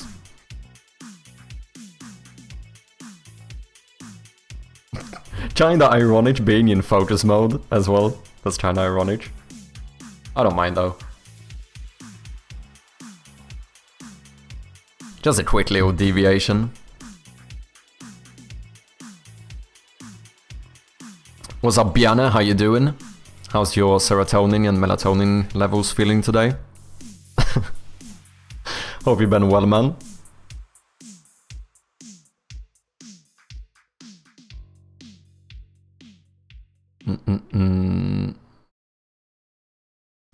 Bool up, int floor. We need to... We sorted out the new map now. We basically have Fog of War, which feels pretty good.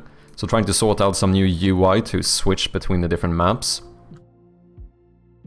You're doing good, nice to hear. It's going quite well. I'm feeling good about the new map. I think this is gonna feel a lot better. So basically now, you will only see the areas which you have already explored. And then again we see where the player is. So now if I go here, then boom, we see a bit more. If we teleport inside, we see the main hall here.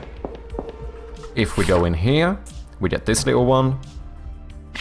We just made it so that it now works when you go upstairs as well. Feeling pretty good about it. I don't know if you saw last time as well, but we have these markers with the little descriptions now too. You can check that. Ooh, this was a locked door.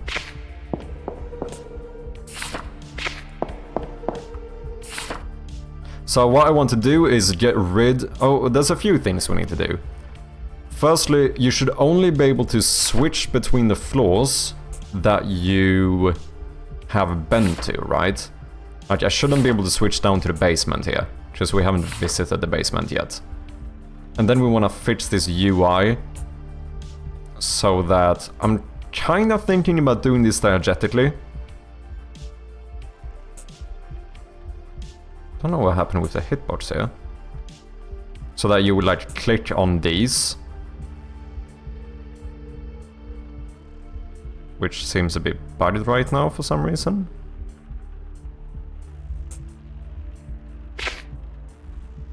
Ah, that's weird. But yeah, maybe having it so you click on these to switch up and down. I don't know if that's gonna be intuitive enough. But it feels like it could be kinda cool. Maybe we should only have one. But then you can only switch one direction, which feels annoying. No Jewel, welcome in, man. How you doing? But yeah, overall I'm feeling quite good about it. Seems like dopamine for focus, I was mistaken. Okay. Yeah, that kind of makes sense, because dopamine is what is basically the reward system, right? Or like, even, it's more like anticipation. And I suppose you kind of use that to stay focused, like the anticipation of the reward. It kind of makes sense. Because I think both serotonin and dopamine are kind of feel-good things in the brain, right? But in different ways. I'm fairly certain that dopamine is more like the anticipation for a reward or shit, whereas serotonin is more like contentness, if I'm not mistaken. I could be wrong here though, I'm not the most knowledgeable here. How you doing, No Jewel? Yeah, I don't know why this is glitching out so much.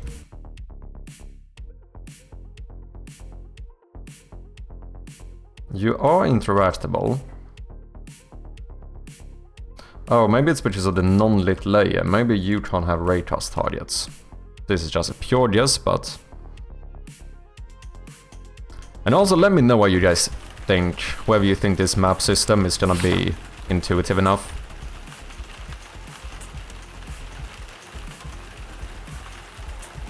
It's still being weird. The hitbox... This is the hitbox, but this isn't?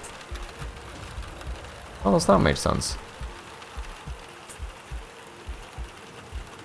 But yeah, do you guys think this is gonna be intuitive enough? That you click on these to switch between the maps? Or basically switch between the floors?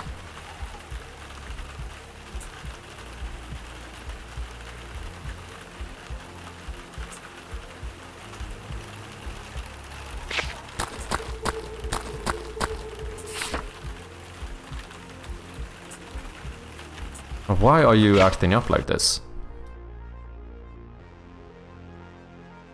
Raycast target. Bam bam bam. Oh, is it because you... Because the map is a user interface, maybe? Do you have something to do with that? Why if I... it shouldn't.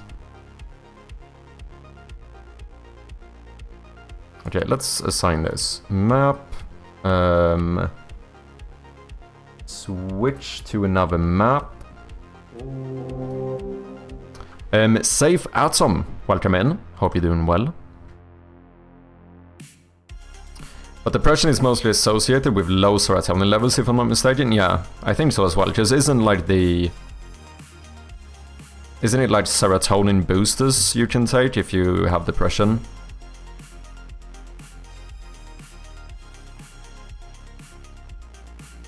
Maybe some kind of indicator on what level you are. I think we kinda have that with the like title thing. So this would say like main floor. I don't know if I need the name of the building or whatever, which might be placeholder anyway. But the title does change whenever you switch between them. Or do you mean where you are, as in like where the player is? Or as to which map you're looking at? Switch to another map, bool up. Okay, we need to keep track of which map we are looking at. There's no way of doing this without it. Private int current map maybe instead of current floor. Let's default this to 1. And then whenever we switch map,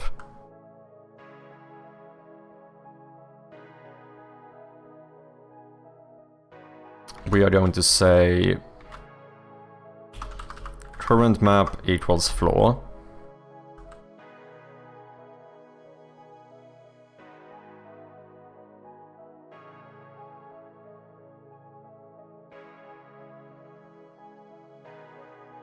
Sure. And then when you want to switch to another map, we say if how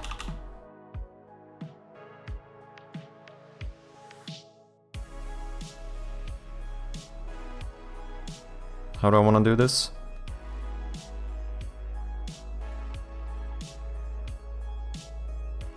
We should just do if up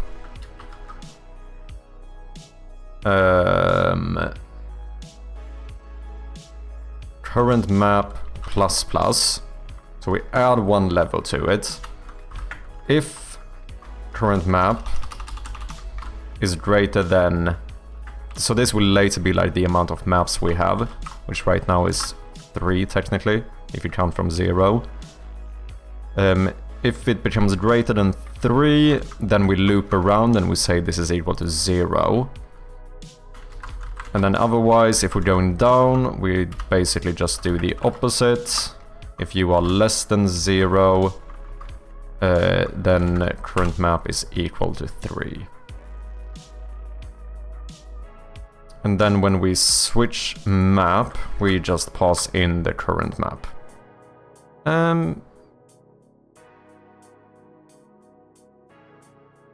That's a bit weird, isn't it? I pass in the current map. And then I changed it again. Yeah, I think it should work though, so I'm gonna do this for now.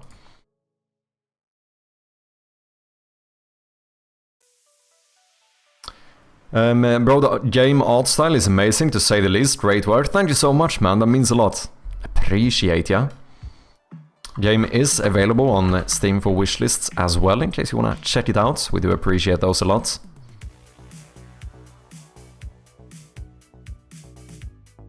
But yeah, I feel pretty good about where the art style ended up. It was a lot simpler before. Like, if you think this is minimalistic now, it was way more minimalistic before. But I feel pretty good about it. I'm quite happy with where the art direction is at the moment. Why can I not call... Switch to another map? Oh. And then the bool was whether to go up or down, so let's make this one go up instead. Let's have a look. I think the buttons are still a little bit bugged, but oh well. Should be able to see if it works or not.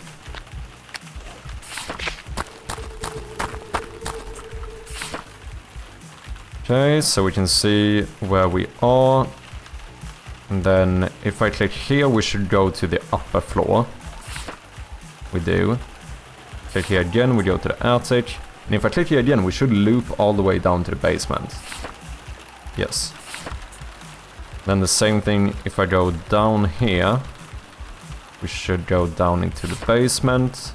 And then loop it all the way around to the attic. That is pretty much functional. Just need to figure out why this is not working. Like, why is it not being... Why does it not have a hitbox here? But it does here. Which makes no sense.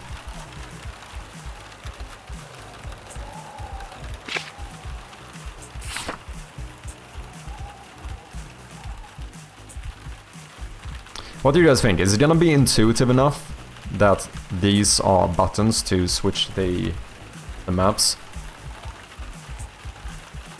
I do think the fact that they get highlighted will help. Something is acting weird here and I don't know why.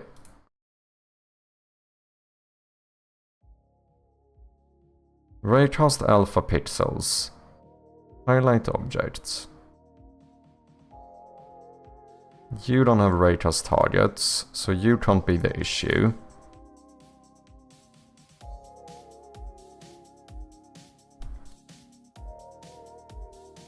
Or is it because the open map is non-interactable? I shouldn't know, because then the old pencils and markers should have had issues as well. Could it have something to do with the user interface?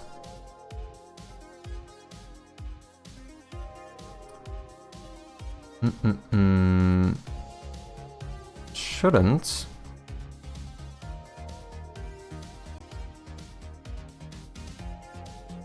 Gauli, how you doing, man? Welcome in.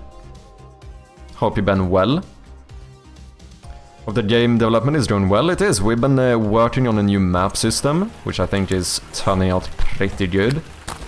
Basically just did a pretty fair rip from Resident Evil.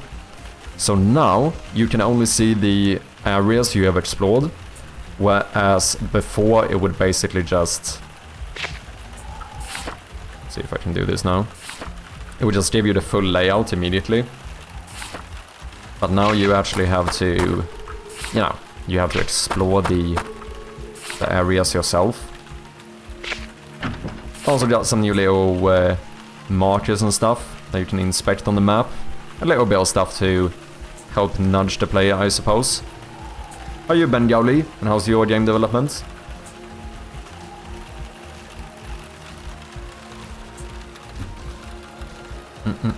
But I'm having some issue with these buttons. This should be your hitbox. Oh, is something covering you? No, just you are at the end. Okay, let me deactivate both of those and see if that does anything.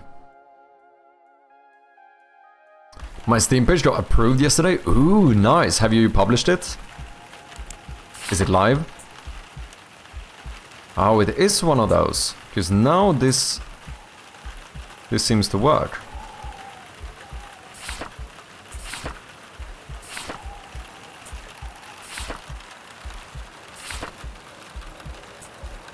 Huh.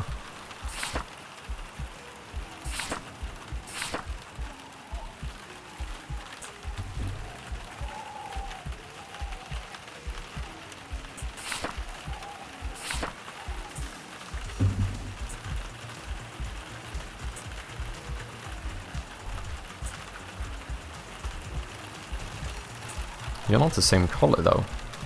That's a bit weird. Why are these slightly brighter? Oh, just you don't have the user interface anymore. Or the non-interactable. Okay, so let's find out which one is the issue. Let's turn on non-interactable and see what happens. Instantly publish it? Where's the link? Send us the link. Heading off for now, but good luck. I look forward to Shroud of Gloom World Tour. Let's go. Thank you very much for hanging out, Kirby. Nice to have you as always. And I'll catch you next time.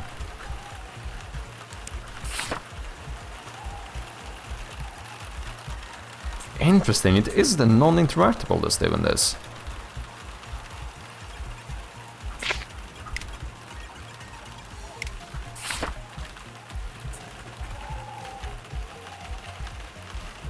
No, this is also not working. Okay, I think we need to separate this. Where... Oh wait, is this the thing I move though? No, it's not. This is the thing I move. I think I need to move this image.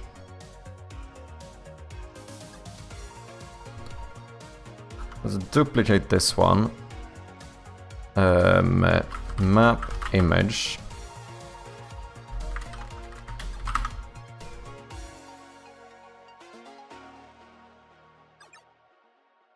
And what we're gonna do is we're gonna delete all of this.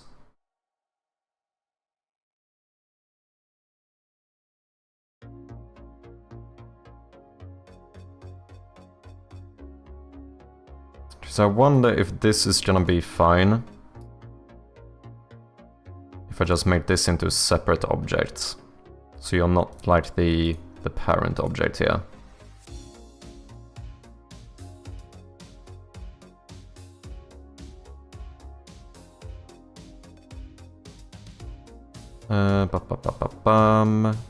What am I doing? This is new. Okay, so we basically duplicated that thing. Let's apply all of this. Go in here. I'm gonna put you at the very back here. And then we're gonna disable all of these. And see if that makes a difference. I don't really understand this, but let's just brute force it.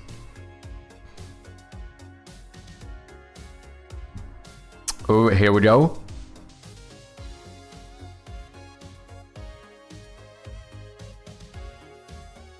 Gulu Gulu, the tiny pirate island time. Look at this.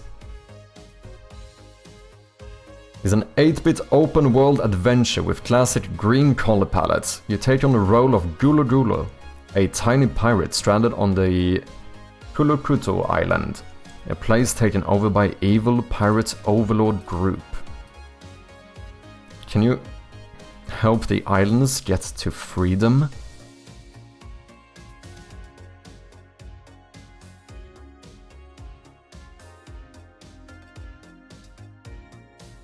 Unlock different color palettes.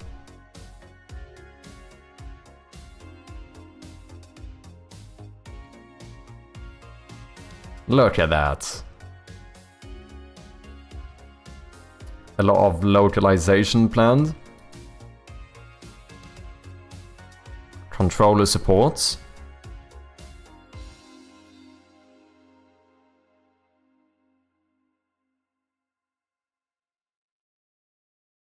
I was too scared to write Game Boy palettes. Oh, do you mean like out of like copyright reasons? Is that what you're thinking?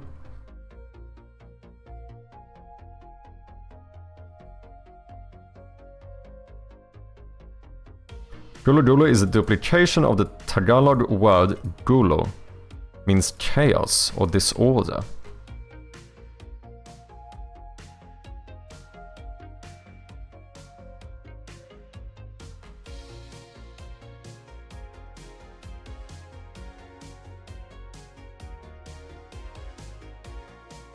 Interesting. Slow and steady, dahan dahan. Unti unti, little by little. Interesting. Working on a demo at the moment. Was working on the German translation today for the first chapter. Nice. Do you have any... Do you know roughly when you plan on like releasing the demo or the full game? Nintendo is twice straight. Yeah, I mean, I have heard that as well.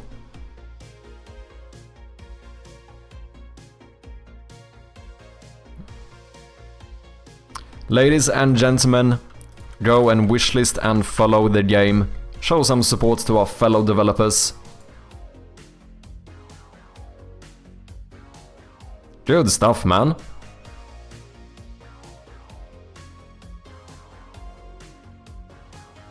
From Lucky Come the Holidays is a lot more work than I thought. Yeah, that tends to be the case, doesn't it? I mean, after the game jam for Shroud of Gloom, I initially said that I think I can finish this in like a few months. It's been 10. It's been 10. When I said a few months, I did not mean 10. And I don't even have the demo ready yet. Good shit, man. Congratulations on the new Steam page. That's a big step. Very exciting.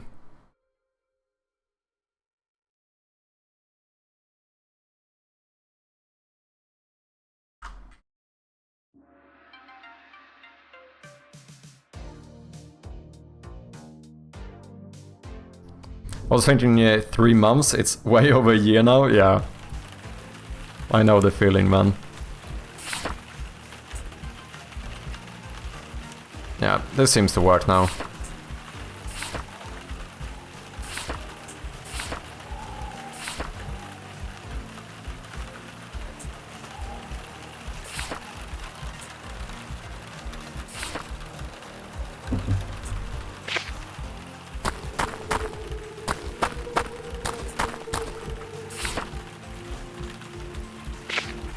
Oh, you stay on that one though. Don't know if I like that. I kind of... Whenever you open the map for the first time, I think you should always show the floor you are currently on. So I guess what we would need to do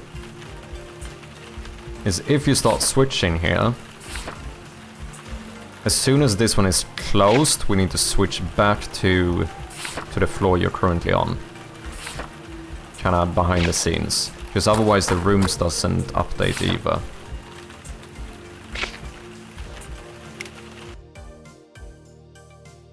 But that shouldn't be too difficult.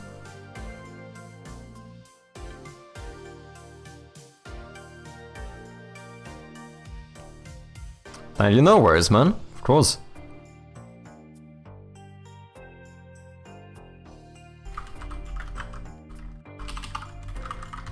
For anyone who doesn't know, Jowly is yet another streamer on Twitch doing some game dev stuff.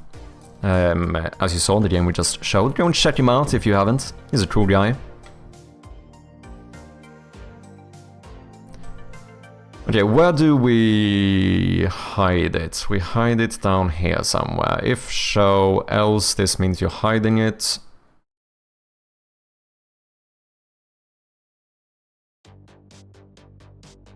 But we need to do it after the animation. Map transform, do local move Y. Ah, but we only want to do it after this if you hide it.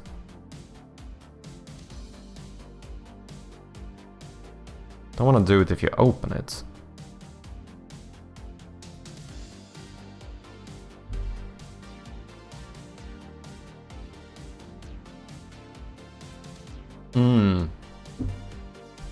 Okay, so what if I call a function that checks that? Oh wait, I should even... Wait. If I do the onComplete, I can write whole fucking code in here, can't I? If I do onComplete, little lambda thing... Should I not say... Oh yeah, I need this as well. Should I not say if don't show,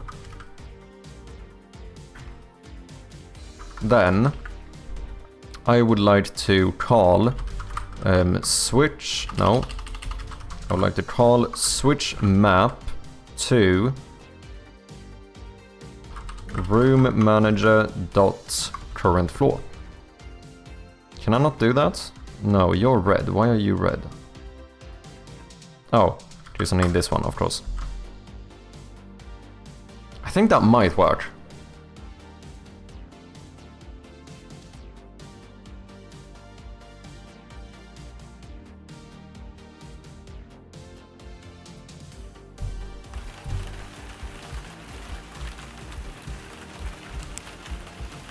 Okay, so we open it, we are on the main floor.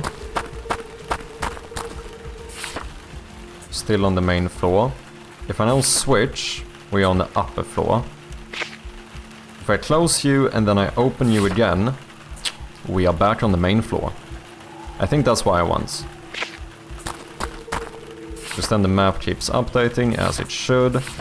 You can look at different maps, but whenever you open it the first time, we always show you the floor you are on. Because that made sense, right? Like most of the time when you look at the map, you're gonna be interested in seeing where you currently are. Like checking neighboring rooms and stuff, I imagine, is what you're gonna be doing most of the time.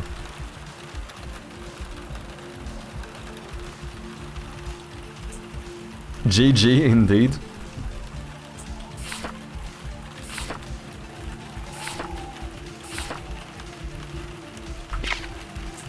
So the only thing is that we need to kinda keep track on what rooms you've been to, or what floors you've been to rather. Because if you only have been on this specific floor, at that point we shouldn't even show these. Because there's no map to switch to. Because that map would be empty, and it doesn't make sense. So we only want to show this one. As soon as you go to a new floor,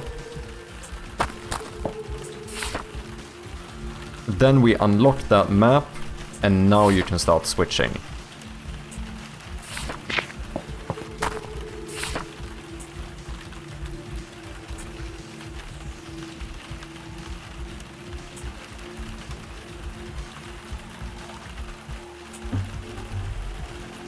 That's kinda what I'm thinking.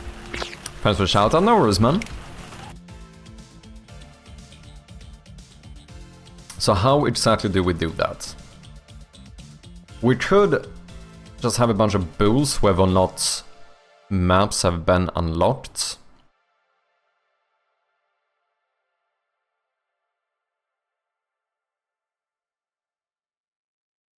I don't know if that maybe is how I have to do this.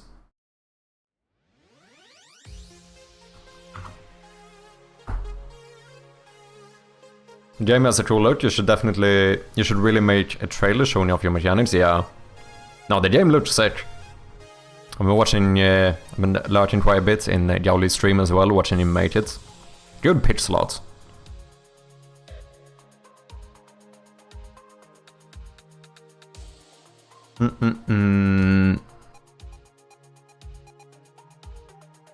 There must be a better way to write this.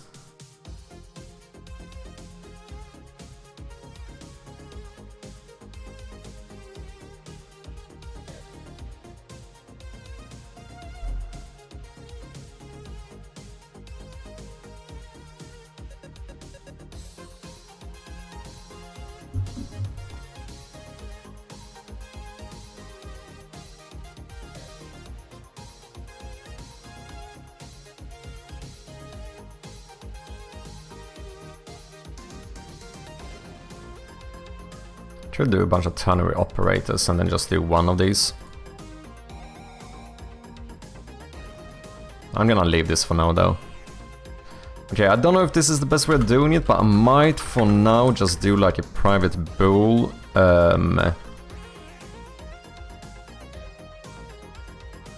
This is gonna be tricky though, because we somehow need to know which floors you've been to, and only show... So this function needs to change.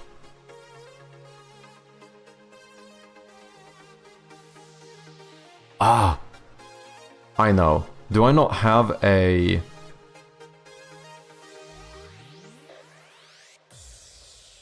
I have an array of floor maps.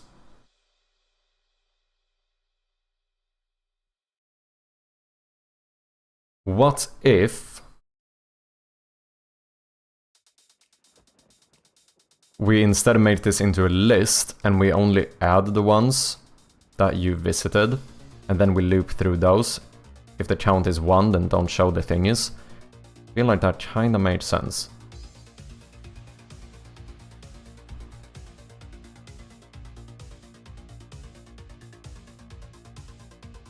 So basically we would basically make this into something like unlocked maps. And then we make this into a list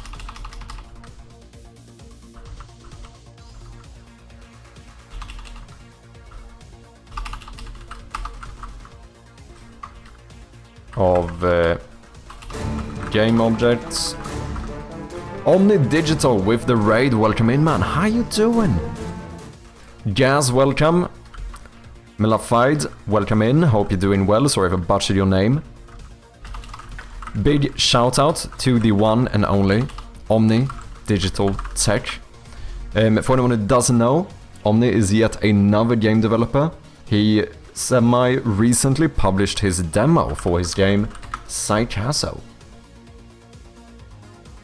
This little thing, I should not say little, this is actually a pretty fucking big scope, man. We did play the demo on stream, it's a cool game. Go and check it out if you haven't, ladies and gentlemen. Play the demo, wishlist the game, all that good stuff, support our fellow developers. Miss Deathheart, welcome in. You can butcher my name. Did I butcher it? Hello neighbor. Ooh, do we have a fellow Scandinavian in here, Miss Death?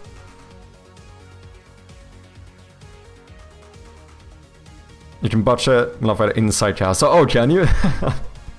So, for anyone who doesn't know of me, I go by Mad Sherpy, and I am currently working on a point-and-click horror game called Shroud of Gloom. Been doing a bit of improvements on the map and how that one works in the game. So far, so good. But if you want to get a better idea of what the game is like, here's a little teaser for you.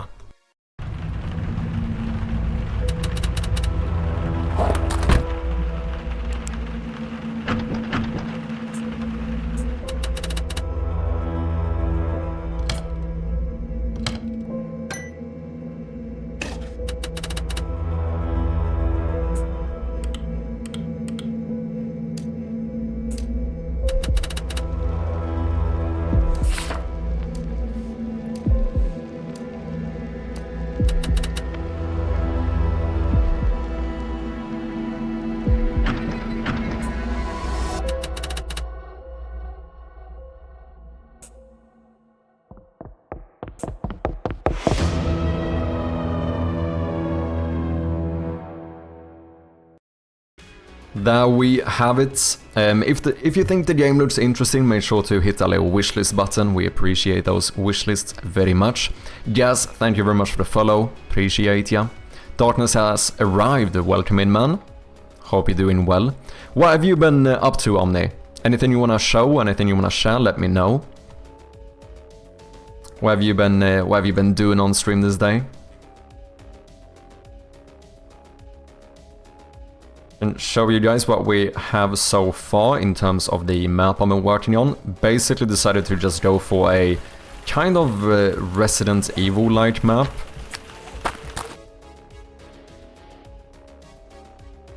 Which is working wonderfully. It's working great. This is very... Hey, Unity, this is kind of bad timing. What did I do? Oh, because I changed this, didn't I?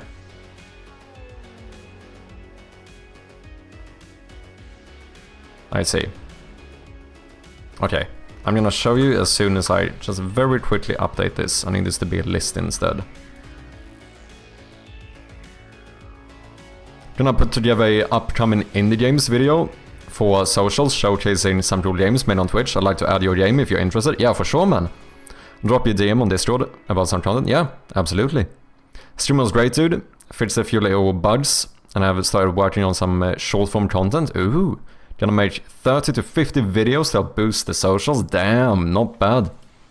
Yeah, I need to get on my content creation grind as well. I did recently, for anyone who's missed it, I released my second devlog. But yeah, I still haven't really fully caught up. Like, next devlog is gonna be more specifically about Shroud of Gloom, and it's gonna be interesting to see how well that converts. To be fair, even the last devlog I did, I ended up getting, what, like 13,000 views or something? Last time I checked. 12,500 views. And since most of it was not about Shroud of Gloom, it wasn't like a huge increase in visibility or whatever. I just mentioned the game in like the last 10 seconds. But interestingly enough, it was actually enough for me to... When I look at the wishlist graph, I can see like a small peak or whatever after the video was published. So although it's nothing major, I could see a pretty direct correlation to my wishlists increasing. That was pretty nice.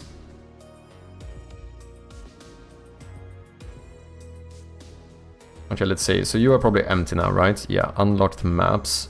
Let's do this. Just 1 little second and we should be good to go. Why can't I not lock this one? There we go. Boom, boom, boom, boom. Throw you guys in here, switch these around. And I think we should be good to go. GG.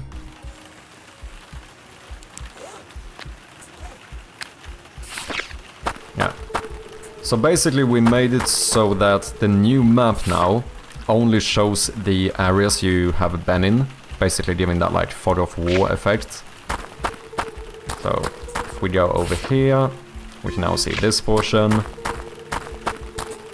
And basically the more we explore, the more of the map we find. Same thing once you get inside the house, you can now see this room. If I go in here, we see this room. So basically to make it feel a little bit more like proper exploration, we just successively show you the map as you go. Then if we go like up here, it now switches to the upper floor and we only see this room. Now we can see this room, which I think turned out pretty good. So far I'm quite happy with it. Only thing is, right now I can switch to floors I haven't been to. So that is what I'm trying to sort out. I'm gonna skip this ad. And I do have a fairly good idea of how I want to do it.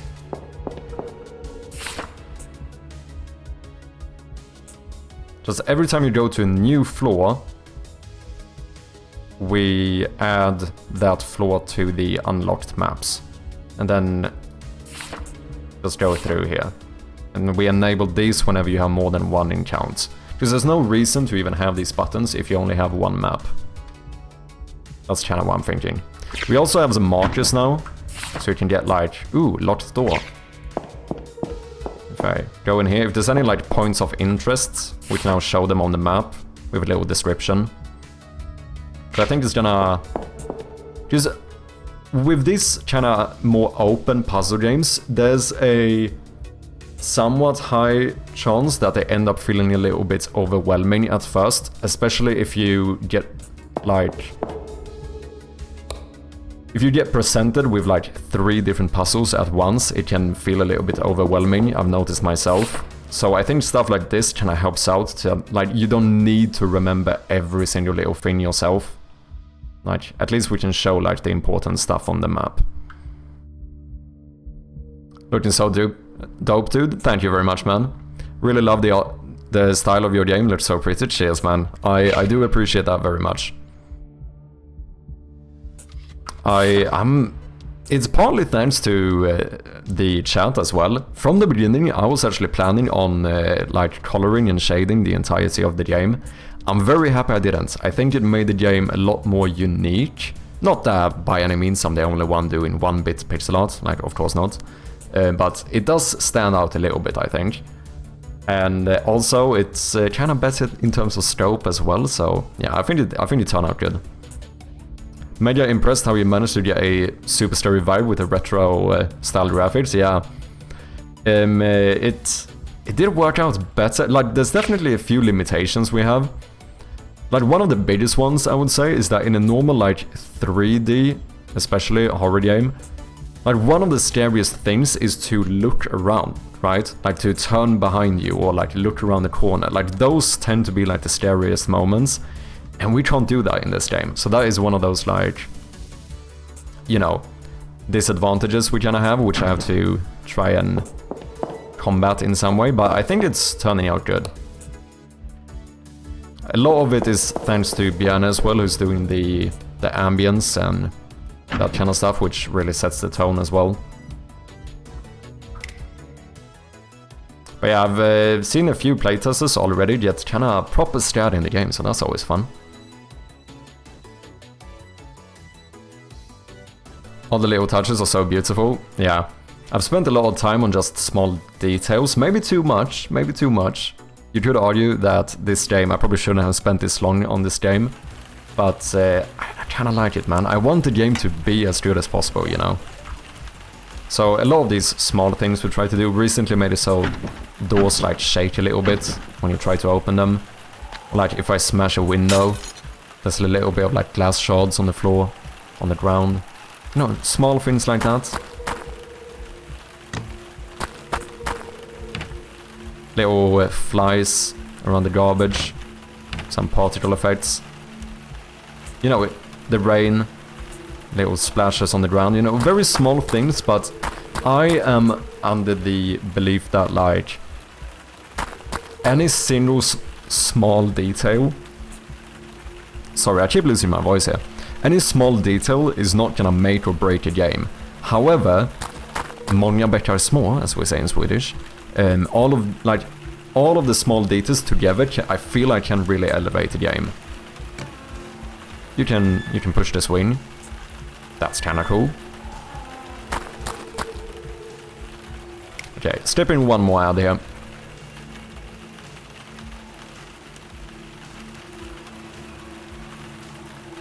In the sea of color be the gloom. You achieve the same effect with the torchlight. It's really cool. Cheers, man. 7 months too long for learning before you start creating. Wait, do you mean like learning game development before you start making a game? Is that what you mean, Soulflame?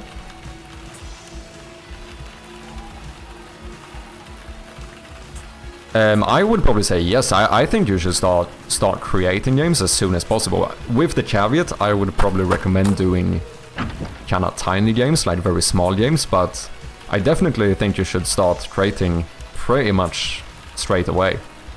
That would be my opinion. And that's what I did. I had no prior experience and I didn't do any courses or anything. I just started brute forcing, trying to understand this shit, and eventually I did. To be fair though, that's not to say that like people shouldn't do courses or whatever, if you want to. Like I think, you know, we're all individuals. What works for one person doesn't have to work for everyone else. But I think game development is one of those things where you kinda need to learn it kind of practically, you know.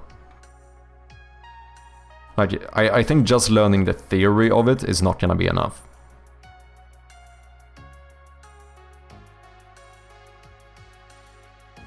It's gonna help out, of course, but yeah, my opinion would be to just start making games. Don't make the new World of Warcraft, probably. Like, make Flappy Bird or something. Pong. Something relatively small in scope, but try to finish it. I say this as someone who started off trying to make a massive RPG game, I should say. So, you know. But if I would go back, I would definitely have started with a smaller game. And I did. Eventually go back to a smaller game. I gave up on 2 RPGs, actually. Which you can see in the devlog I posted. You made a ball roll around on a flat surface, that's a game, little wins add up, yeah, exactly. Walk, don't run, yeah.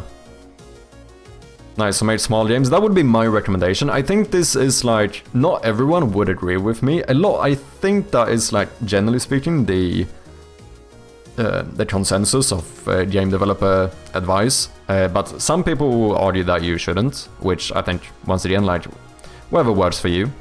But for the sake of learning, I think just starting off with tiny games, and don't do, once again, what I did. Like, I did a massive RPG. After like a few days, I realized there's no way I can make this, because this is way too difficult. So then I tried making a very simple catching game, right? So this was the first game I actually finished was Pastry Pops. This is basically just a tingy little catching game. Like, stuff fall down and you have to catch it. And then, like, when I started being like kinda finished with that game, I went, okay, it's time for my next game. And then I tried to make a massive RPG once again. Which is like, probably not what you should do. Like, I think the small scope should stretch a little bit further where, you know, increase it successively. Like, make a tiny little, like, just a single button clicker game or something. Then try to make Flappy Bird have some physics, some more stuff going on. Then maybe try to make something like Pong. Now you have a bit of an AI you need to do. You know, that would probably be what I would recommend, but with the caveat that this is not what I did. I think it would have been better if I did it. Looking back, this is what I would have done. Just make a bunch of tiny games at first. Maybe join a game jam or two if you want to try that. And then eventually, once you... Just, like, making tiny games also teach you about scope creep. So when it's time for you to make like a proper game, not that a tiny game can't be a proper game, but when it's time for you, when you feel like making a bigger game, you will have practiced your scope management enough to understand what kind of size game you could make, because otherwise you might end up sitting here working for like years on the same game, which doesn't have to be bad. Like, if that's what you want to do, that's fine. But you should probably... Like, you don't want to go in thinking you're gonna do something in a few months and then sit there like 5 years later still working on it. Which is ironic, because I thought I would make this game in like a few months, and I'm here like almost a year later. But yeah, you know what I'm trying to say. Do as I say and not as I do. That's what I'm trying to say here.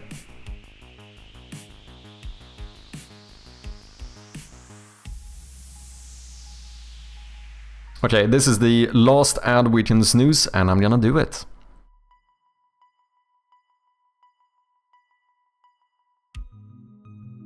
Agreed, you have to be a lunatic to make an open world live sim as a first release. Yeah, exactly. Omni knows the feeling. But he's actually doing it. And this is what I mean, like, it is a bit individual. Like, it can work. It's just that, like, when I give this advice, I'm obviously going for, like, for the general audience. If you want to get into game development, I think the optimal route is to just make a bunch of tiny games. However, if someone wants to make a massive game and you're okay with spending a lot of time on it and stuff, then, you know, so be it. Like, I wouldn't stop you anyway. Like, if that's what you're planning on doing, my advice is not gonna stop you.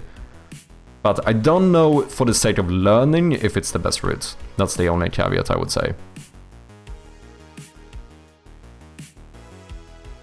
You still learn a lot from it, of course, but I found that I almost learned more from like my RPG game taught me less than the 3 other tiny games I did, if that makes sense.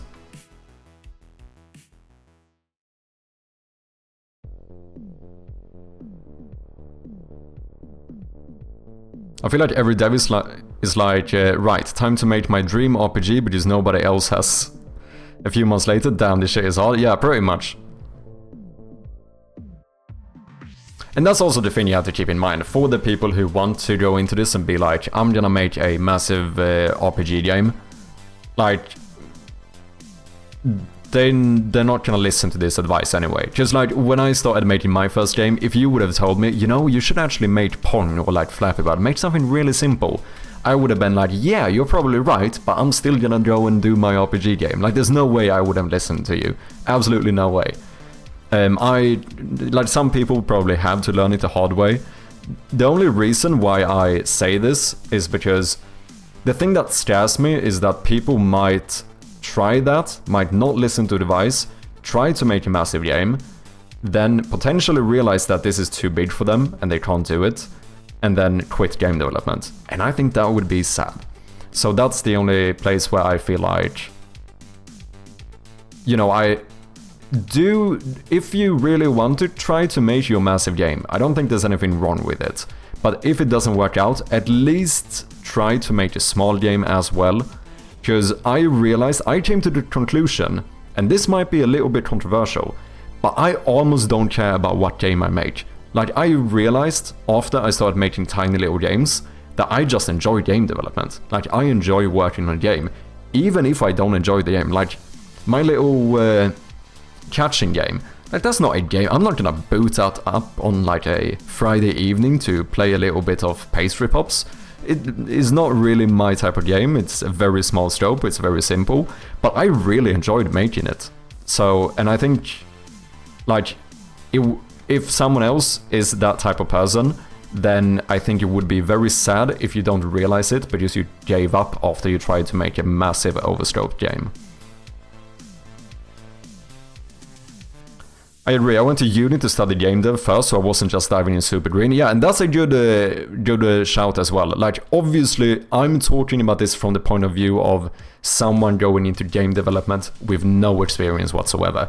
Like, if you have a computer science degree, or if you have studied game development, as Omni said, like, you're in a little bit of a different spot, like, because although you could probably struggle with scope creep and stuff as well, you at least have more of an understanding of what you're getting into, I imagine.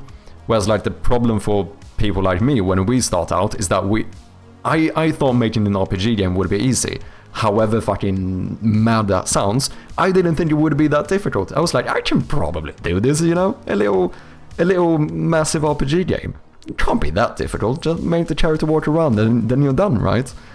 So I kinda had to learn it the hard way. Whereas, like, you know, it's hard to look at someone like Concerned Ape, like, who had a computer science degree. His first game was Stardew Valley, and you're like, yeah, you should probably have made a smaller game. Like, no. Obviously, like, depending on those type of factors, your situation might be different. But for someone exactly fresh to development, like, I would recommend keeping it small. Welcome to Game Dev, you understand now, exactly. What's up, Irad, how you doing? In the Game Dev downtime is making games, exactly. Is the uptime and the downtime. We have an ad coming up though, I cannot skip this one. Thank you very much for your patience, guys. Appreciate ya. Can't play games anymore, I need to make them, same here. I can't justify playing games. Like, each hour I play a game is an hour I cannot spend working on my game, so I find it really difficult to justify playing games. Also, shout out to the one and only gamedev, yet another developer on Twitch. Go and check him out if you haven't.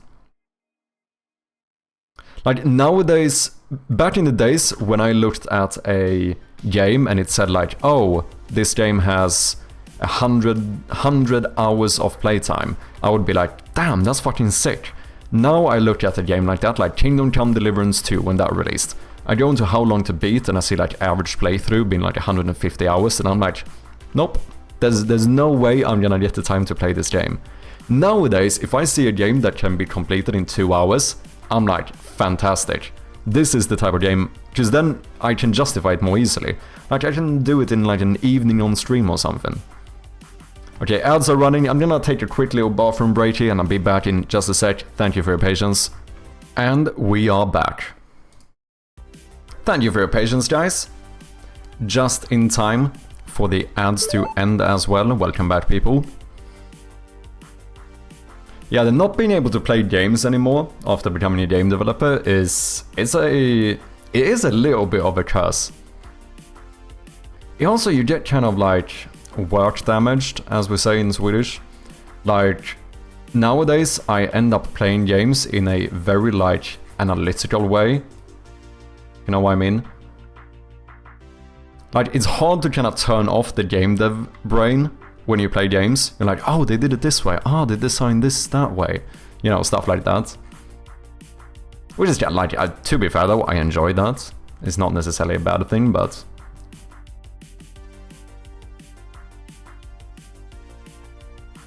Okay, so what we're gonna do here is that we are going to have...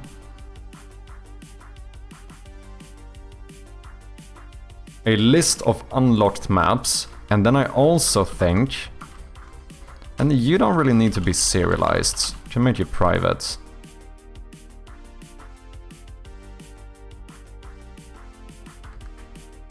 And then we're gonna have a...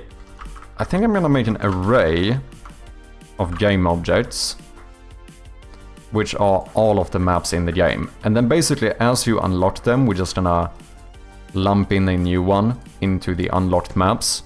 I think that should work. Maps. Then we need to change this, because now...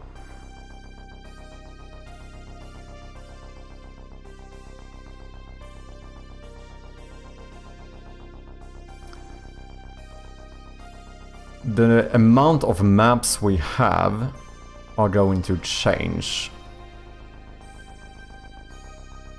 Oh, and same thing here. Wait, switch map. Int floor, that's not gonna work.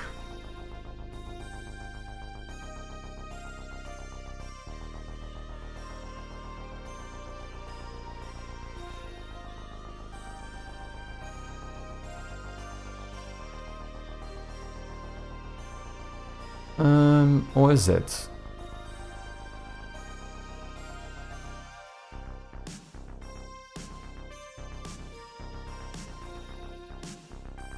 No. Okay, maybe we need to do this in a different way. Maybe we made one array, but then we make a serialized class. Hey, Jazz, with the Prime subscription. Thank you, man. I really do appreciate that. That means a lot, dude. Fucking legend. Coming in here, dropping a Prime sub in like 20 minutes or something. Cheers, man. It's a balance. I play for research, because I've seen so many older designers stuck in their ways, and that's why those games fall flat. Yeah. No, that's true as well. Like, half the reason why I'm playing something like Resident Evil, right, is because it kind of is research for the game I'm making. So I think that's a good point as well.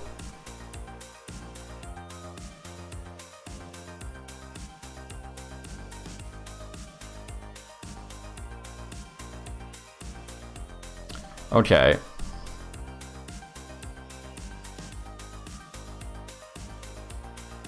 So what are we doing?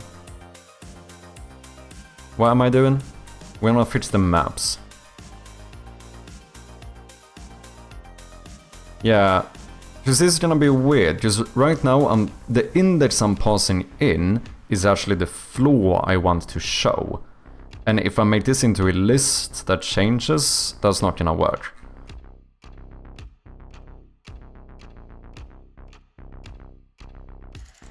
So what we're gonna do, I think, is that we're gonna make like our own class called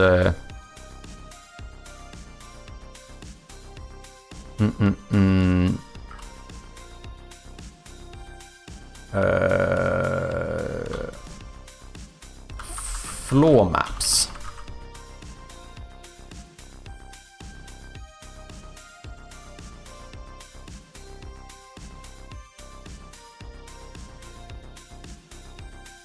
Do I want to do it this way? Because then what I'm thinking is that we should just have a reference, we should have a bool here, whether or not this is unlocked. And then we just have a reference to the game object for the map. My boss usually recommends games, then I have homework to do. Oh, really? I guess that's kind of what chat does for me. Chat recommends me games, and then I have homework. I need to play them. But chat is not the boss. No, no, no. This is not a democracy. This is... Our U14 is forcing you to stand up for 10 minutes. Very ironic.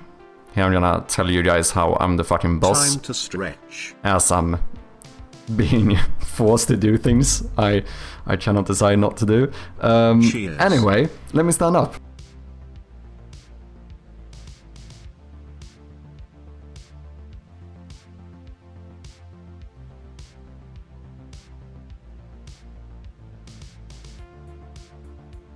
Timing is pretty insane, not gonna lie. Not gonna lie. Timing on that one. I'm the boss. Cheers, AO.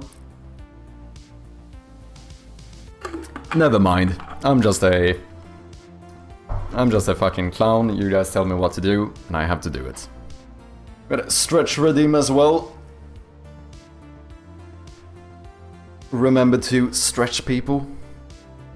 Otherwise you're gonna get the carpal tunnel syndrome speedrun as I am getting.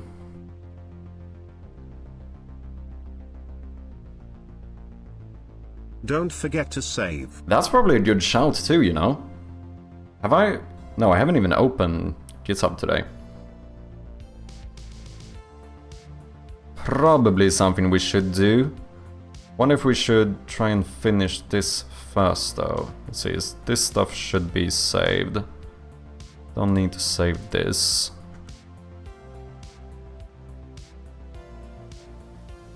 See, let's save in here. What have I been doing?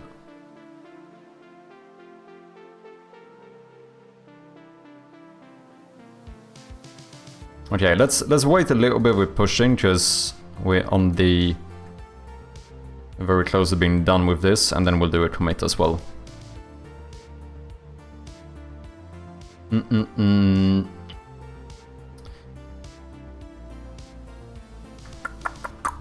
How do I want to do this?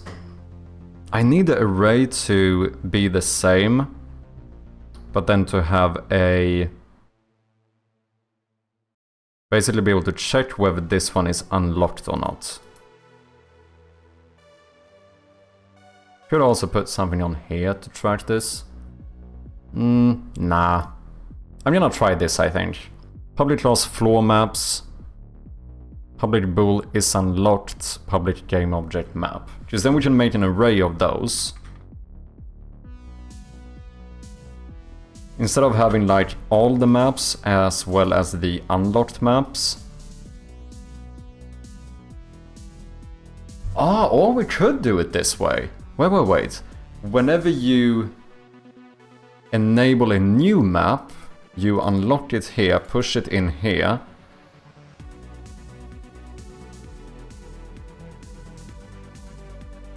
Switch to another map. This is the only thing we use when a player tries to look at a new map.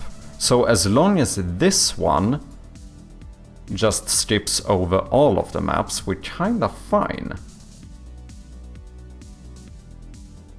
Maybe I don't need this.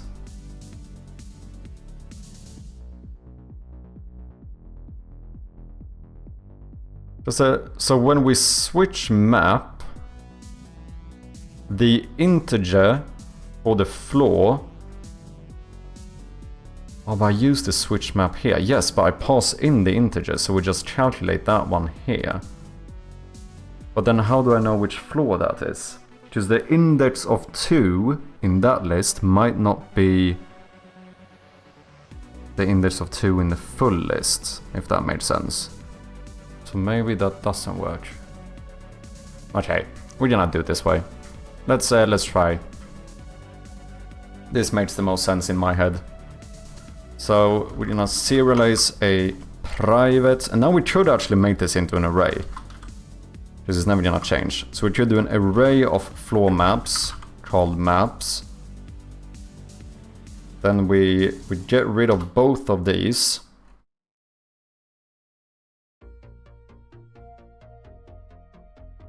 So this is going to be maps.length.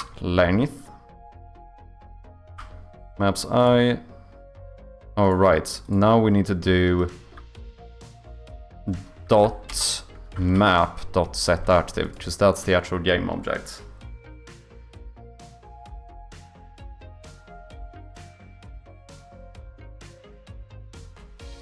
And switch map, that's the one we're told when you go to a new floor.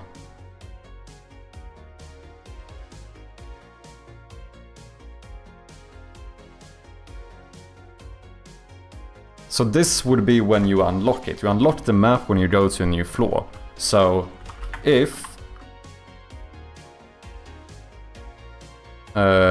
maps at the index of room manager dot current floor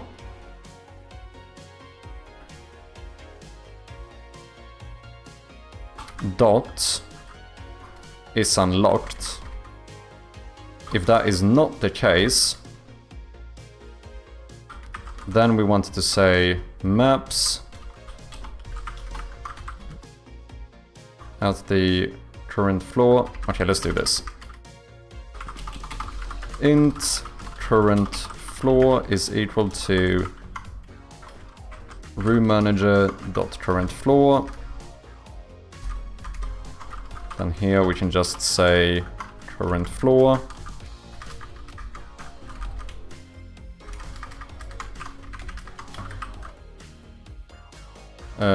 Dot is unlocked is equal to true. So whenever you go to a new floor, if that map has not been unlocked, then unlock it and then switch to that one.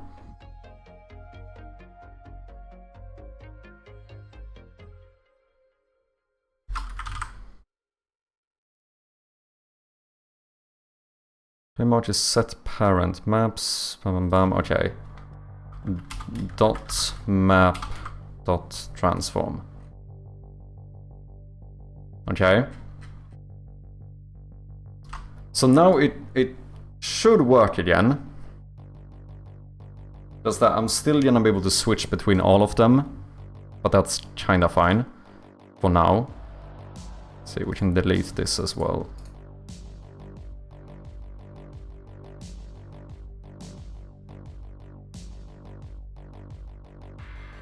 I don't think I need a canvas renderer here, as far as I'm aware. Let's see what we want to do. When I go in here, map, why are you not... Oh, because I didn't make it serializable, did I? Floor maps. System dot serializable.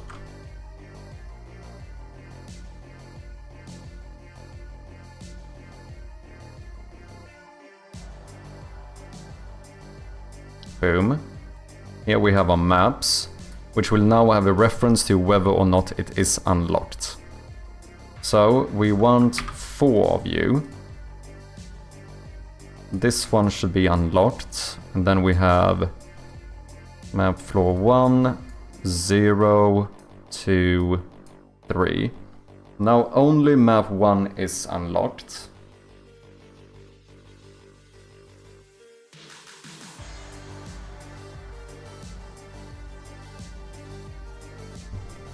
Okay.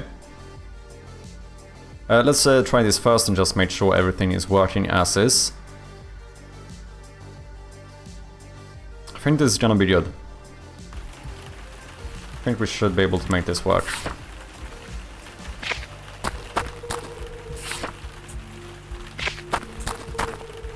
This seems fine. And then if I go down here, we should unlock 0. We do indeed. So that seems fine. Only issue is that I can still switch to the ones I don't have. The other issue is that here, when I only have one map, I still see these, so that should also not be the case. So if we fix that, we are pretty much good to go. So I guess we enable disable though, depending on the amount of maps that are unlocked.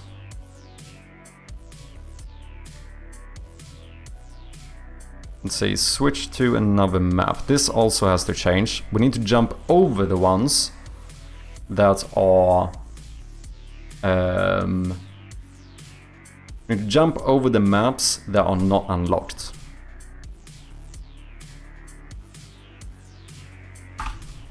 So we should run a for loop here, shouldn't we?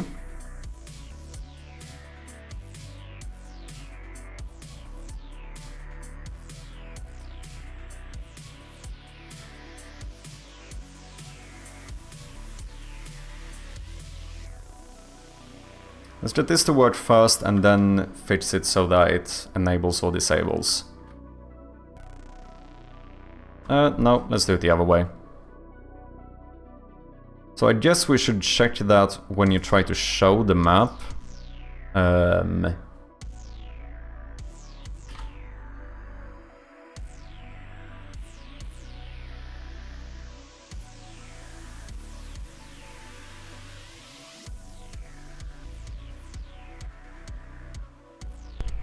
What's up, Samurai Dev? How you doing?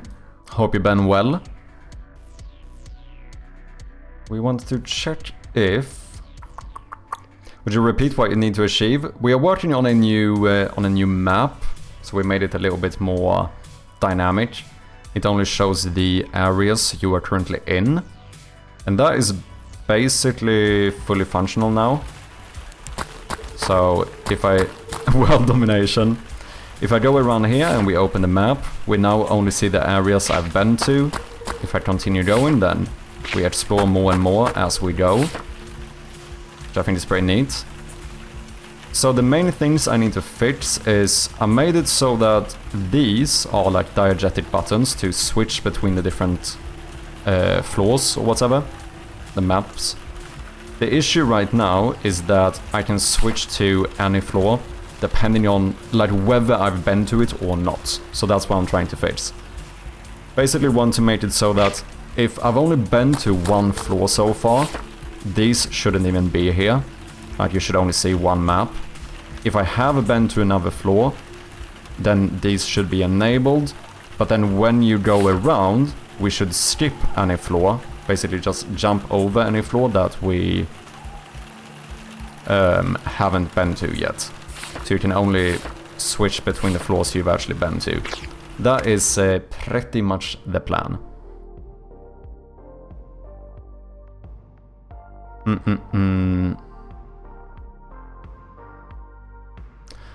Oh wait, we should just do this when you unlock a new map. The first time you unlock a new map, we just check if those game objects are not activated. If so, activate them. Easy peasy. Just calculate it like so. But we need a reference to them. So let's do... just we do an array of game objects.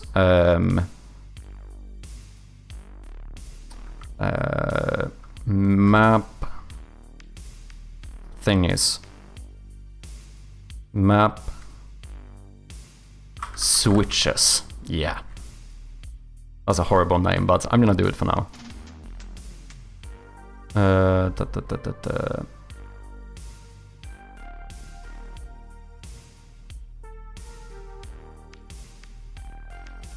Just we don't want to activate them if they already are active. That's unnecessary.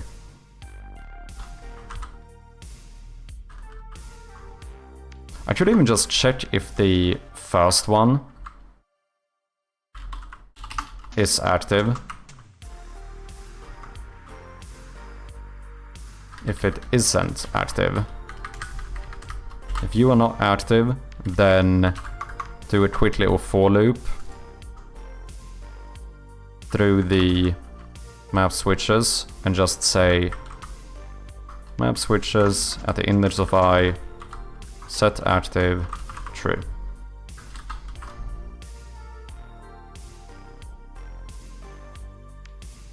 Been good taking a break from my code, seeing you code, let's go.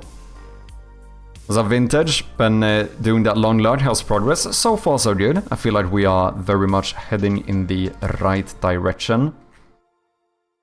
I think we got this to work now, so if I disable this and this, and then we just assign them here, map switches, we want you and you. Let's see if this works. Glad to be your rubber duck, let's go. I'm about to jump in as a sidekick. Okay, so now if we've only been on this floor, we only have one map. So we can keep exploring, but we can't switch because we only see this map so far. But then if I go down here, we technically are on the lower floor or whatever. So now, indeed, we have these two unlocked and we can see the basement floor. We can now switch up to the main floor again. So those are functional. Only issue now is if I keep going, I can still see floors I haven't been to. So that's the next thing we need to fix. In terms of the UI stuff, it's kind of the last thing before this is fully functional. Harry Carts, welcome in, man.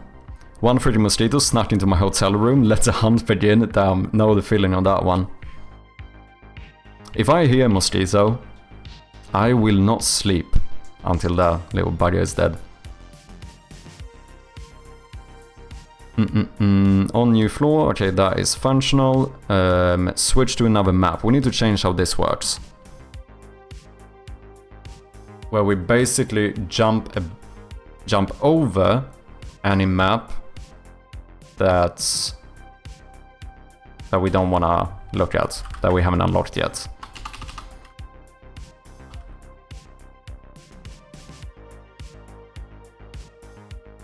I guess we do 2 reverse for loops or something.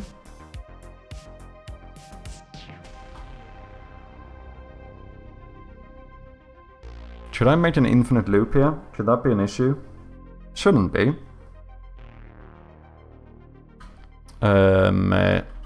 If you're going up, then we do a normal for loop, and then I think we should just do a reverse one when we go down.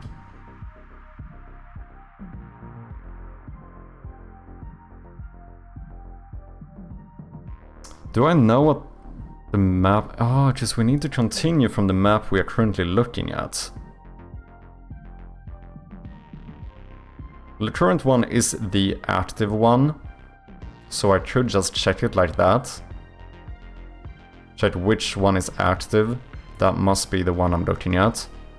Because then we basically want to start from that one. And then just do some check if this one is...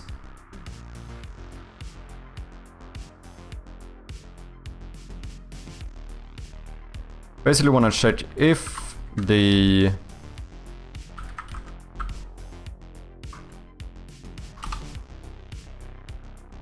If the map at the index of I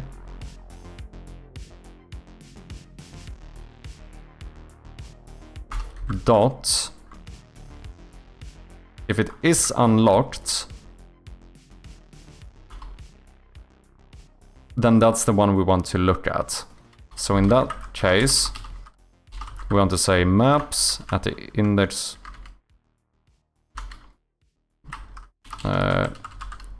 floor maps map equals map at the index of I. If map is unlocked, then map dot map, that feels a bit weird, dot set active true, and then want to break the loop because we have found the one we want to look at. And here the only issue is that if the map we loop through is not unlocked, oh, then we just continue, right?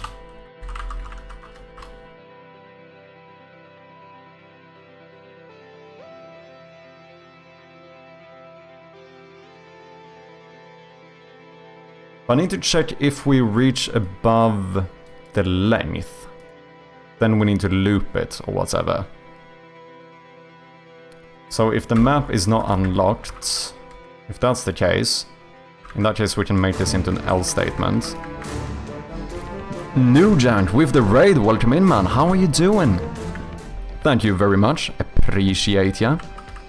Ladies and gentlemen, if you don't know Nugent, he's yet another developer on Twitch. Go and check him out if you haven't. If there's anything you wanna show, anything you wanna share, let me know, Newjank. I'd gladly have a look. For anyone coming in, if you don't know me, I go by Mad Sharpie and I'm working on a point-and-click horror game. Currently sorting out some stuff with my new map. So far so good. If you want to get a better idea of what my game is like though, then here's a little teaser for ya.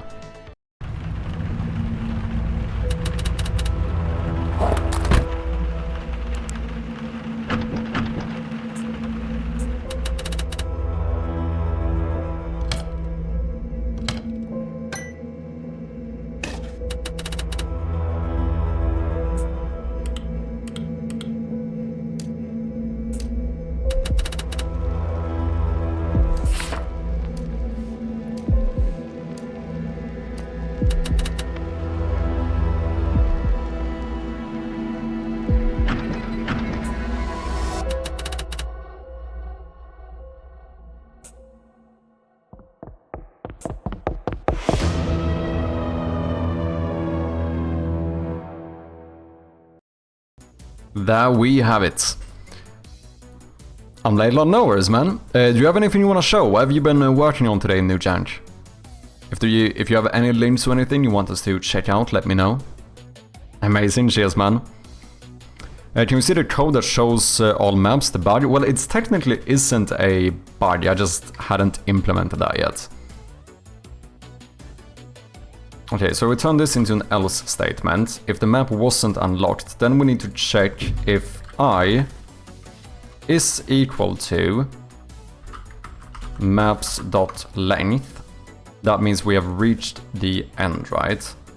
Yes. If that's the case, then we are... This might be a little bit bad, but can I just say that I should now be equal to 0?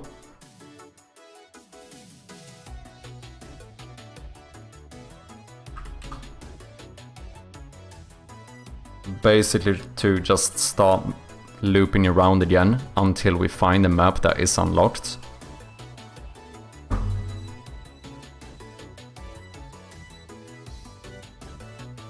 I is equal to 0. So this needs to change. You need to be equal to the map I'm currently looking at.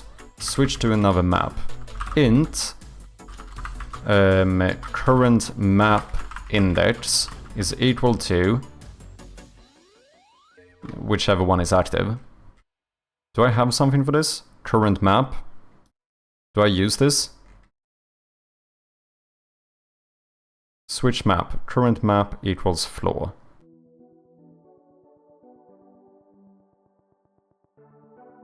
Okay. Yeah, so we do. In that case, I don't need this. In that case, we just say that I is equal to current map, which we should probably rename into current map index. This feels a little bit freakish. I don't know if I'm doing this correctly here. Because this feels like I'm in infinite loop territory, but we're gonna try and see what happens. Been working on a third-person shooter project lately. Ooh, nice! Spent today making some animations. Let me have a look, let me have a look.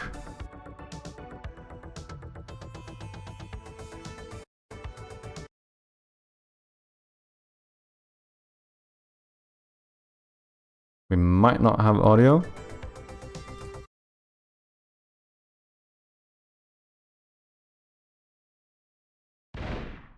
Oh, nice. What's up, Atrium? How you doing? Unacceptable? Do you not like my implementation here?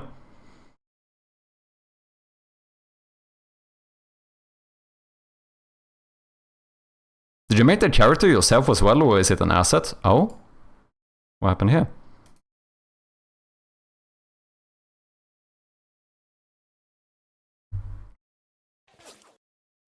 Do you have a better way of doing it, Atrium?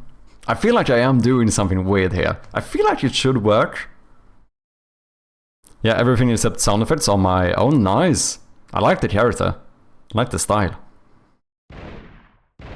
Oh, look at that. We have little damage numbers popping up as well.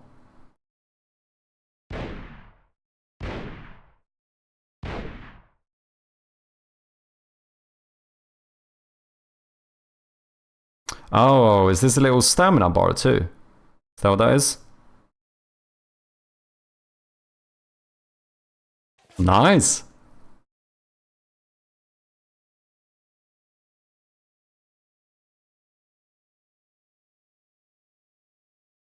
Looking good, man.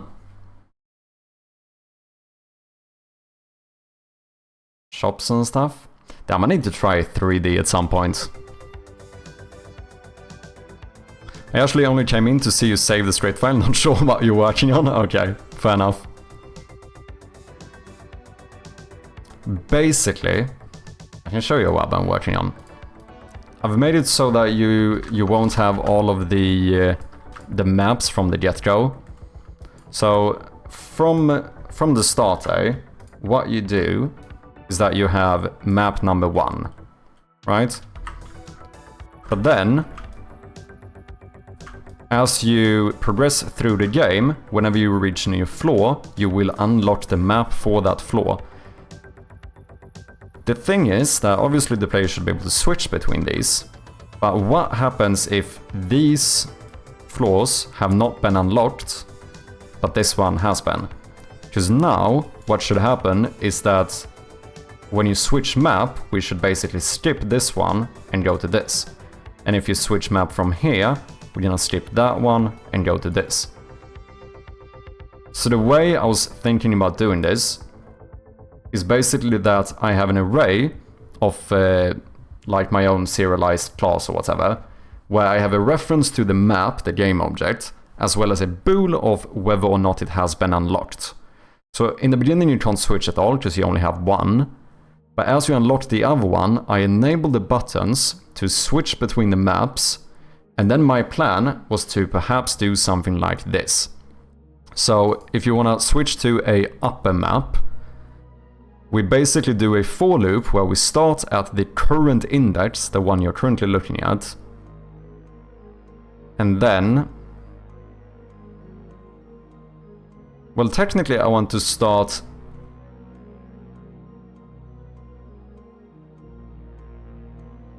at one above this. Because otherwise I'm gonna stop here, because the one I'm currently looking at is unlocked. This doesn't work.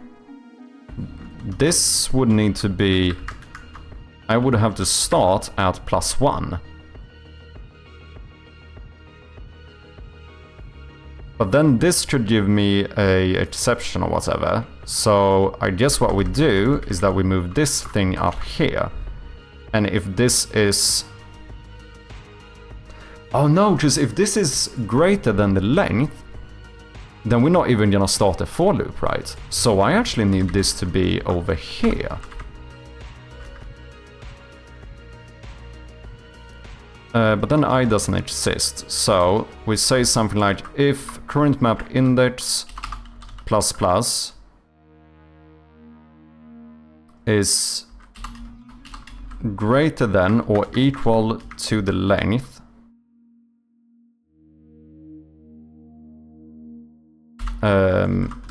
starting... I don't know what the fuck I'm doing. In starting index is equal to current map index. ++.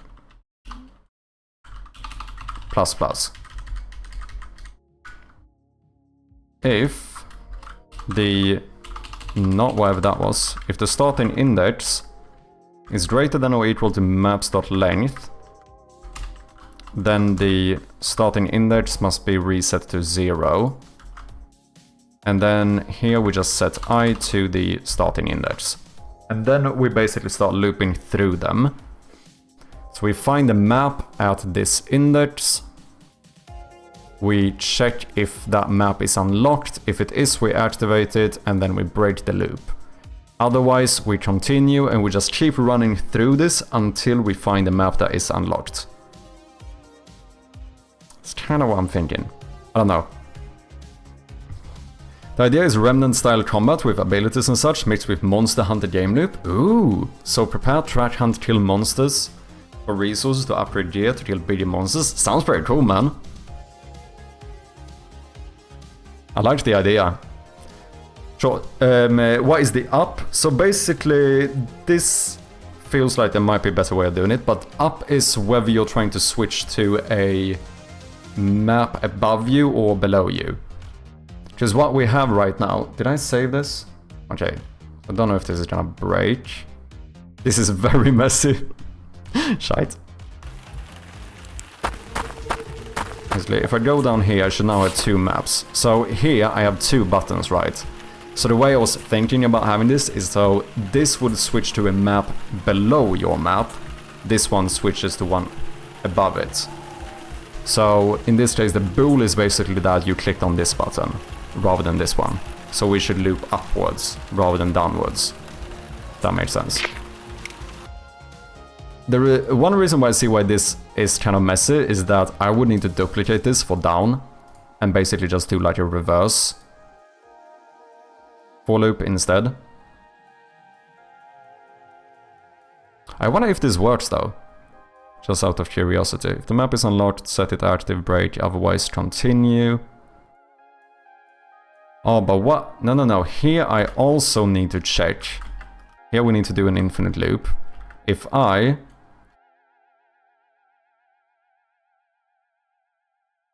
is greater than maps.length, then we once again have to reset I to 0.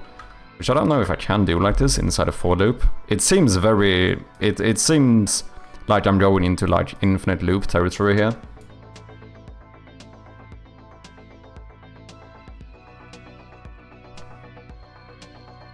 First of all, when you disable the current map,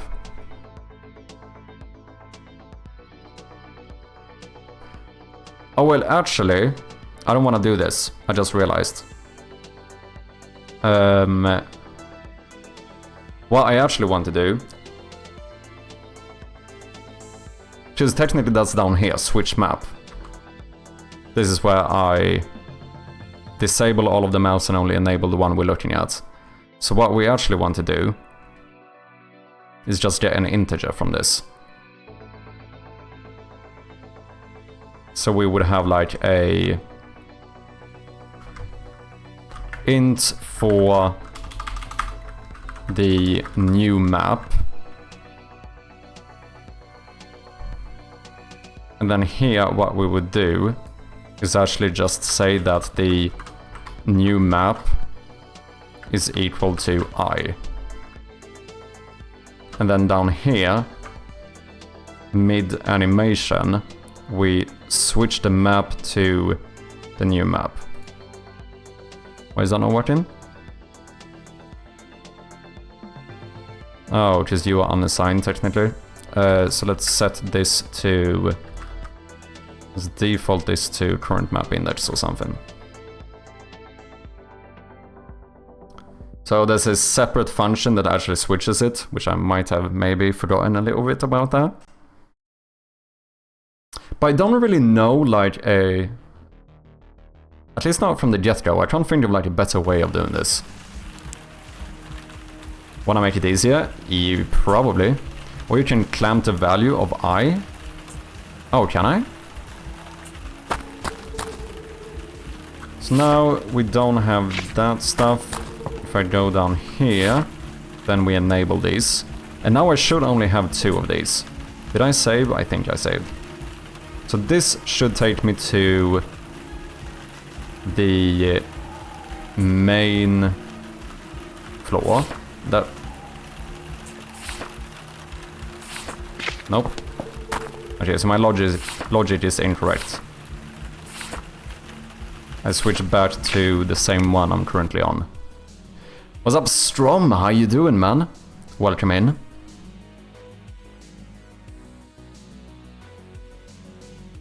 I'm lurking over here. Thank you very much for lurking, man. Appreciate ya, as always.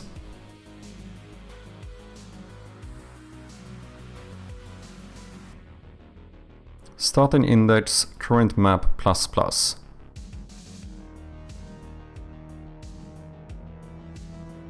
So if I was looking at 0, then this should have been set to 1. Ah, I don't care if you are equal to. I only care if you are greater than. That's the issue.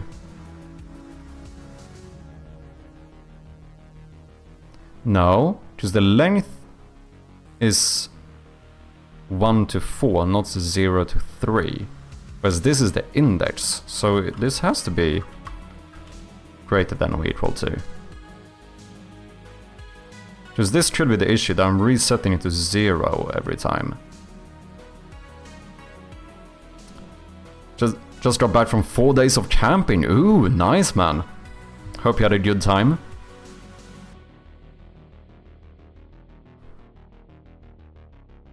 But wait, how does clamping... How would that work here? Okay, I do think we should debug log this though.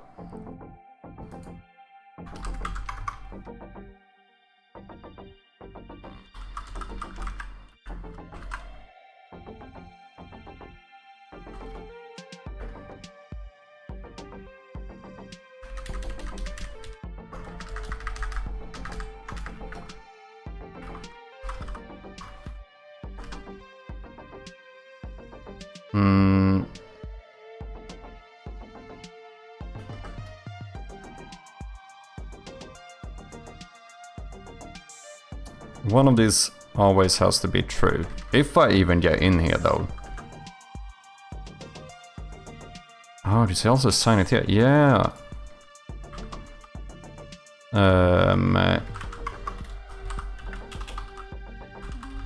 For loop.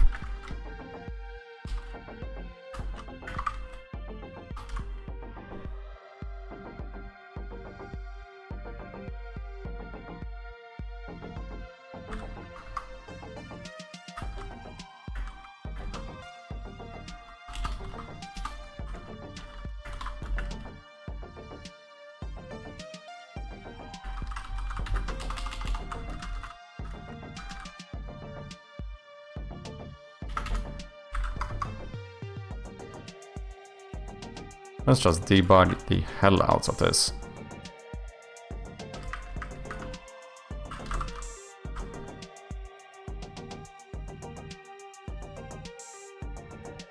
It's not necessary to clamp anyway, okay. Or, do you have an idea, Atrium?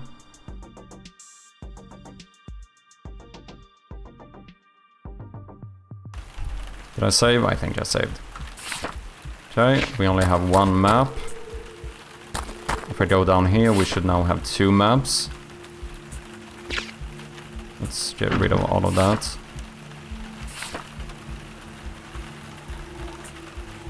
Okay. Flawless. So this is the issue. Starting in the 0 for loops, I start looping because I was looking at 0. I should have started at 1. Oh, because I do...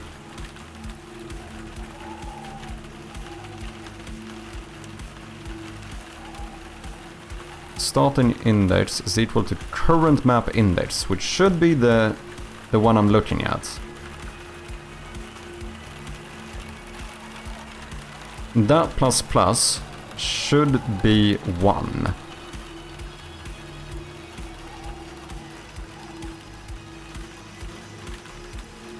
Which shouldn't be... Oh, map.doc's length is... No, that's 4. That shouldn't be an issue. So long as you are less than 4, this shouldn't happen. So why are you 0? Unless the current map index has not been updated.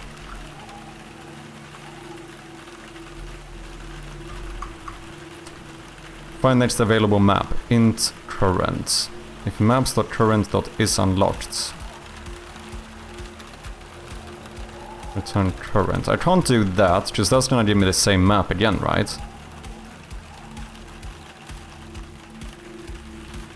If current plus 1 is greater than or equal to maps.length, return find next available map. Ah, I see. So rather than really having like a for loop, you basically loop the method itself. That you will call the same method from inside the method. Basically. Okay. Are you sure that maps.length is 4? It must be, right? Because this is the maps. 1, 2, 3, 4.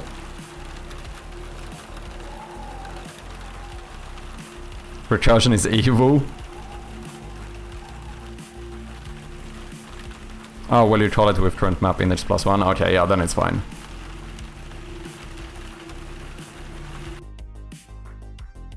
I think the issue here is that I might not have set the current map index. When do you actually... You should change here though, so the next time I click it should be fine.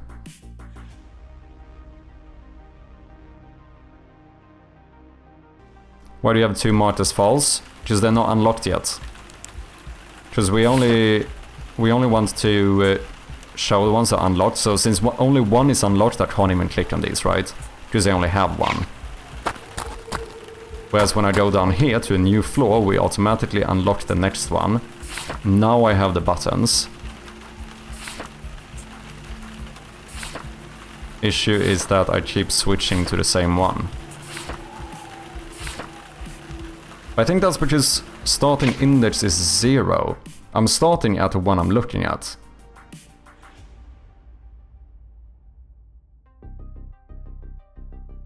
Which I don't really see how that makes sense, since current map index. Do I not change that when you switch maps?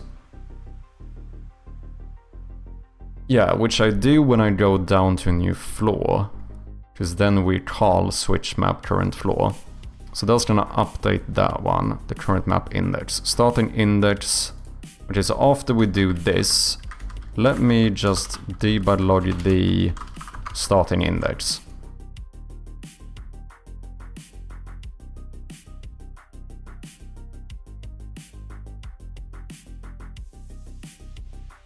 Yeah, exactly, Samurais, because they haven't been unlocked yet, so those are the ones we need to like jump over, so to speak. Unless it's entirely necessary, then fuck it, but most of the time. So would an infinite for loop, would you say an infinite for loop is better or worse than recursion? Why is recursion bad? What do we do? Get you into new stuff? I suppose that's true.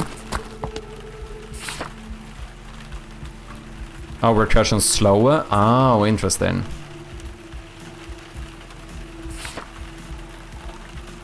Zero. Yeah, something is wrong here. You should not be set to 0.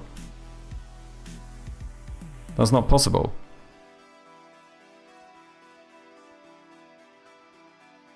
This should be set to 0. But then, the starting index is the current map index ++.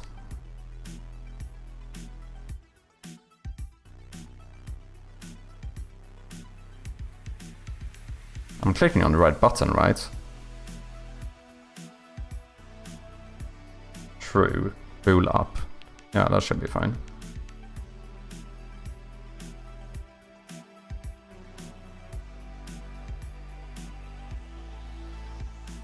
Each method call is slower than just math. For loop's basically just math. Thing is, with the method I sent, you can easily make one to search backwards without having to think. Yeah. Yeah, just the thing here, if we're gonna do the down one, I basically have to reverse all of this and make a reverse for loop, right? To have it loop backwards instead.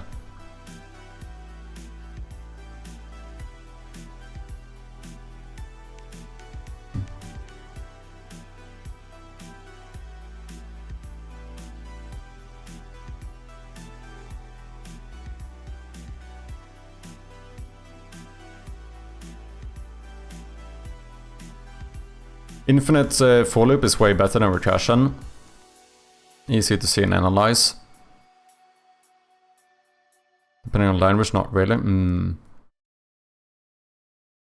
Worst part of recursion is that it's too easy to have a daisy chain of 3 methods before the recursion actually happens, and then it's a nightmare to understand.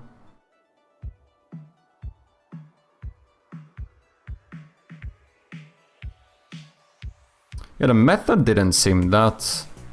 I mean, if anything, I almost think it looks cleaner compared to mine. Just what you're saying, right, Atrium, is that we would do something like...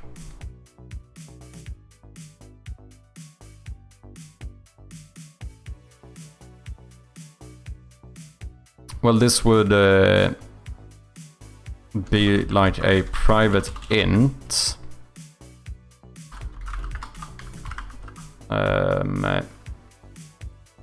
Find next available map.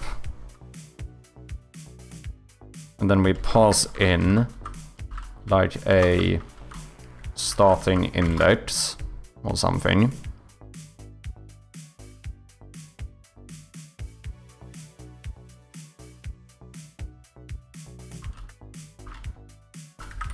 And then we would say if maps at the index of the starting index is unlocked, then we return starting index.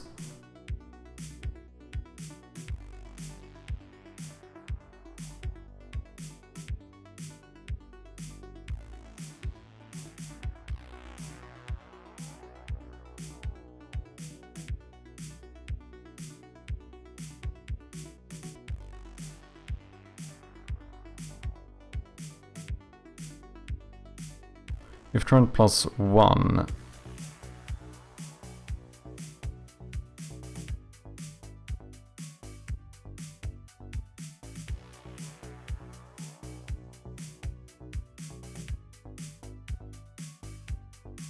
Ah, okay.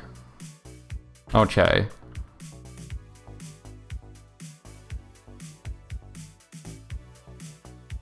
So otherwise, if... Do I need to say this? No, maybe we just do... Otherwise it would be if the starting index plus plus is greater than or equal to maps.length. If that's the case, then we need to start from the beginning instead. So then we call this and we just pass in 0. Well, I need to return this, don't I? I need to return find next available map starting at 0. Now the issue is that both of these should be false, so at the very end we want to return find next available map at the starting index plus plus. Right?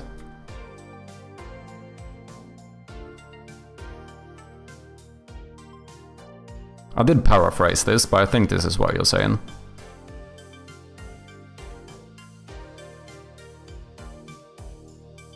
Thank you for watching, Samurai. Appreciate ya.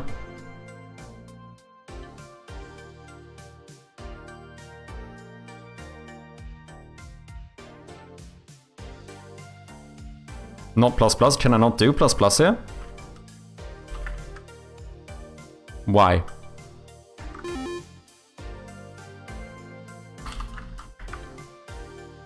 Is that the issue I did here? Because here I did plus plus.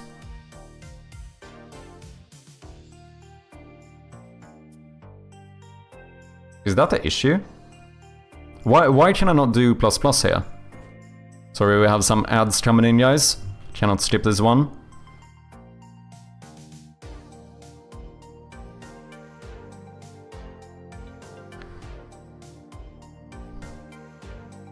Will increment starting index, which will give you problems. Oh, it will change the value of the thing you're ++ing. Ah. I thought that was just inherently just like a shorthand for +1, which it still kind of is, but only for the thing that you're changing. Okay, I see.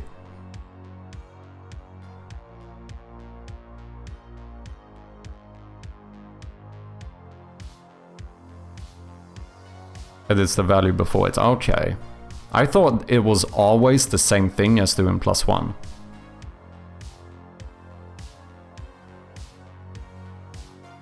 Okay, so this is what Atrium wants to do. And this is the mess that I'm doing. I kinda see the point that this actually seems kind of easier. It seems even easier to read, because this is kinda confusing.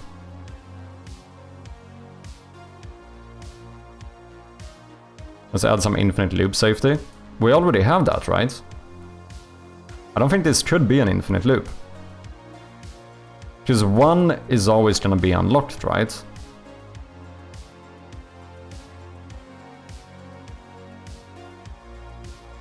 So the worst thing that would happen would be if you manage to click on somehow trigger this without having unlocked another map. At some point you would loop back to the map you were looking at, which is unlocked. Let's add some infinite loops.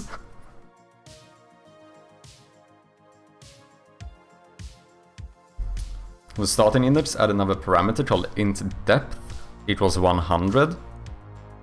Oh, are you gonna like subtract from that one each time? And like if that reaches 0, it means we've tried too many times? Is that kind of the way you're going with this? Oh, interesting. So that would only be... Well, it's only when we treat it, so like before these two or something?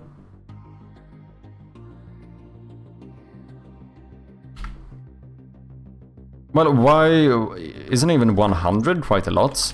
Oh wait, I can't do it here though.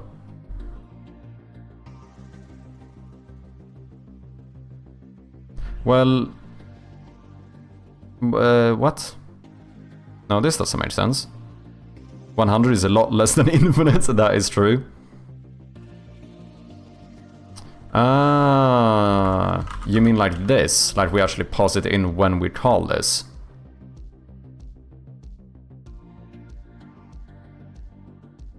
And then we would pass in something like depth -1. And here we would pass in depth -1. And then at the very start, we just do a quick check. If depth is less than 0, then I guess I have to return something, so we just return like 0. We return 1, because that's the default map. Is this kinda the way? And then when we trigger this, we just pass in how many times I'm willing to look through this. Each time we trigger this again,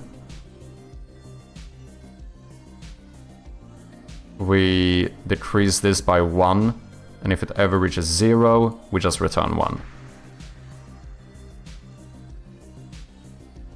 Exactly, 100% correct. Hey, look at that, I'm learning, people. I'm learning. Interesting. I suppose it is a good safeguard to have. Okay, let's try this and see if it works. Let's just comment out all of this stuff. Also, there is one other thing we need to do.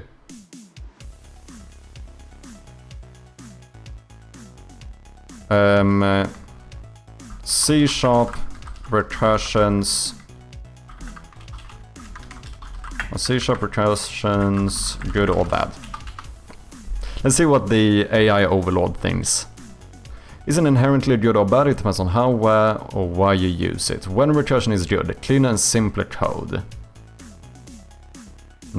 Some problems are naturally recursive, traversing trees, parsing, backtracking, DFS fractals. Writing them recursively often results in more intuitive, shorter code than iterative solutions, which a for loop I suppose is iterative, right? Mathematical problems like factorial, Fibonacci, divide and conquer, merge sort, quick sort are conceptually recursive. When readability over performance. If clarity is more than micro-optimization, recursion can be the better choice. When recursion is bad, performance concerns. Each recursive calls adds a new frame to the call stack.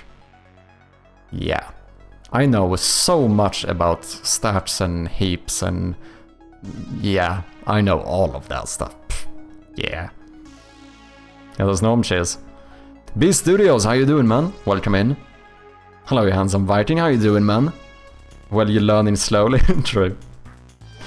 I mean, I'm learning though, which I suppose is the important thing, right?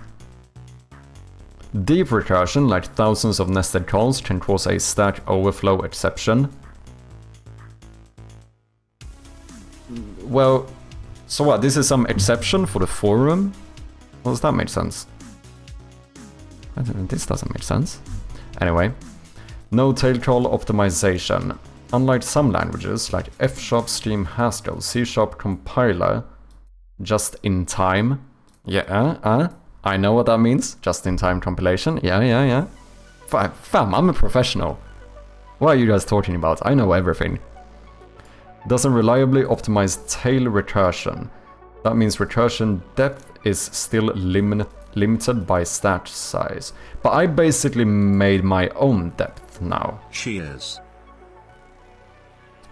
Overly complex recursion functions can become harder to debug and reason about. Yeah, that's kind of what Eileen said, right? Cheers, Beast.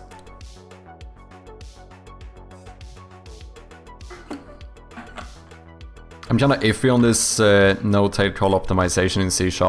How so? Know your input size. Small, medium depth recursion is fine. Very deep recursion is risky.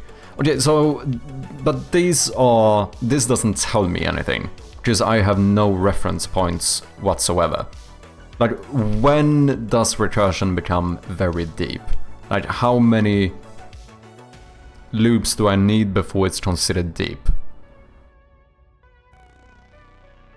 Prefer iteration for large datasets, which we don't really have. Like, I'm looping through 4 things here. Sometimes recursion for high-level clarity, but iteration for inner loops. Oh, I see. Yeah, in a hybrid thing you could do both. Yeah. So that would be like putting 4 loops inside of these or something.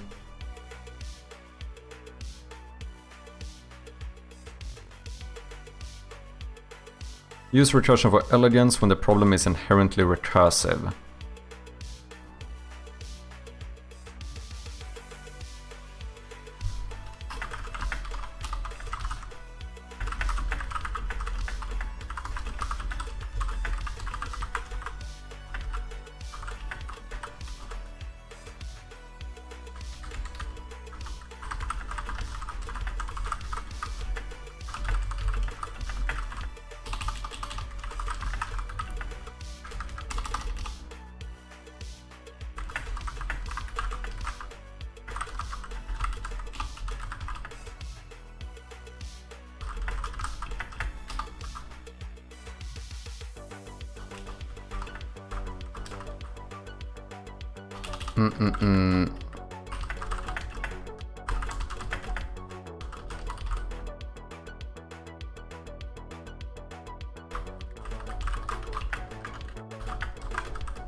I would bet C# had a very well working tail call optimization. Oh, interesting.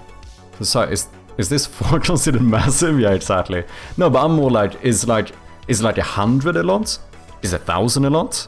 Is 10,000 a lot? Like, when I don't know what's considered deep in this. Like, I have no reference points, right?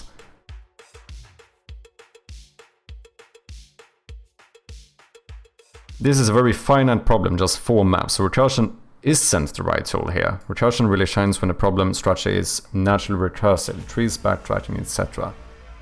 Looping is more simple, safe, and more readable. You don't need an infinite loop either, just bounded that loops through the format. No, you're gonna fuck this up. I bet you're gonna fuck this up. Get next unlocked map, int start index. Int index equals start index.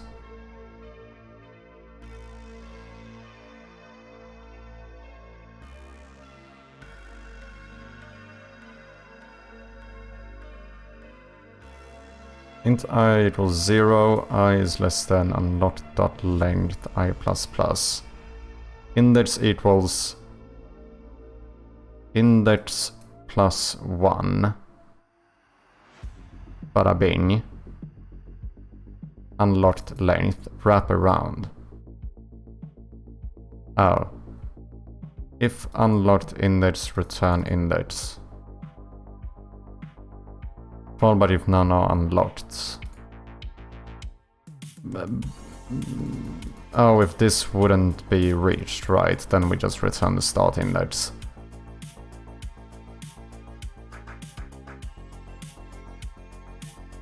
Okay. Is this not the thing you use when you check if something is... Oh, fuck. I've used that before.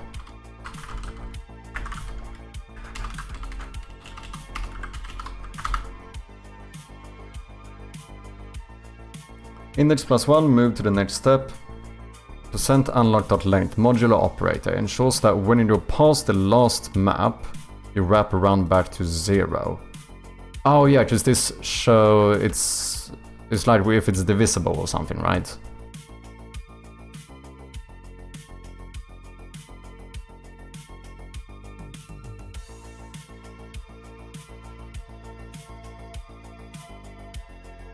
There's some shit like that. Wrap back to 0.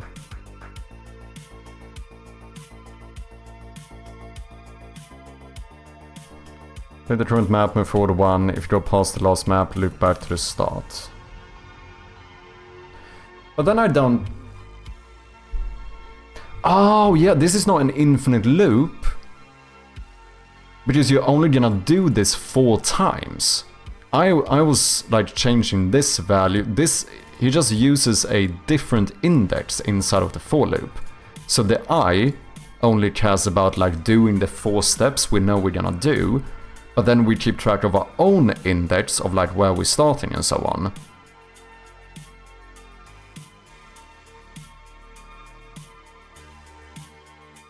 Oh, okay, so I see how this will loop through everything in the correct order, but it doesn't actually, it can't continue looping.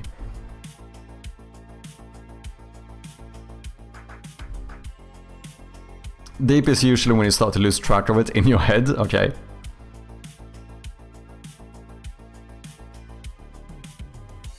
ChatGPT, we're trying to dig into basics of recursion, not optimal code.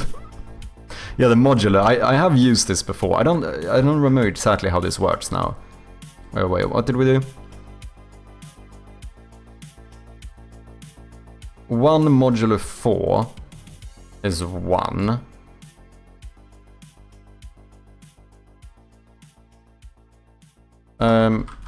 Explain modulo. Modulo. Yeah, oh, right. It gives you the remainder after dividing one number by... Okay, yeah, it's the remainder thing, right. Okay.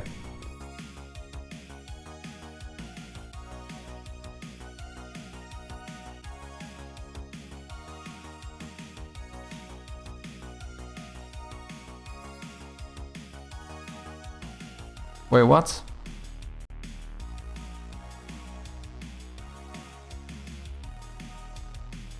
No, I'm confused again. Remainder when A is divided by B. 10 divided by 3 is 3, with a remainder of 1.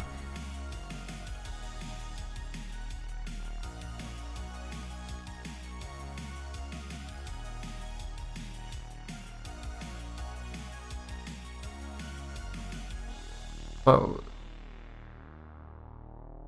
What? 1 modulo 4. 1 divided by 4 is 0.25. But isn't the remainder... Wait, what?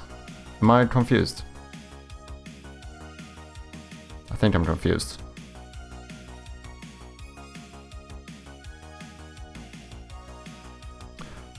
Or...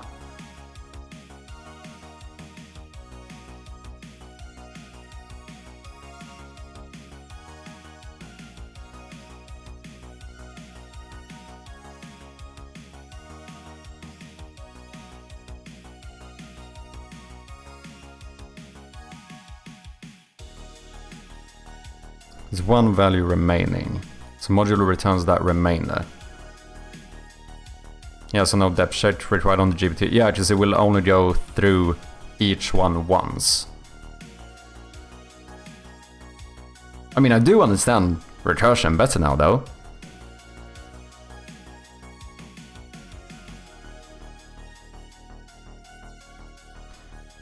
One modulo 4 is 0 with a remainder of 1. Math is better than math kids, exactly. Okay.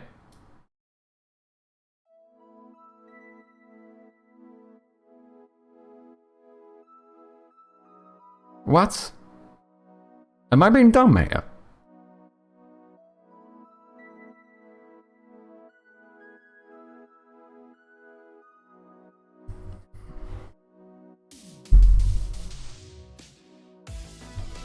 One divided by 4 is 0.25. Fuck you on about? Yep, a bit. Oh, come on, guys.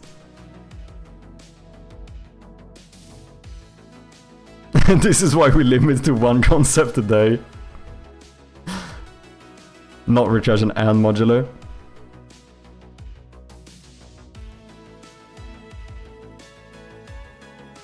I think this is one of those times when it's just like, you know, I'm gonna blame this on 6 hours into a stream and I'm having to think about math in front of 40 people. It changes things, okay? Okay, in reality, I'm fucking Einstein.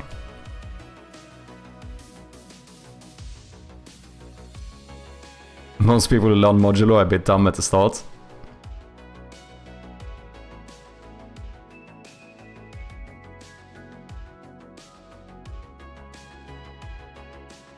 No, I don't get it. Why does this give me 1? This one I understand. But 4 divided by 4, there's nothing left. Yeah, so this gives me 0. I get that. The remainder is 0 because I used everything to divide it.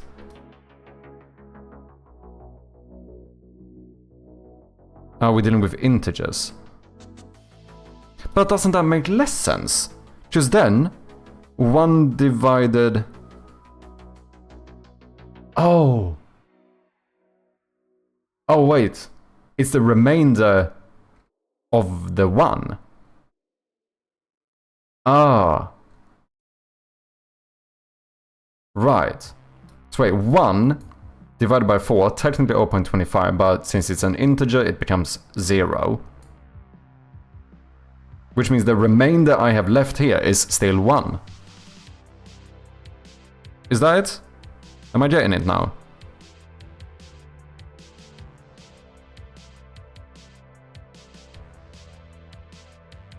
What's up, Mr. Friend? How you doing?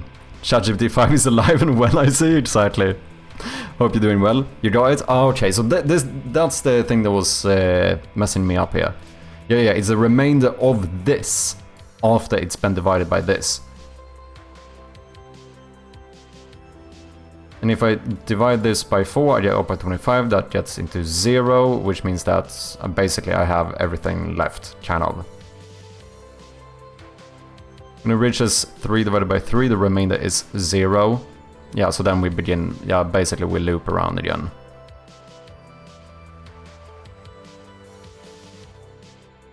Three divided by 2 is 1. The remainder is 1.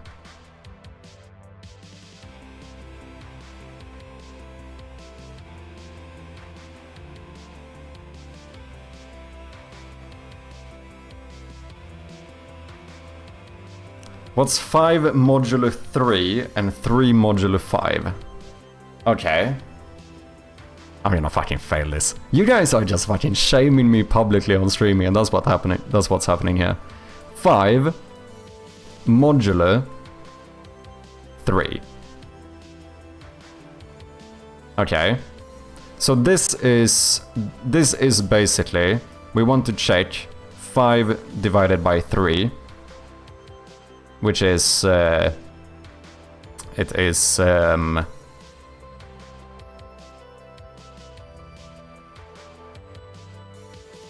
point something, 1 point somethingness, yes. Which, since this is an integer, that's gonna be 1.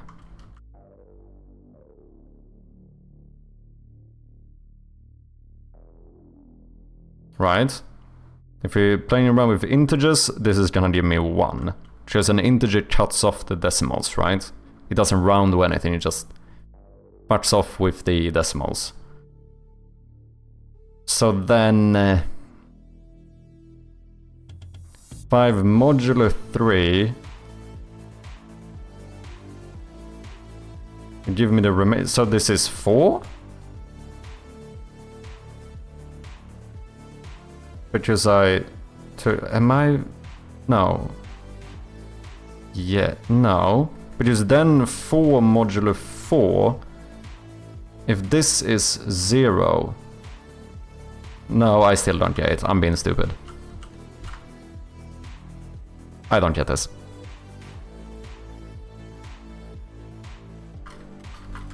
Explain modulo like 5 years old or something. We'll try again tomorrow. Yeah, that might be the case. I hate when it does. Do you have to do this? You have cookies and some friends. Okay.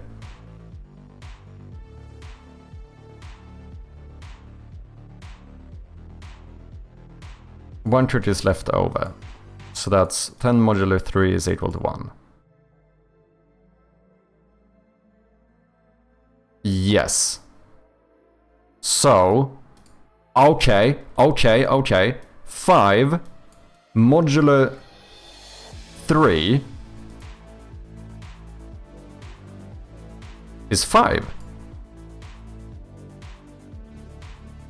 Isn't it?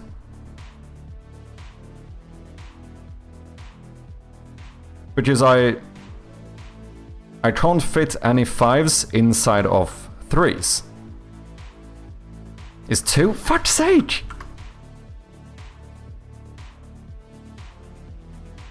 Hope for Exile 2 patch tomorrow. See you tomorrow. No worries, Atrium. Good. Have fun with Path of Exile. Appreciate you dropping by. Base 10, not fractions from school. Like this. 6 divided by 12 is 0.0 plus 6 divided by 12, so the remainder is 6.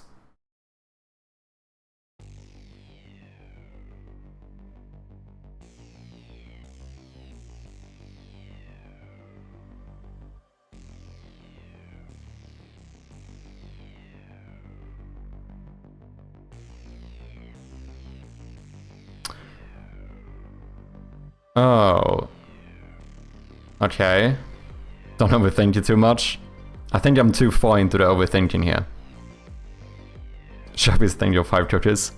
Use ChatGPT method. You need to do index plus 1 plus maps.length when you do negative, as modulo doesn't do negative. Oh, interesting. You're overthinking 100%.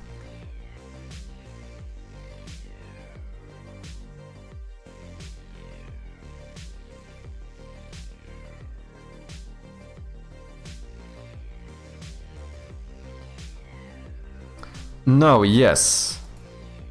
Yeah.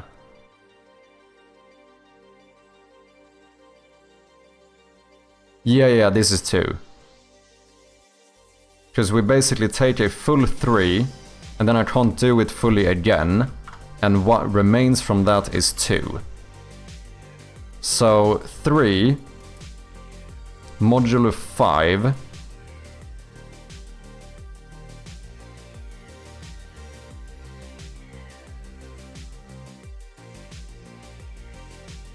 is 0.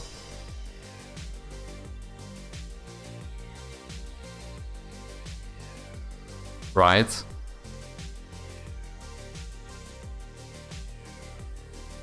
Is 3? Fuck's sake! What's going on? I'm trying to understand modular and I'm being your fucking Dumbo. That's what we're doing here. How you doing, Trash?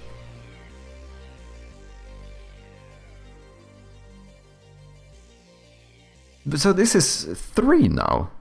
Oh, yes. Oh, you fucking Dumbo, because it's a remainder of this. And if I couldn't do anything here at all, the remainder is the full amount. Yes, yes, now I get it, I get it. Okay, give me more modulus. Let me try this. Don't go overboard here, don't give me like the fucking trickiest modular you can come up with. Give me something simple. Okay, I think I got it now. I think I finally got it. Okay, we can just do anything. 4 modulo 2. This is equal to...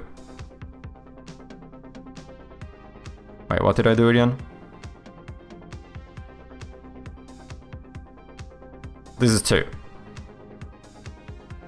Right?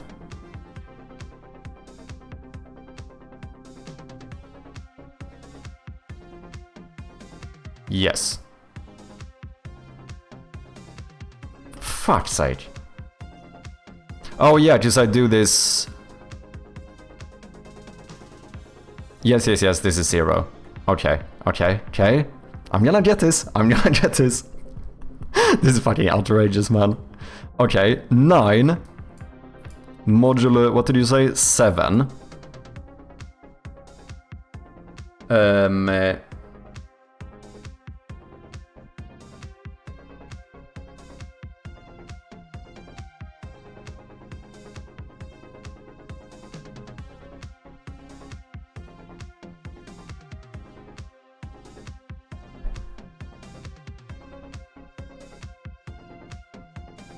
Is 2.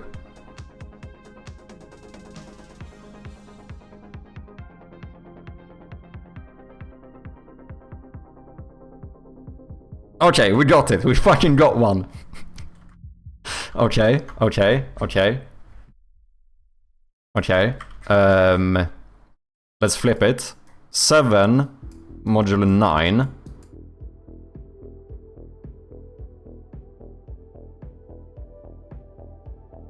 Is 0.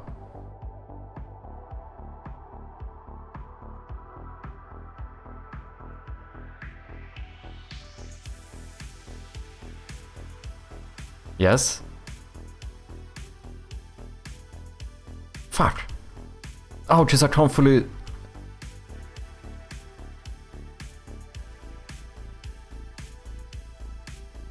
This is 7. Okay, why does it feel like every time I just about when I feel like I get it, I like stumble again?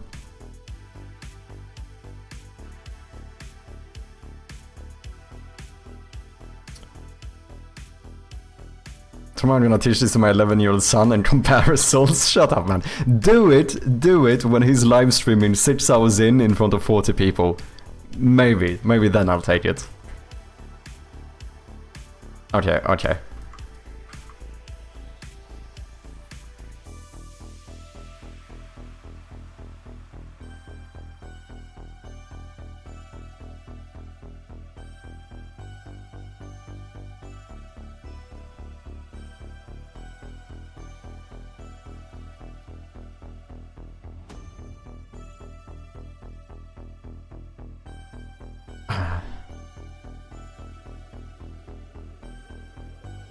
What's up, Bloodlight? How you doing? Less preconceptions? Yeah, maybe. So this is 2. Oh, because I divide this by 3, but that will be 0, so I have everything left. I don't understand why I'm not understanding this. I don't understand why I don't understand. Do you know what I mean? Okay.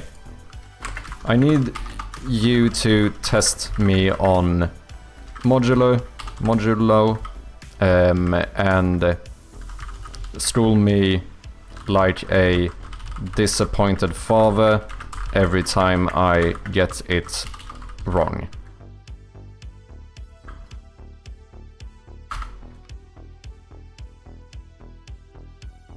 Alright, kiddo, time for modular bootcamp with Dad TM.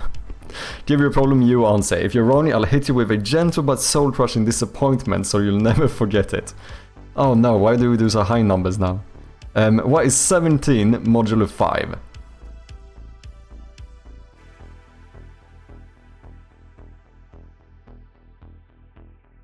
2. Fuck. You had 17 cookies and 5 friends. You hand out 3 rounds, that's 15 cookies. So you got 2 cookies left. Wait, that's literally what you said. Correct. Fuck you! That is outrageous. I was correct and he fucking tricked me. I actually got it. Okay. Found out. ChatGPT with the fucking... I didn't tell you to jinx me. I said fucking school me if I get it wrong. You schooled me when I got it right.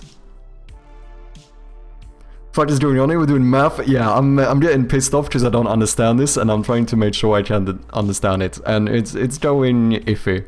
That's all I can say.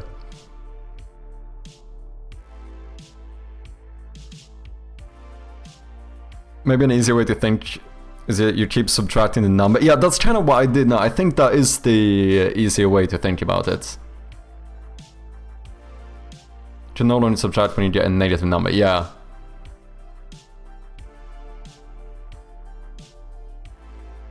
Okay, 29 modulo 7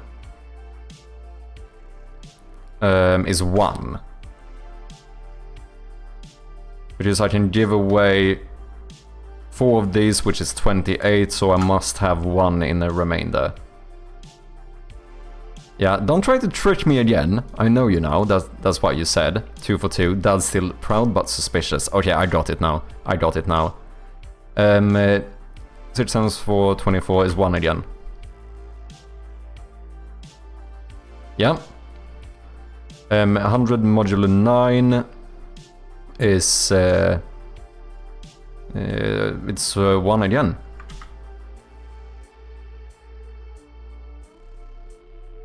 $73 modulo 8 is...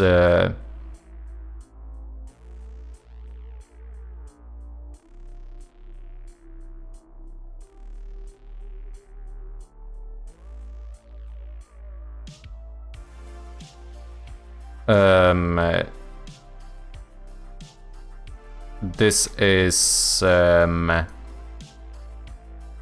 wait. I know this.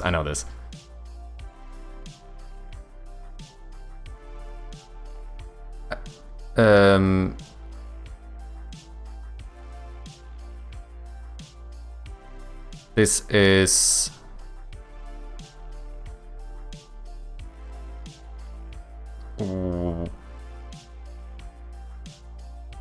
1 again.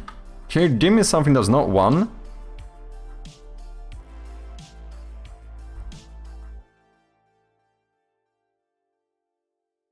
$42 modulo 7. So I can give away...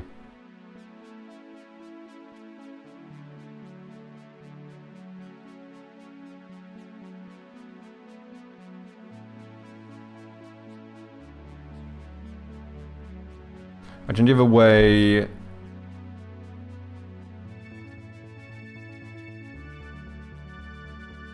$0. Okay, I got it. I got it now. I understand how this works.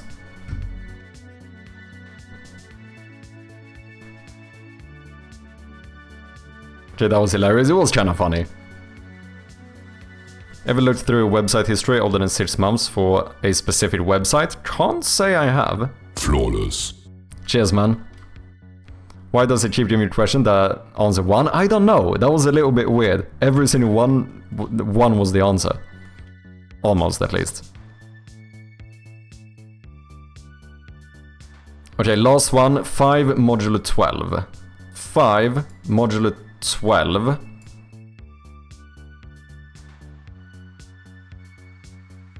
is 5.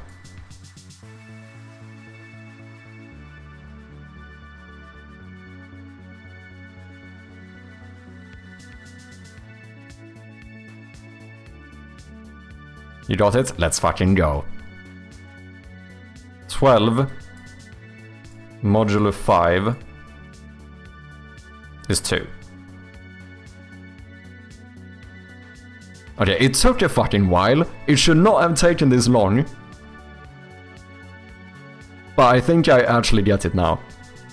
Good job, you finally got modulus operand. Yeah. It seems like it finally clicked. It took way longer than it should have. But I think I get it now. Okay, so wait, can I get that function though? Because it seems like this is objectively like the best one to do. Rather than using recursion or an infinite loop. Hey, thanks to whoever followed me on itch. Appreciate ya. Okay, let's see here. What did we say?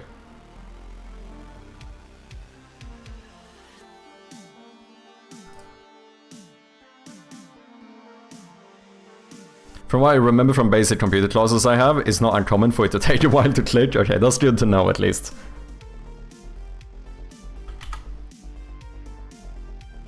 Damn, I'm gonna sit here and just do modulo in my free time now. I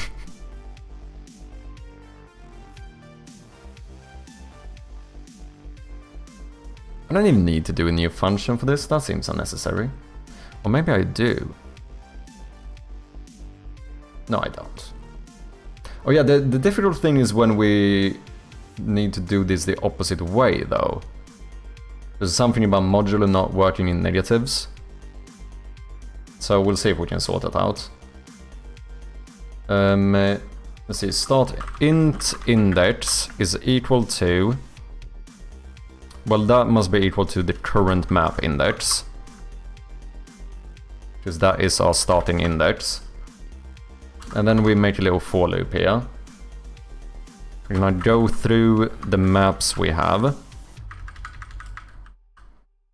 But then we're gonna use our own index instead of using this one. Because this just keeps track of that we're looping through each map one by one. But then we're gonna use a... Like, this just keeps track of the number of times we do the loop. But the index we actually use inside of the loop is something else. So we're gonna do this is equal to index plus 1 modulo maps.length. And to show that I fully understand this now, I can now tell you that 0 modulo 0.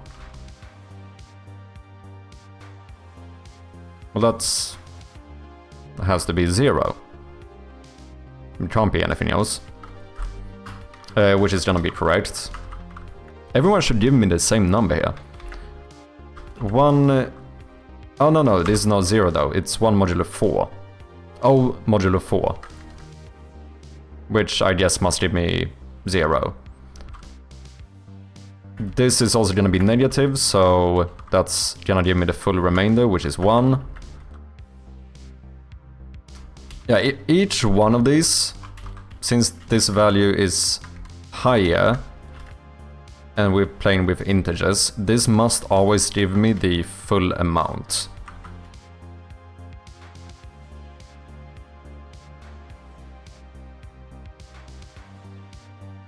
Oh yeah, and then we do plus 1 here, so technically this actually starts at 1. So 3 modulo 4 also must give me the full remainder.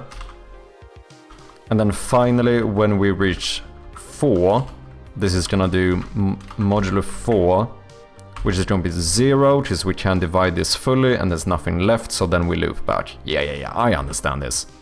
I'm a fucking professional when it comes to modular operators.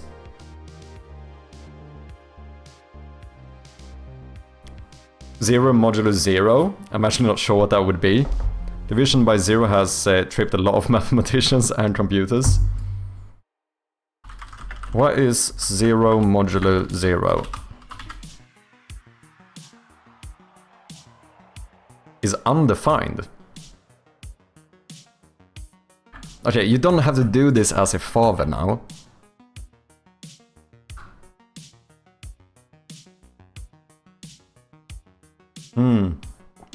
Okay, the result will be, it will just blow up with divide by 0 exception. Interesting. Don't ever ask your poor old dad about 0 modulo 0 again. Fair enough.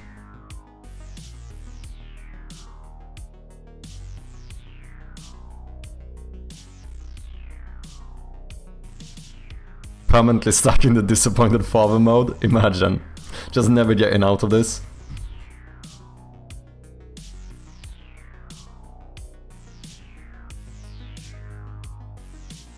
Okay. So we do that little thingy, and then we checked, not whatever you just said, we're gonna check if the maps at the index of index is unlocked. If that is the case, then I want to return index. And otherwise we just continue. I don't want to return here though. I want to say something like, I'm just gonna override this, right? And then break the loop.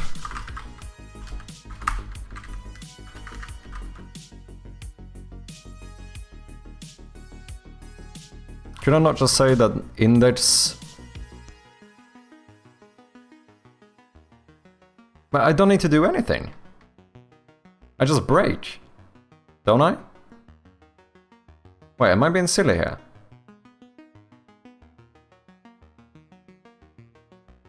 Just break the loop. And at that point index has been updated. And I can just pass in index.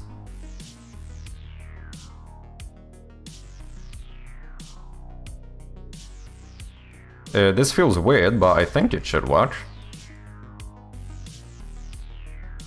It feels a bit off.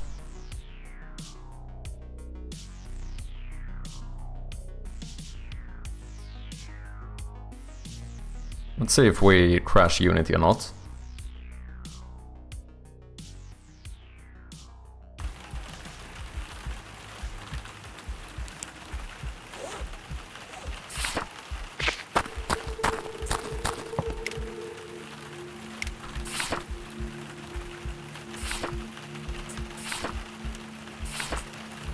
That does seem pretty functional to me. So now I can only switch between the main floor and the basement. However, if we would teleport inside, we can still only switch between those two. But as soon as I go up here, we have now unlocked the upper floor map. And now we can switch between all of them.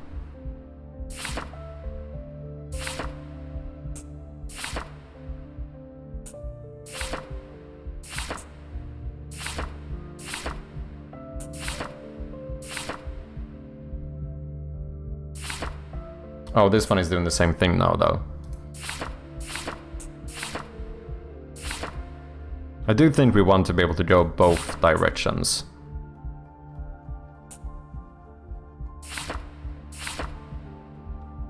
But this feels pretty functional to me. So the only caveat is that this we should only do if we're going upwards. So if you are going up, then we want to do this. Otherwise, so here we get into some weird territory, I think. as far as I understand it. Because now I need to do a reverse for loop. Which means, let's see here, reverse for loop. Int I equals 0. No. No. I must be equal to this. Wait, do I even need to do a reverse for loop? No, I don't need to do a reverse for loop. I just need to do -1 instead, don't I?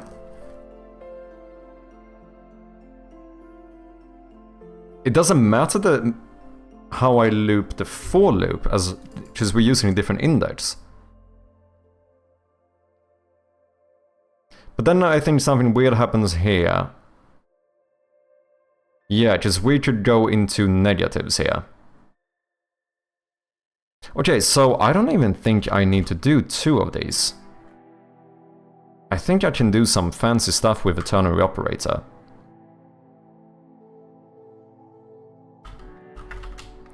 Or a if-else statement. Let's do something like if up, then I want to do this.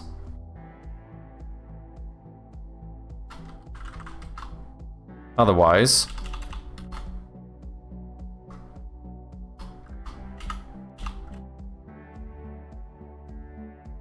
if we're going down, then we want to do something else. Because now we want to say that u should be minus. The tricky part is that I can't do -1 modulo maps length. Oh wait, yeah, I need to loop this the other way now. Oh! So wait, I don't even need to use modulo operator here. All I do is check if index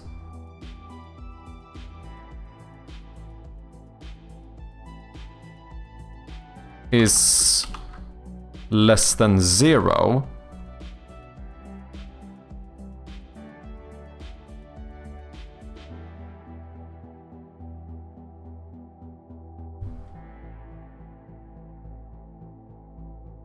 So you're gonna be 0 if I'm looking at the basement map. If I do -1, you're gonna be -1. And in that case, I need you to be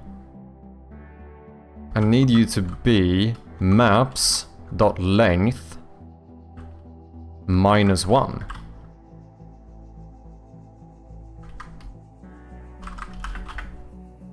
Because that should set you to 3, which is the top one. Right? I think this is correct. Fairly certain. Does it look right? Okay.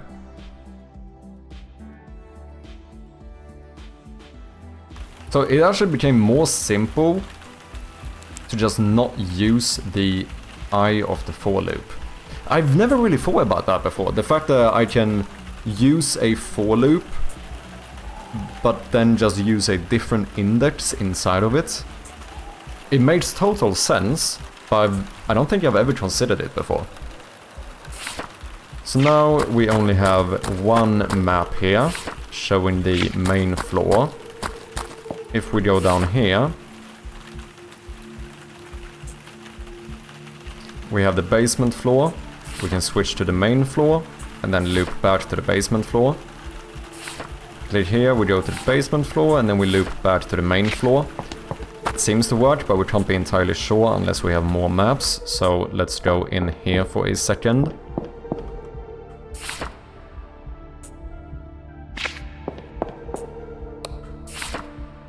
So upper floor, this should take me to the basement floor, to the main floor, to the upper floor. This should take me back down to the main floor, then to the basement floor, and now loop all the way back to the upper floor. There you go.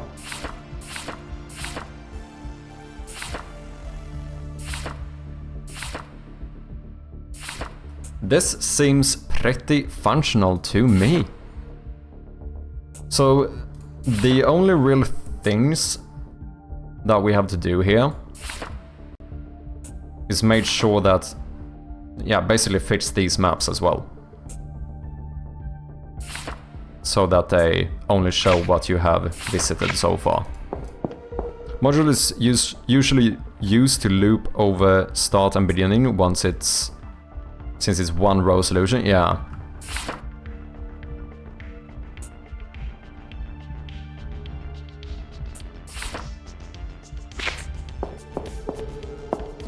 Start and end,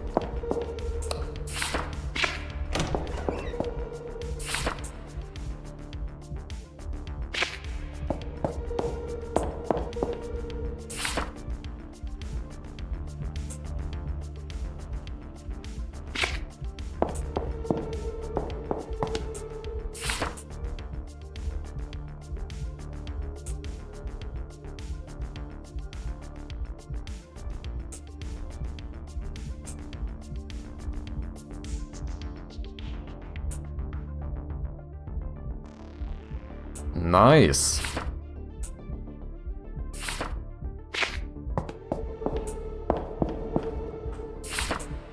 Okay, we should do a push here, because this is basically working. I think I'm gonna change how my markers work though. I think the doors I might make in a different manner. At least standard doors. Because right now, it feels weird that this one is red before I've clicked on it. Maybe you should be light grey, turn bright red, and then if I would have a key to unlock it, then instead of being light grey here, we do dark grey, so it's barely visible. Because now I do the same on all of these. I don't know if I want to make the objects... I mean, to be fair, the objects kinda could be dark grey once you are finished with them as well. Because then they don't really matter anymore.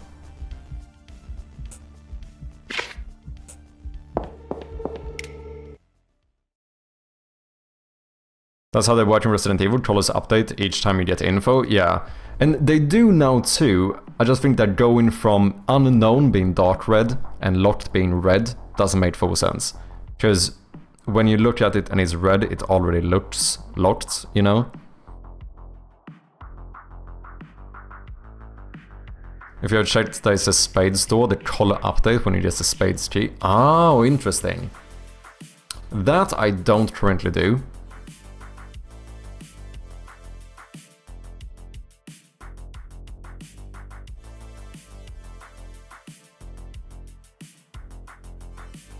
Don't know if I want to do it.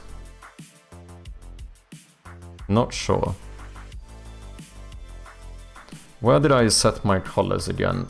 Oh, that's in the map marker. I don't know.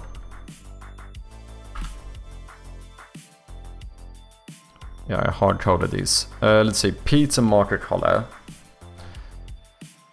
Okay, we need to change this. So, unknown marker color, I'm gonna rename you into hidden marker color. Pizza marker, you are actually unknown, because this is like uninteracted with. In progress, completed. Those kinda made sense. Which means I now want to rename this one into hidden. I want to rename this one into unknown. What's up, Whale? How you doing? Safety dance. Hope you're doing well. Useful when you have 200 doors and you don't remember which 3 were spade doors. Yeah, that's a fair point. Yeah, for me, I don't know if you're ever gonna have enough locked doors where it's gonna be a huge issue. And the way we're gonna do it instead is that a lot of keys are kinda gonna hint where they are going, right? There's gonna be stuff like,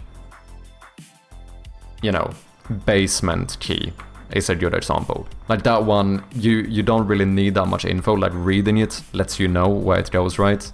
And I think I'm gonna try to do that as much as possible.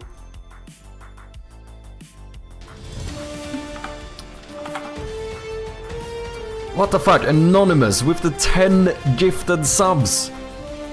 Fucking hell, thank you! Absolute legend. Whoever it was, thank you very much, that truly does mean a lot. 10 fucking subs, we got a hype train going here, ladies and gentlemen.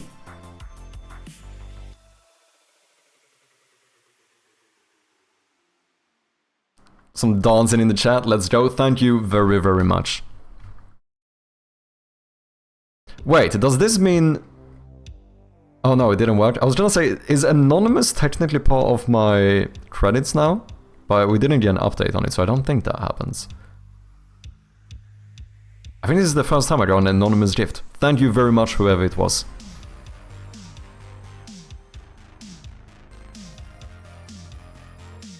If anyone wants to keep the hype train going, gift one to me. Thank you very, very much, Anonymous. I will respect your anonymity. Anonymity. Yeah, that's a word.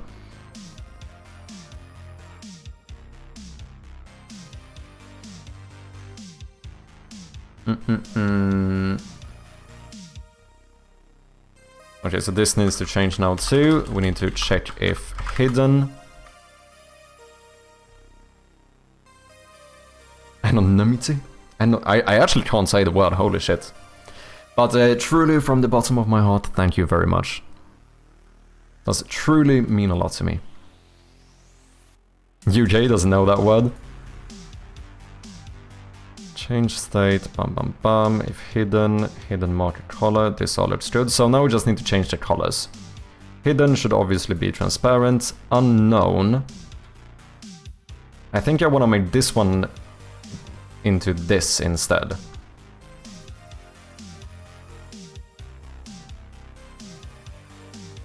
So your unknown will be light gray. In progress is still going to be red. Completed market color, this should be the dark gray, which I don't remember the value for. As a Swede, we would probably already know address, salary and phone number by now, and shoe size, yeah, pretty much.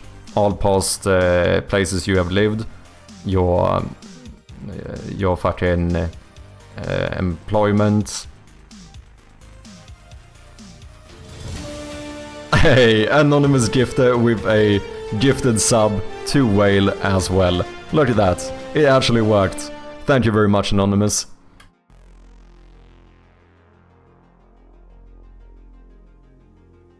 It actually worked. Look at that. Begging words. Yeah, that's the main takeaway from this stream.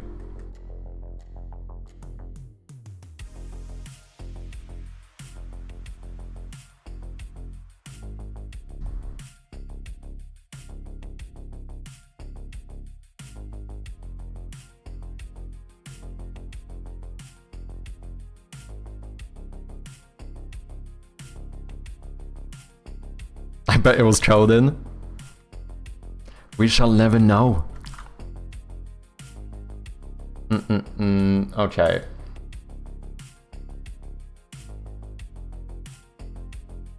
Yeah, we need to figure out the new color.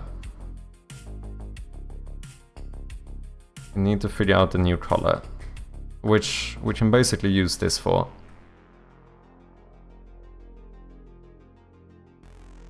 As soon as I figure this out.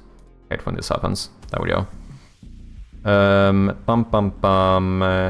Market transform. Let's take like this one. I'm gonna put you here. And we want you to basically fully blend in with that color. Oh shit, wait, I need to change both. Boom, boom, boom.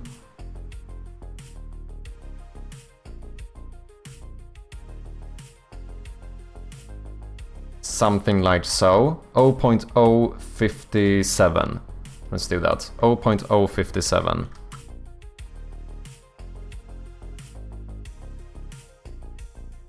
Oh, 0.057, and since this is for gray, it should be all three of you. Okay, I think this is gonna look better.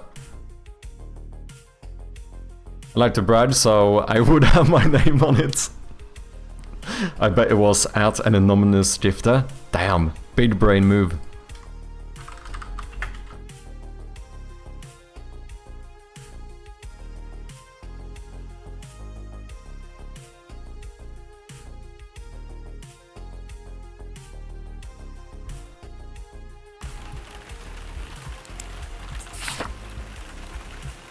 Oh yeah, that is still bugged, but that's fine.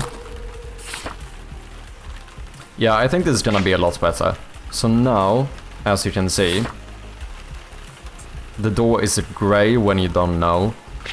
And then when I click on it, it turns bright red and says locked door. And then if we go inside,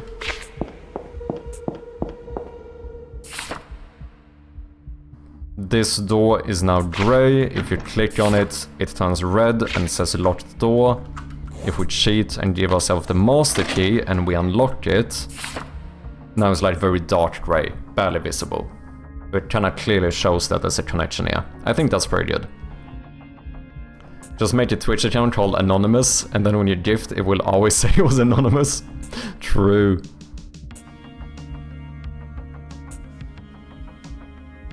But it's taken, it probably is. Oh, sorry guys, we do have some ads running.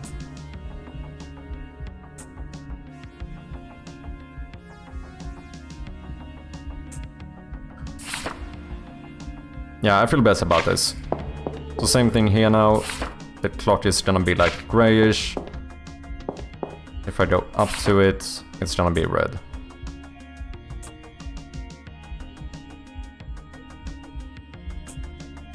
So basically these will be like points of interest. The only one that gets a little bit weird is now it's the same color for these stairs and stuff. But those are fairly important, so I think we kinda need them to be the same color. Unless I do them white, I suppose.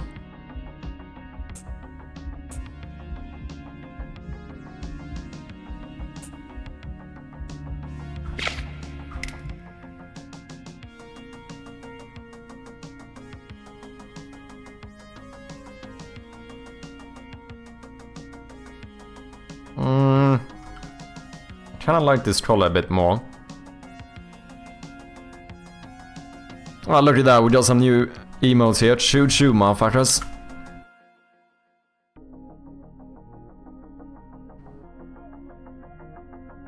Did you know that video killed the radio star? I don't think so.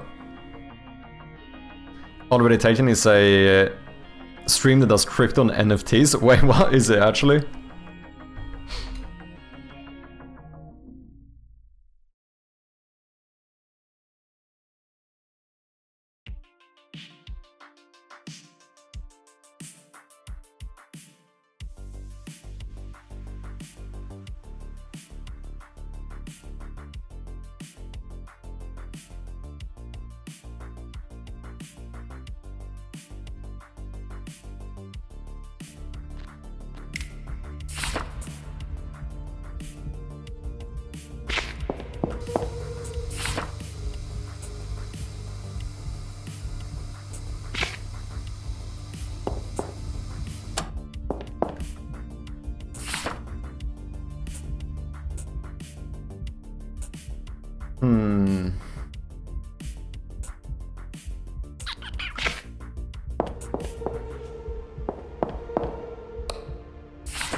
Maybe I should show these doors as well, but then just go straight into completed. I might do that. Have I done most of the markers down here?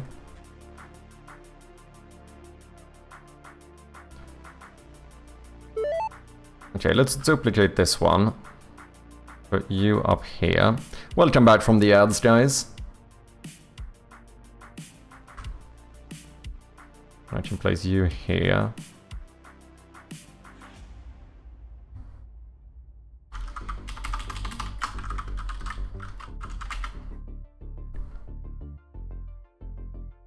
I mean, this should be most of it for now, I think.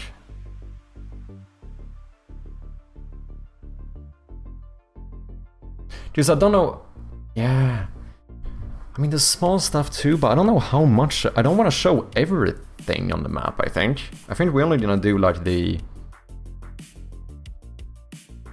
kind of fairly important stuff.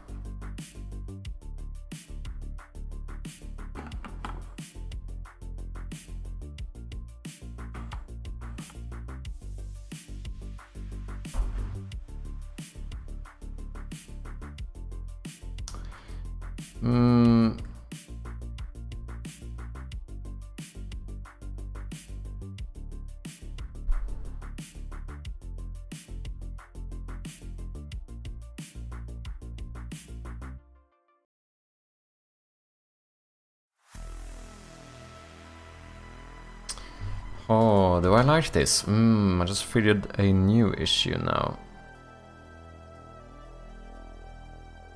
What if it's something that technically is completed, but you might want to use it again?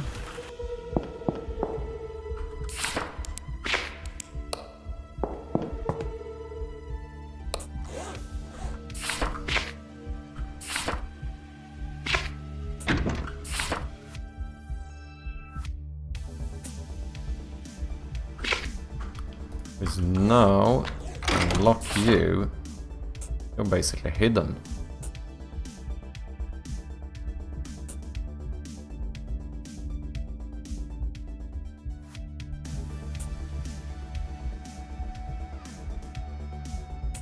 This is tricky, man. With such a limited palette, deciding what color should represent what is not easy.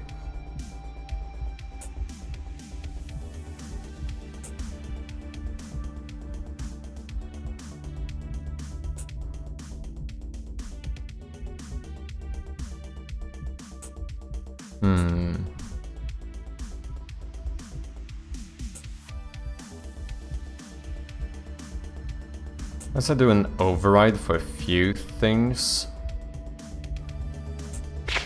Could do that.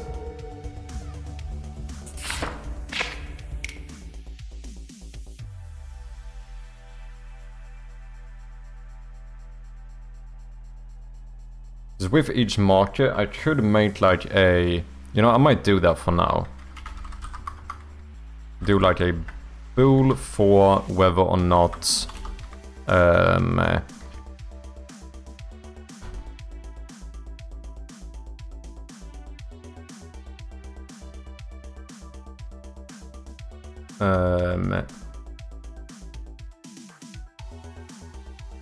Something like higher visibility when completed. Holy shit, that is a mouthful.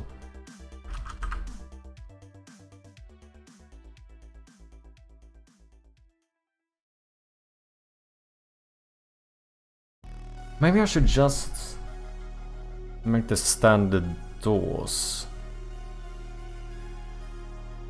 go dark grey.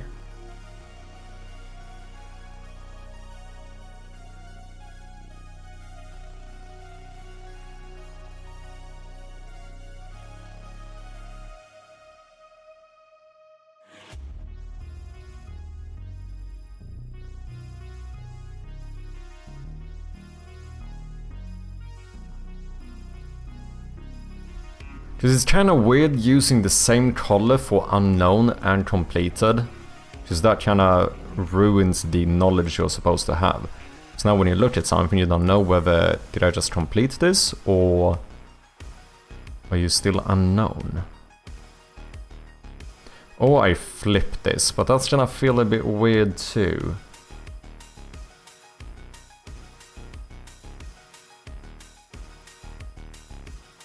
Because then it's gonna be like a door you haven't tried.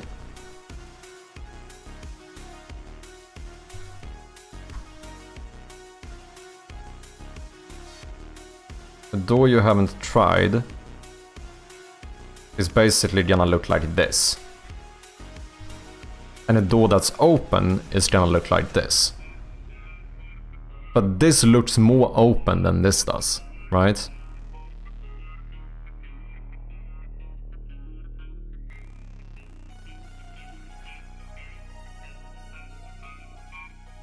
Agreed, I think so too. What's up, Miss Chappie? Hope you're doing well. Hope you're doing well, love. So, the issue though is that if this is the completed state of everything on the map, then what if it's something you might want to interact with again? Now it's not going to be visible on the map. Tricky, tricky. So I guess that's why I did the unknown as red before. Because I should have this... Unless I do something specific just for doors. Dark one looks like it's just a threshold, and light one looks like a closed door that's unlocked. Yeah. The thing is that both of these are doors, and if that's the case, I think you could argue that this looks more unlocked than this one does. So having this be the unknown state is... Because basically we have 3 states of things, right?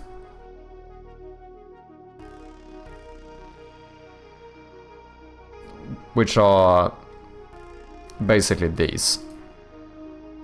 So... Right now, this is unknown. This is a door you have not touched yet, so you don't know whether it's open or locked. This is a door that's locked. You tried opening it, and it didn't open. It didn't open. This is either you unlocked it, or it immediately opened, then it looks like this. Which this works well for doors. I don't know if it works well for everything.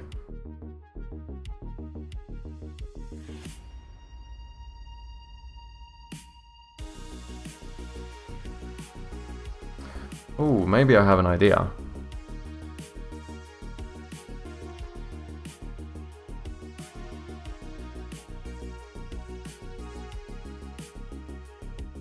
Do I? Maybe not. Do I smell a new color? No. I'm not adding new colors. Fuck that. I have too many colors to worry about. I have like 5, 6 colors in my game. You think I can just add more colors? I don't think Ace Rat can fit more colors than this. This is what happens when you use too many colors, you run out of them? Yeah, exactly.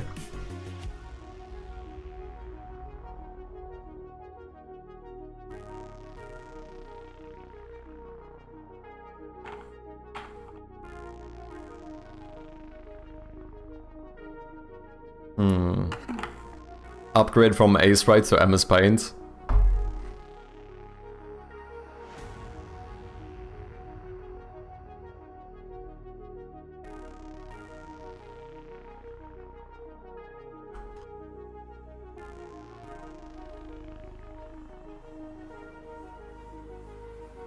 It's tricky, man.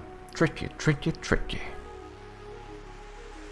Because I also want to be consistent, but nothing is... like, something is always gonna be messed up here, it feels like. It's like, imagine that these stairs change color. Let's say that if the door is locked, I'm gonna make the stairs go red. And then if you unlock the door, I'll make the stairs go dark grey. The issue now is that if these stairs go dark grey, they might be almost too hidden to the point where you might forget that there were a pair of stairs here. Do you know what I mean? Like, what if you want to go down here again, but now it kinda isn't visible on the map-ish?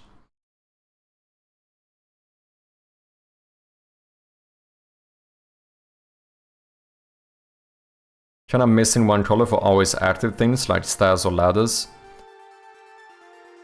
It also depends on how you define always active, because like a lot of these like technically remain active, like you can still open and close a door. We could make them white. We could.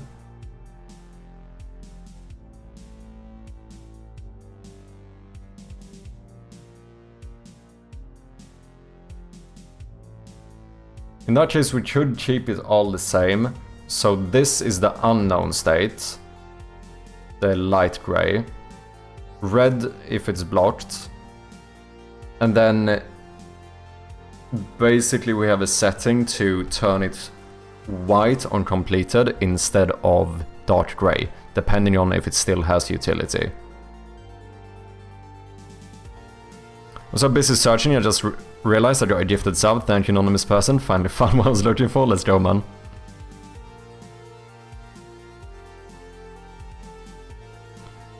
We should do that. Because then all we do is something like this.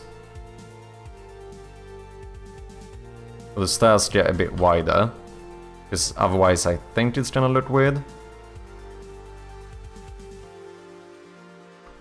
And I guess we do the same thing here.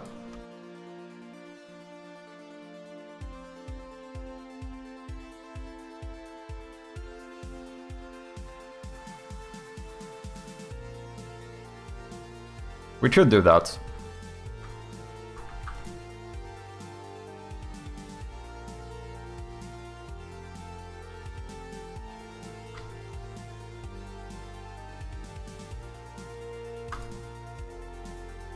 Yeah, I think that might be the best shot. And then grey after exhausted, yeah.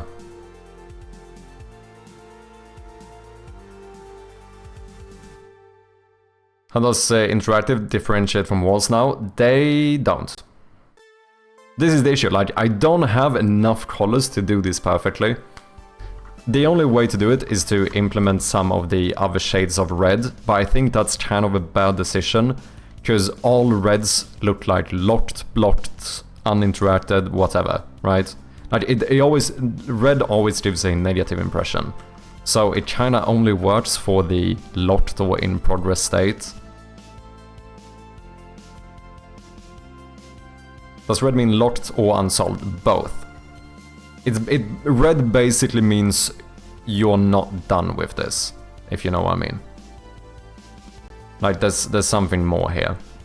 Either you have not been able to open this, or it might be something that's unsolved, etc.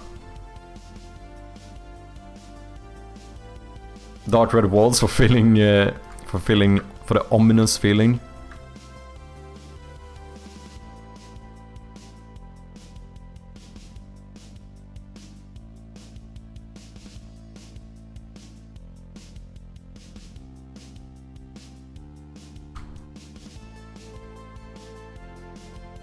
I'm gonna check how it looks in-game. Probably not, but let's try it. There's no reason not to try it.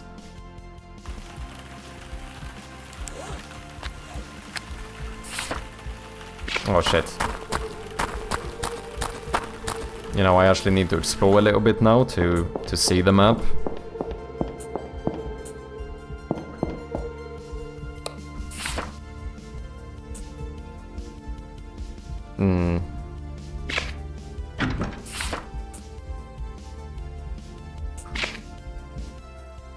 Too much though, it's too much.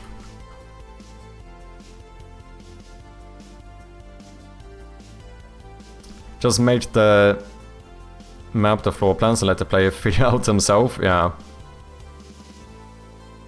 I mean, before we had a fully realistic map where you would actually have to draw out markers yourself.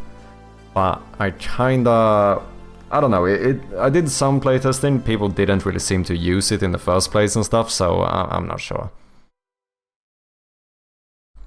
Hear me out on this. What if every minute in-game, the game gets 1/255th more red? Basically, the longer you play, the more red everything becomes. Totally not ominous or anything. Could be cool. I have been thinking about potentially playing a run with the light colors of the post-processing at some point. The only thing that's annoying when you do that is that everything, it kind of becomes an overlay, right? Which means that everything turns that color. Even stuff that, like even the red stuff now is gonna be green.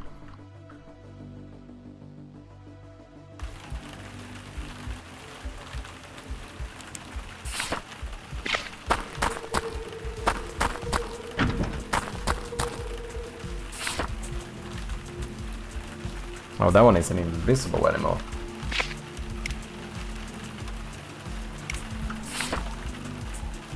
Why not?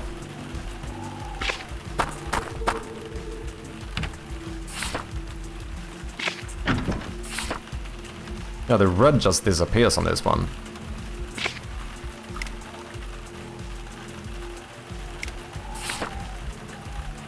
now you can't see the wall in, or where the door starts and the wall ends or whatever.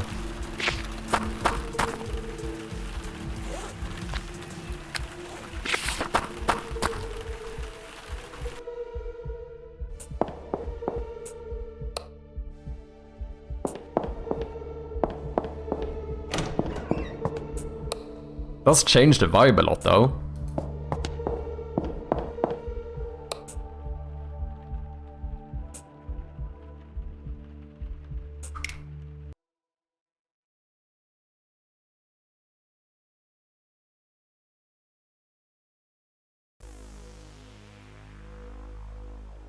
Green is reserved for special ops, where night vision is about 3-point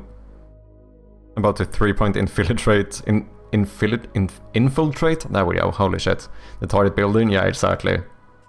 I also checked before something that could be kinda cool. You could go like kinda blue purplish and do like maybe have a different flashlight, you know?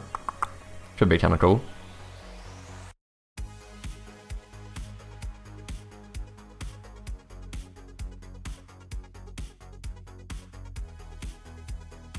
With a shader, you could check if the R value is higher than the GMB value and switch colors based on that. Oh, interesting. It's nice to play with though. Yeah, it's kind of fun. Gives you a different like view of the game.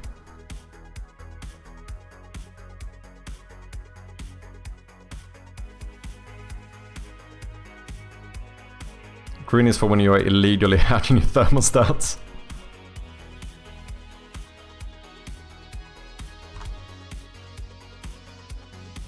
Okay, I think we're gonna try this.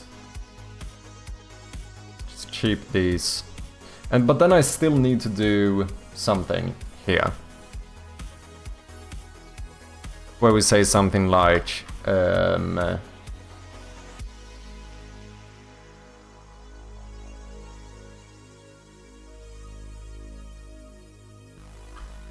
maybe just white when completed.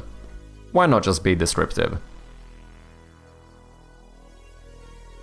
I probably can't do you pure, like proper white though. Completed white marker color, new color. I have no idea here, but maybe 0.8 or something.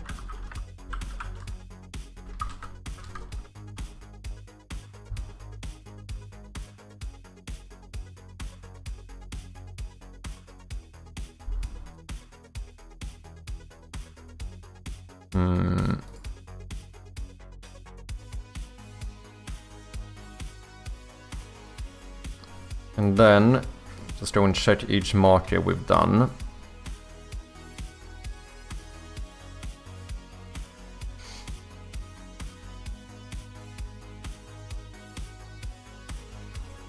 So let's take something like this one. White when completed. Let's go. Let's try that. There may be a monster slash ghost, but it is not immune to 5.56 NATO AP. Am I supposed to know off the bat what this is? Oh, it's a bullet. Okay, that makes sense.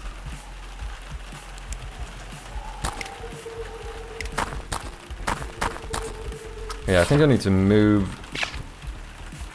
This one needs to be moved back a bit, because I'm standing like next to the car. Whereas on the map, it looks like I'm slightly in front of the car. Let's move that one down a few pixels.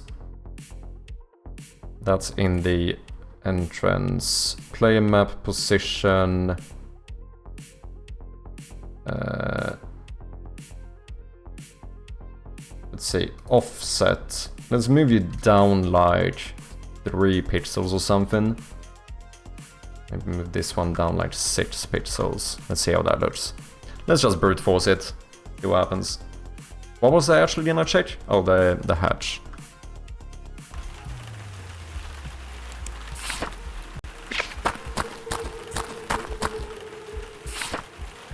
This looks better. Now it's like I'm standing next to the car. Then if we go here, we're gonna move up a little bit on the map. Yeah.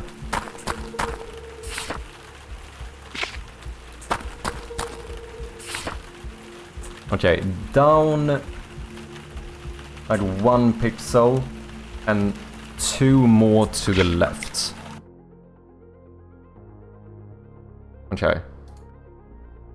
Down 1 more pixel and 2 more to the left. I don't even know if we're gonna have the trunk in the game, but we'll see. I kinda like the scene of it, I don't really have a use case for it right now. There's no like actual point to the trunk.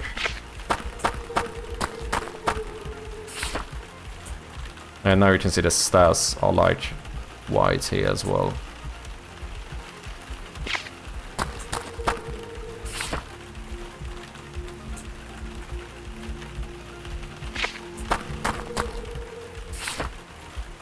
Oh, that's pretty good.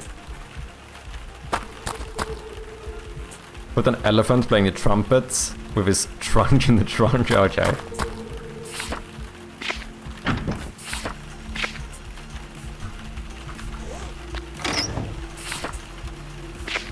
That works.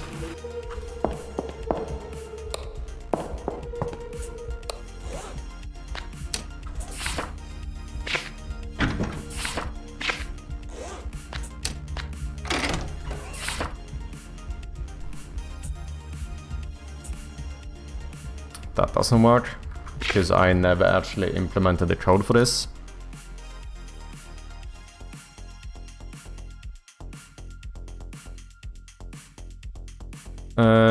Completed.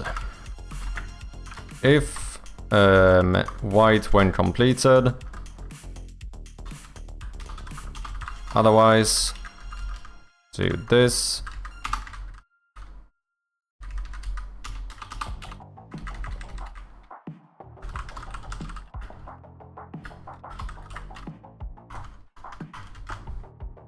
There we go. Trunk becomes an Easter egg and holds a night vision goggles and assault rifle for the green mode. That would be kind of funny. Actually, like, if you find the trunk, we turn it into a fucking full-on action game, like Doom style. We get Bjarne to make some like metal music in the background. Run in with a fucking... what you call those? Like, not just a machine gun, like the heavy machine gun or whatever. That would actually be kind of hilarious.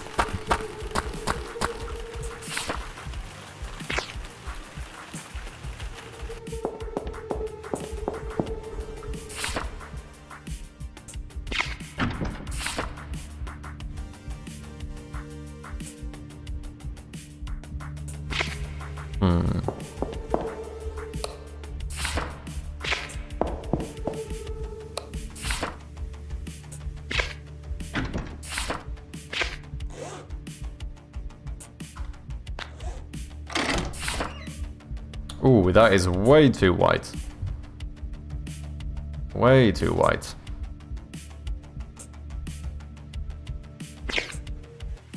Okay, I need to see what my default color is. Oh damn, 0.4? That was a lot more gray than I thought it was. It was way more gray than I... No wonder my game is so fucking dark. No, in progress open... No. That can't be right. No, because I switched this to white when I highlight, right. But then this should kind of be it. I am so confused. Okay. Let's just check it here instead.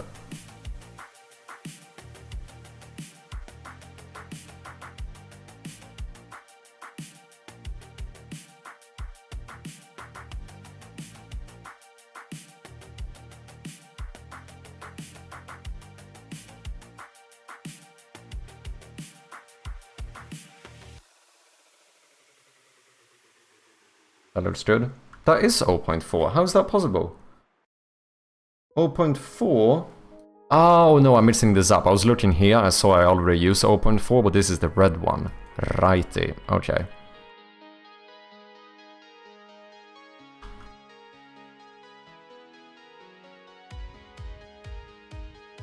No, that Easter egg turns the ghost into a predator and a xenomorph. Also, your character starts doing it really bad on Arnold impression, yeah. Would be kind of fun though.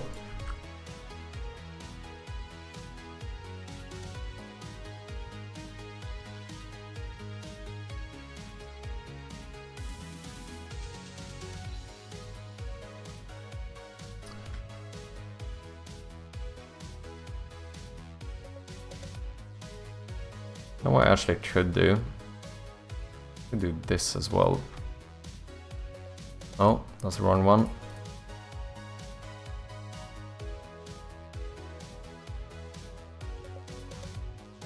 Bum, bum, bum. Yeah, sure.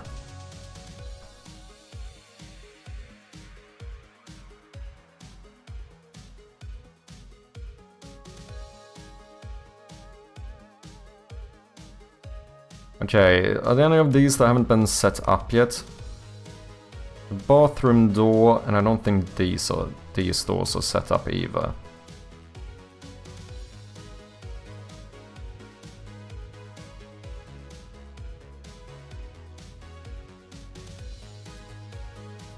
And obviously we also have every single other floor.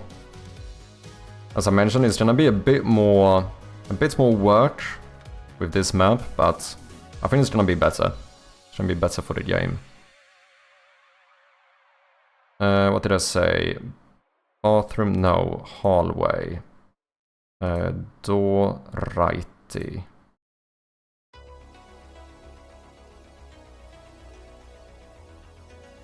Update to completed, yep. And you should update the bathroom door marker. And then we have, I don't think I did the entrance room.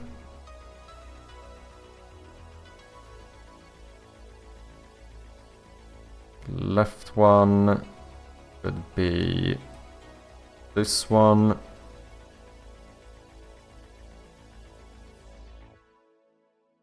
And I guess both of these. Update map marker on click in progress.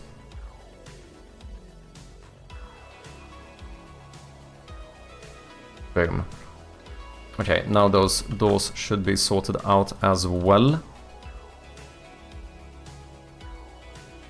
There's actually a metal band called Austrian Death Machine, and all the music is based on Arnie references. Wait, actually, do recommend if you're a fan of metal or Arnie.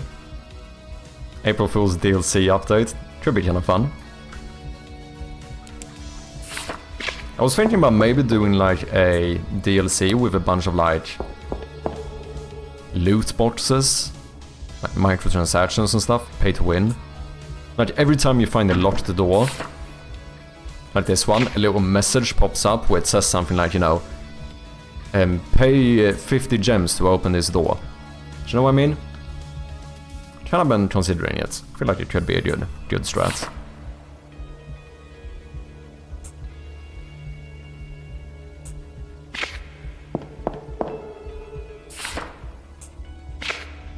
Oh wait, this door actually is over here though, it's not there. It's here. I need to move it.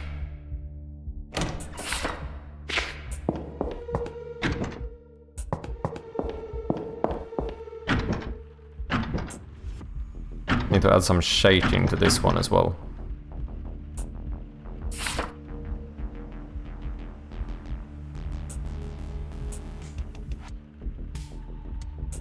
Oh shit, no. Now you turn red like that. That doesn't look good. Scheiße. Did not think about that.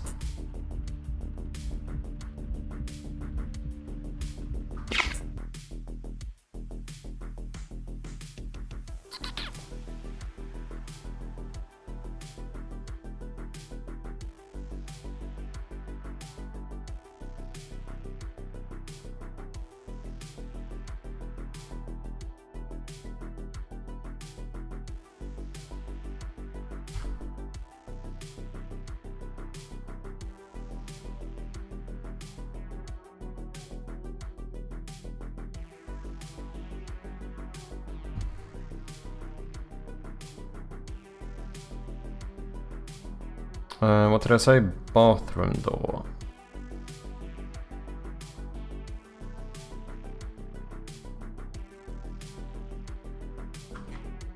You should actually be here.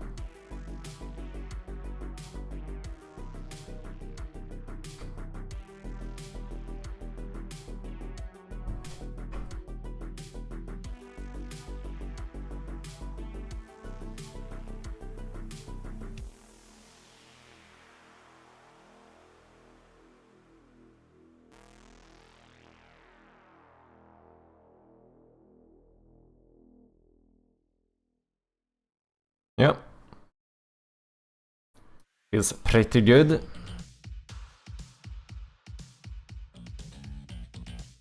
Oh shit, I almost updated all of these.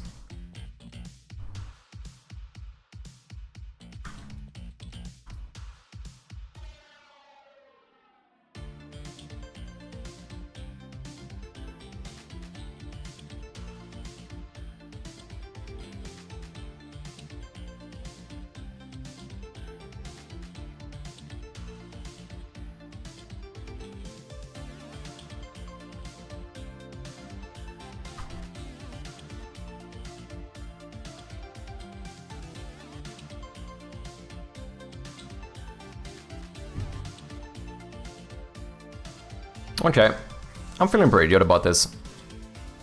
New map, pretty neat. Small fan of metal, indifferent about Arnold. I'm not that much of a metal guy, to be honest. I'm more of like a... I think I prefer punk to metal, if I'm being honest. I'm a big fan of punk.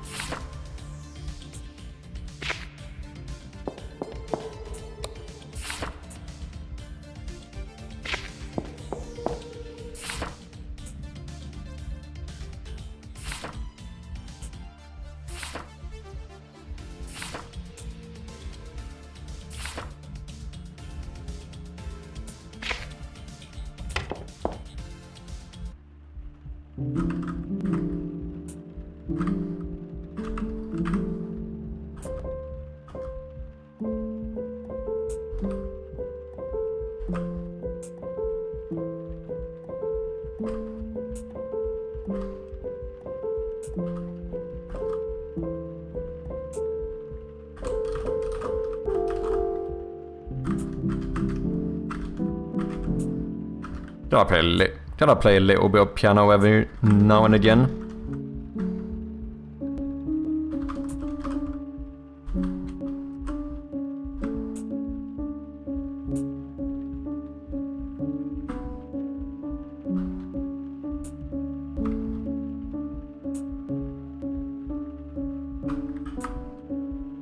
Your piano playing does not fit with BGs? Just waiting for a very specific song.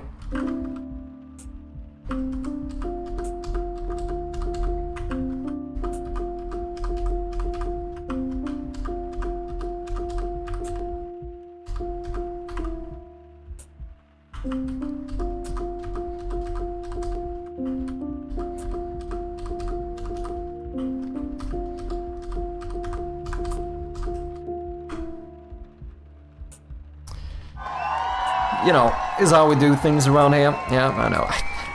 I know. Stop it. Stop it. It's fine. I know. Anyway. Is that all I know how to play?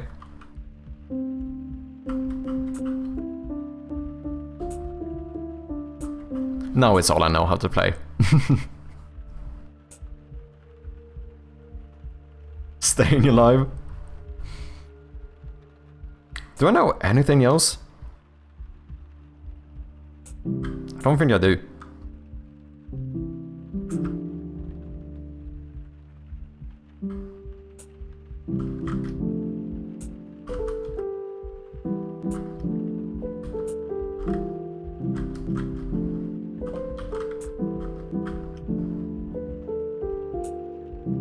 Productivity 100? Of course, Tatubai. I am being so productive here. What are you talking about? We are working hard here. Look at this map I've made. Yeah, it's a map. It is most certainly a map. Anyway, look at this. It updates as you keep exploring. Isn't that fucking beautiful? Shows you where you are as well. Should we say something when you hover yourself? You know, similar to this. You are here. Maybe it should be first person though. Like, I am here.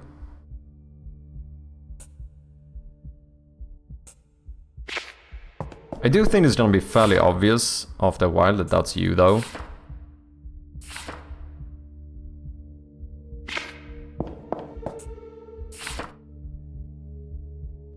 Don't know if it's like necessary, you know. I fixed these doors, right? Yeah.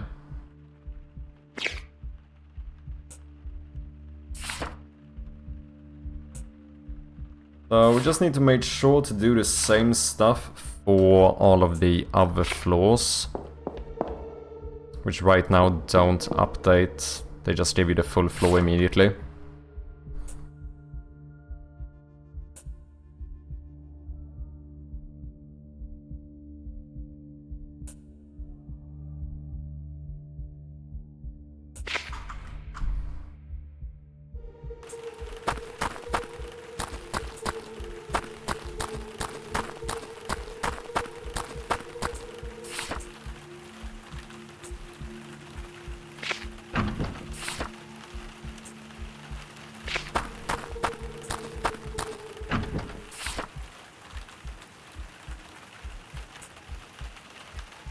I'm pretty happy with this so far.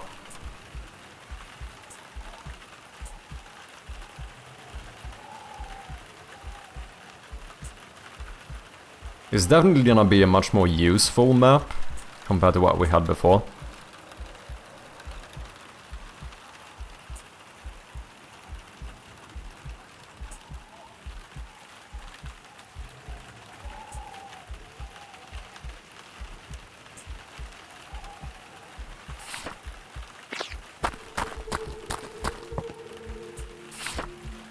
Just need to fix stuff like this.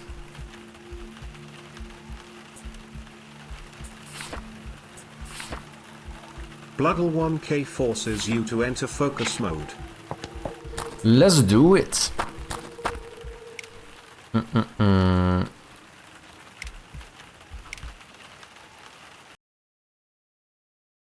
Okay, there's a few things we could do.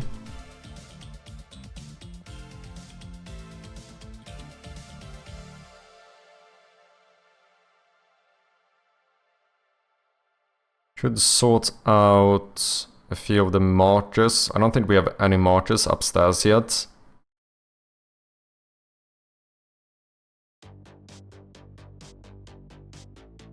But I think maybe it's better to at least make the basement work.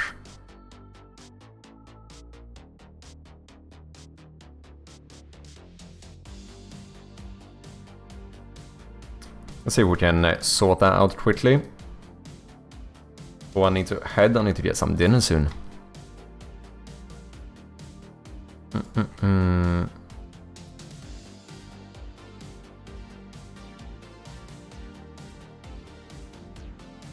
Let's see here. Let's do. I wonder if I should just copy the one from the other one. Let's do that. Let's see. Map floor 1. Rooms. Let me just copy you. And we're gonna paste you here. I'll see if I can align this pixel perfect. Oh, I actually did. That's not what I expected.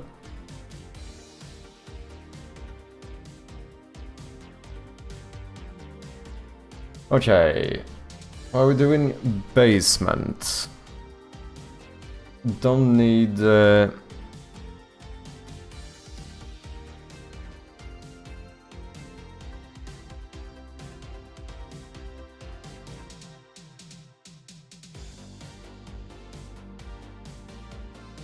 Oh wait, I need to cut this out though, don't I?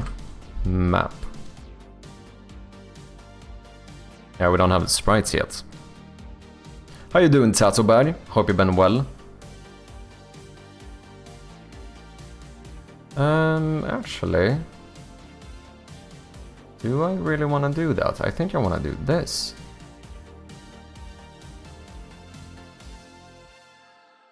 I think so. Map. Basement.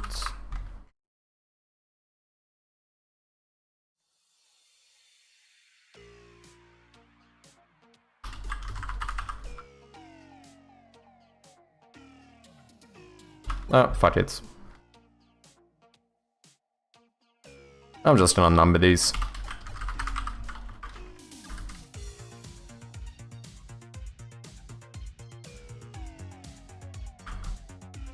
Uh, 0, 1, 2. 3. 4. 5. 6.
That was a dumb decision.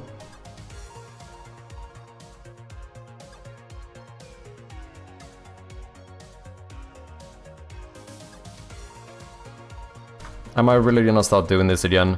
Moving the child object instead? I thought I was past this. Also, we need to fix this now. If the rest was white, you need to be white as well.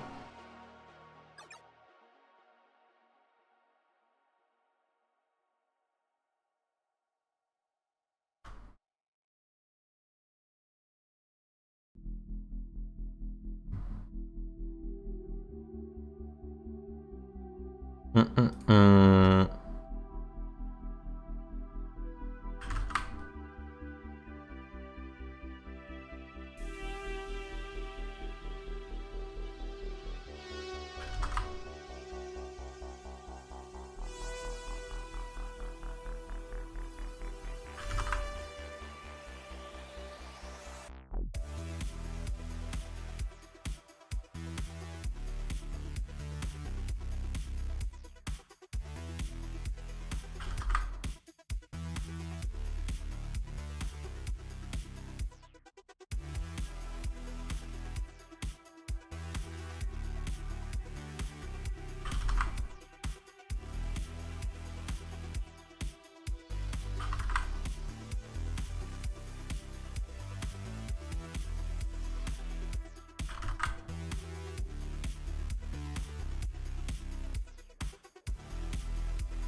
Okay, this should be 1 or 0 rather. Yep.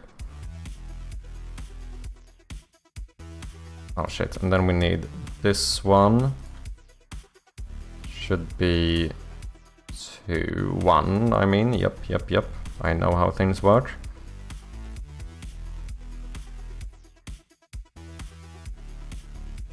Two.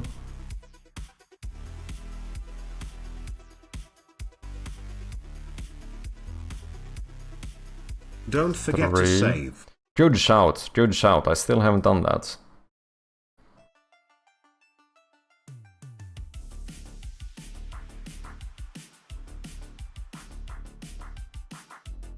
Where am I?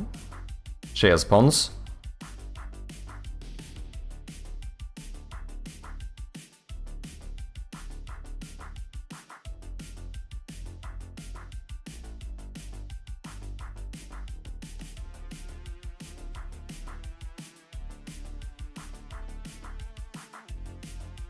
Is that all?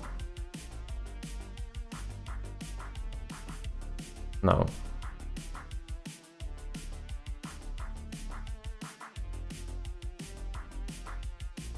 Boom. That should be fully updated. Now we can remove that one. And then let's save this. And let's actually push to Git, because it's been a fucking while. Thanks for the reminder.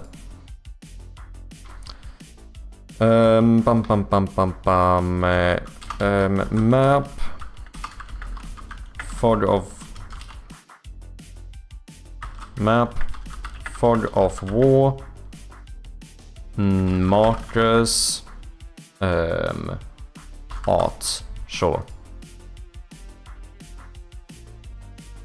Did a bit of extra stuff in there too, but it's fine, it's fine.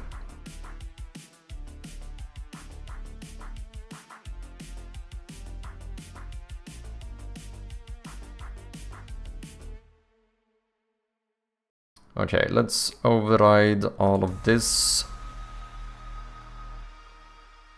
Make sure that the market transform is in front.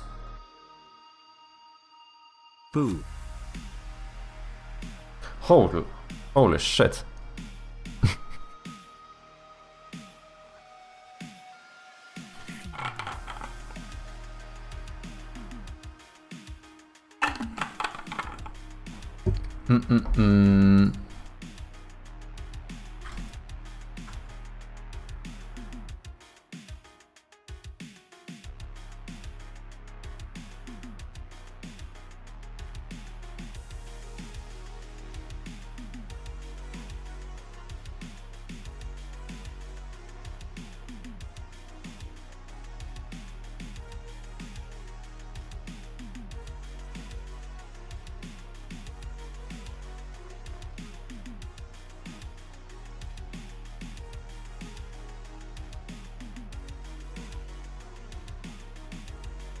Shabby, can you go back to the piano? Yeah, give me a second.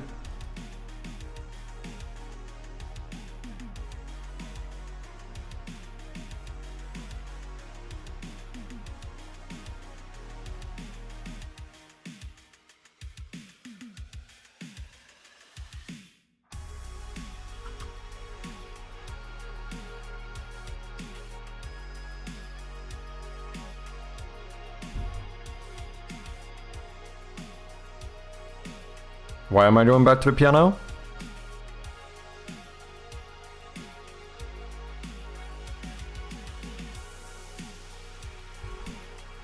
A, B, D, B, F sharp, F sharp, E. Okay.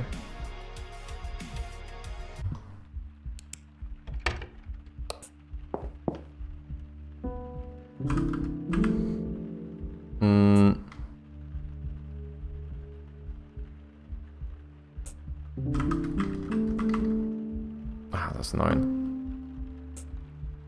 Okay, wait. A, B, D, B, F sharp, F sharp, E. Like so? Or is it this F sharp? Whatever it is. This is also F sharp.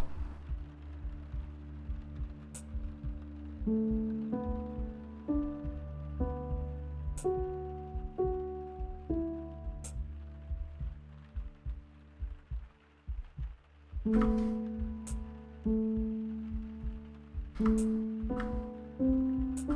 that's D. What do I have? E, D, E, F sharp, A, B, D, B,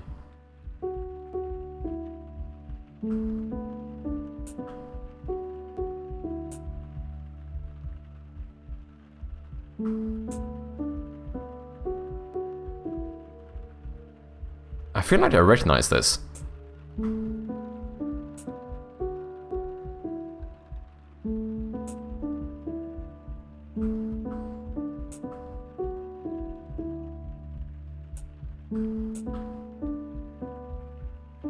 Wait, A, B...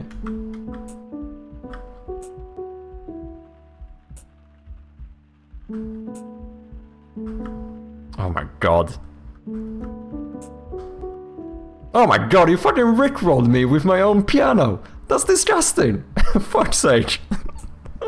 Oh, that's funny. That took some time. I needed the rhythm for it. Yeah, that's a pretty good one.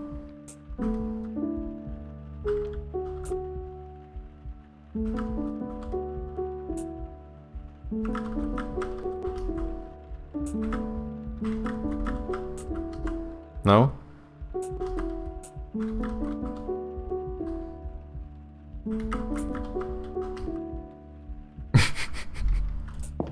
Oh yeah, that's actually very funny. What's up, Atrium? Welcome back. Did it all go well? Did you succeed? Yeah, it's basically working now.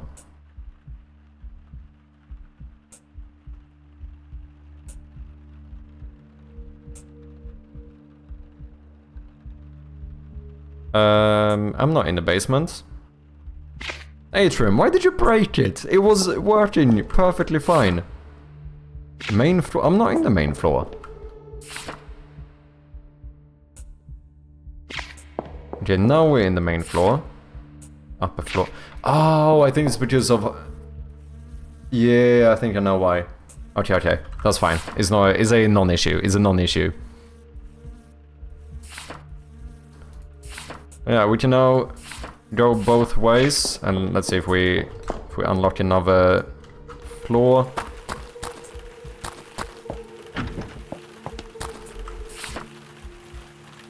Boom, boom, boom. Main floor. If I go up, we get to the upper floor. If I go up again, we're gonna loop around to the basement.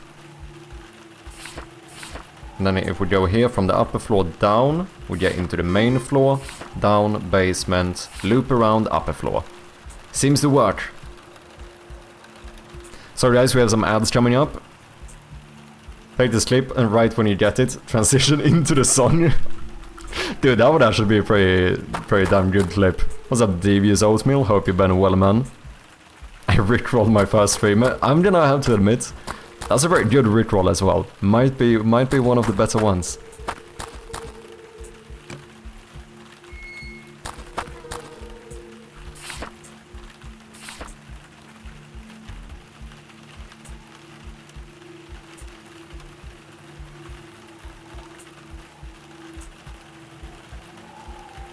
This looks a little bit weird when it's just there, but... Oh, it's gonna look better though when we have the markers and stuff. But yeah, Atrium, if you're interested, we ended up doing the loop thing with the index inside of it or whatever. Yeah, this is it. Then I realized I should just, rather than repeating the whole thing again, I can always do the loop the same way, but then we just change the internal index here differently depending on if we're going up or down. Save that, we affect the index, and then when we find it we just break the loop, and then we use that index to switch the map. Seems to be working. You know what, we can probably remove this.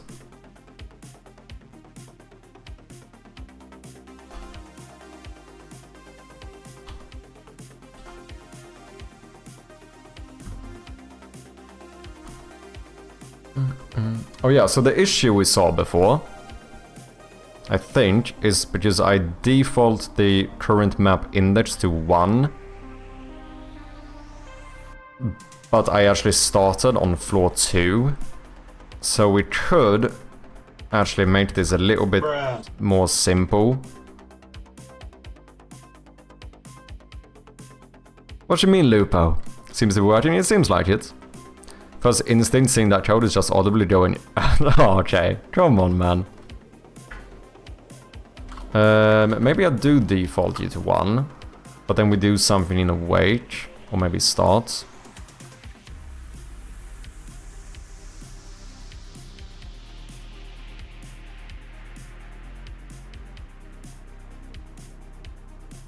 But if that was 1, why didn't the new one activate? Because I am gonna need this to work for the saving system. I wonder if we can just calculate this rather than having to save this integer. I feel like we should be able to.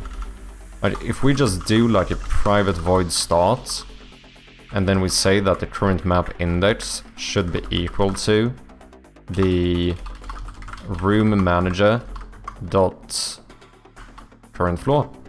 Easy peasy.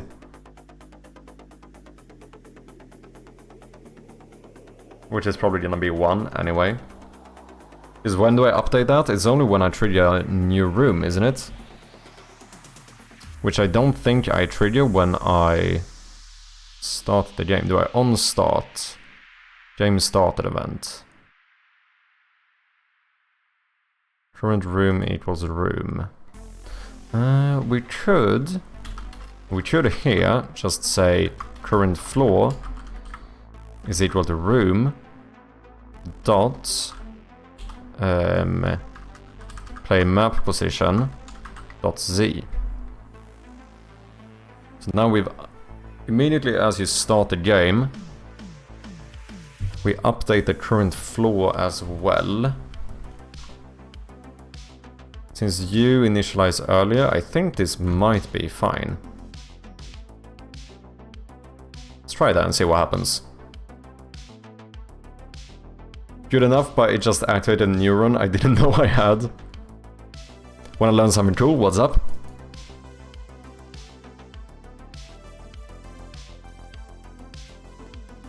Okay, let's see if we have the map upstairs now. Oh no, just the issue is that we haven't saved if this map is unlocked or not, right? So it doesn't matter. So you end up showing me the basement. How does that make sense?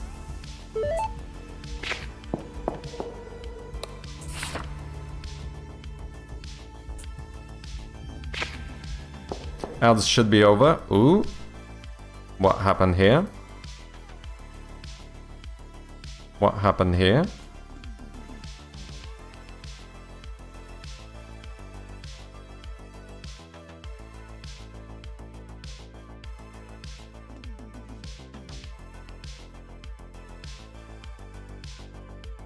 Object reference not set. You are set.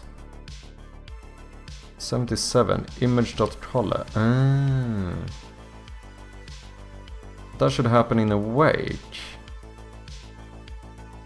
Oh, no. But that's in you. Check if hidden. Ah, but this one hasn't been activated yet. That's an issue.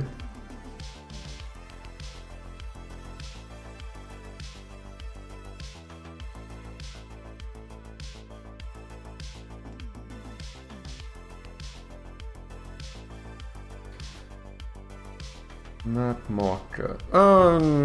Isn't this just script execution order stuff? I feel like this is just more execution order things. Oh shit, but I have map marker here. So maybe it isn't. What called you? Oh, room manager. Wait, what? You called set new room, which activated the room. Oh, and that enabled you.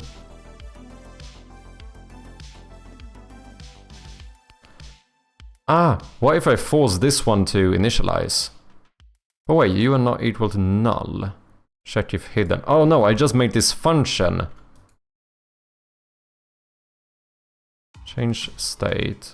But it was the await that didn't work, wasn't it? Wait, where did I get the null thingy? Down here. When I tried to change color. Which happened after I changed state. So what if we just do a double check here?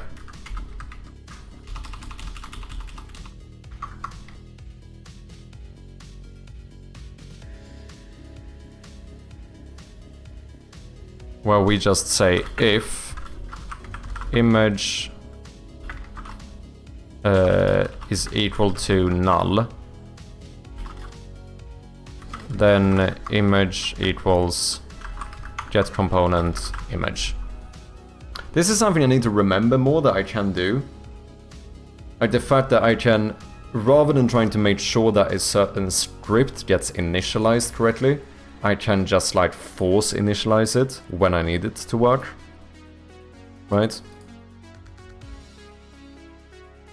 Sample baseline from a Queen song when I realized it was used in Ice Ice Baby of all songs. Oh really?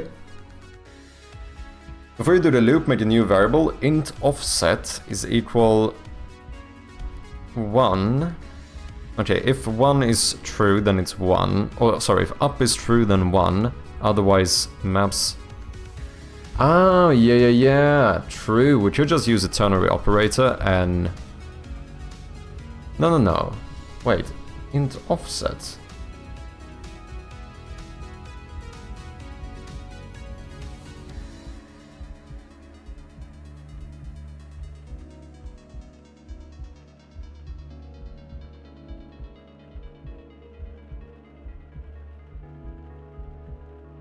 Hashtag if genius explode and if trust.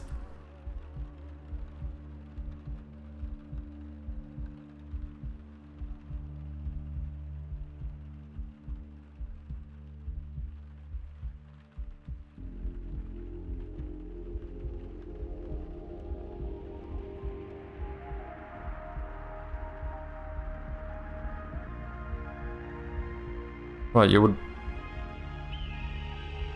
No. This doesn't make sense.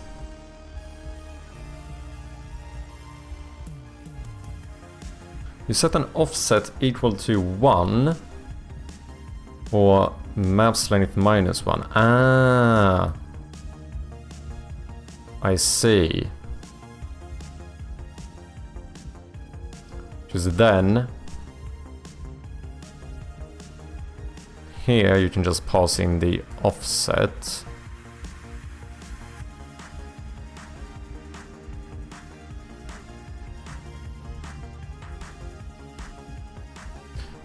Why? I guess I don't have to use a magic number, which I cannot do now in Samrion.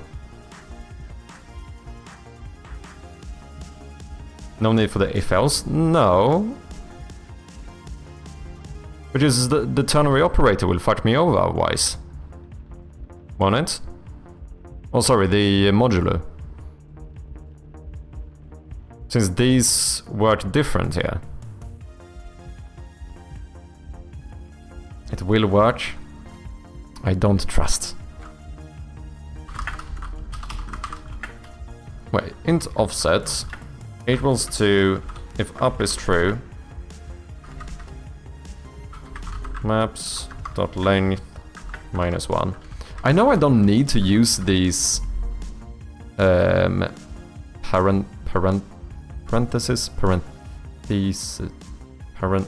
I hate that fucking word, man. Parentheses. But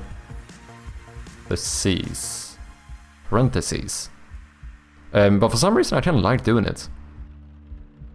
Bendy brackets, there we go, thank you Devious. Offsets should be inside a loop. It is inside a loop. Outside, never mind. You did say outside, to be fair. You did very much say outside.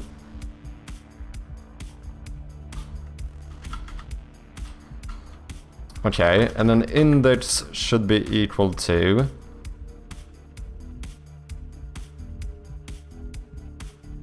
But wouldn't this have to be index plus 1 here?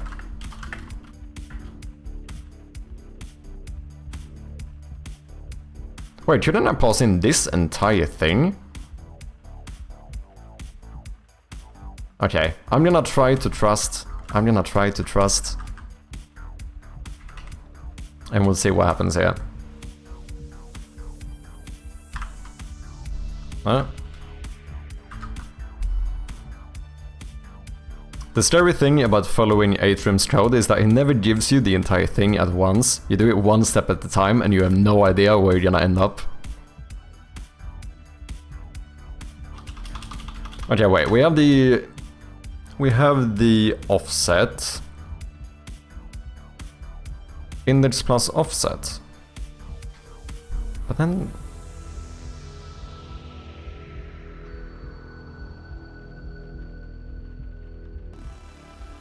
Okay, no, I'm not seeing how this is gonna work.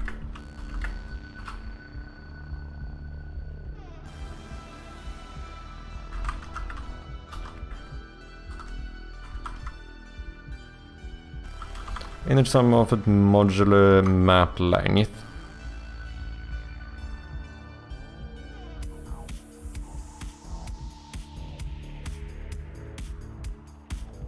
Don't pass in index in offset. Oh.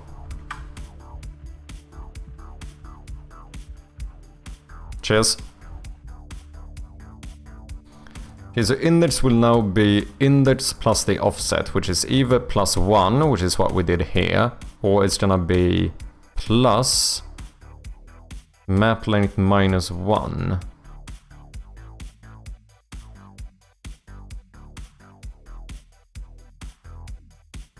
Okay.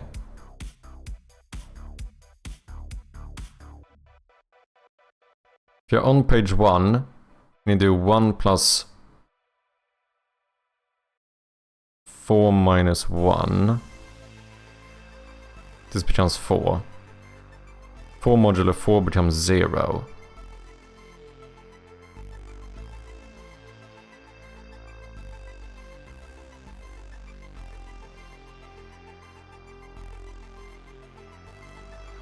Wait, this is all I need? It's done?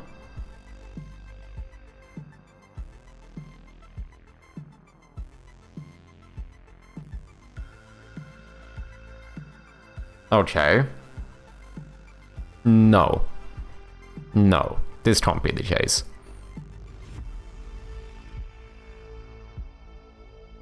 This is genius as fuck. Local mail finds the power of modular operator. But no, this can't work. There's no way. Was the code to make you eat dinner? That's a true question. If you figure out that code, it's fucking genius, man.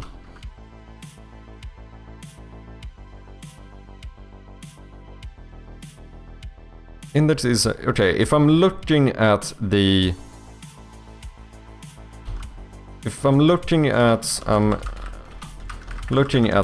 basement map and I want to go up, in that case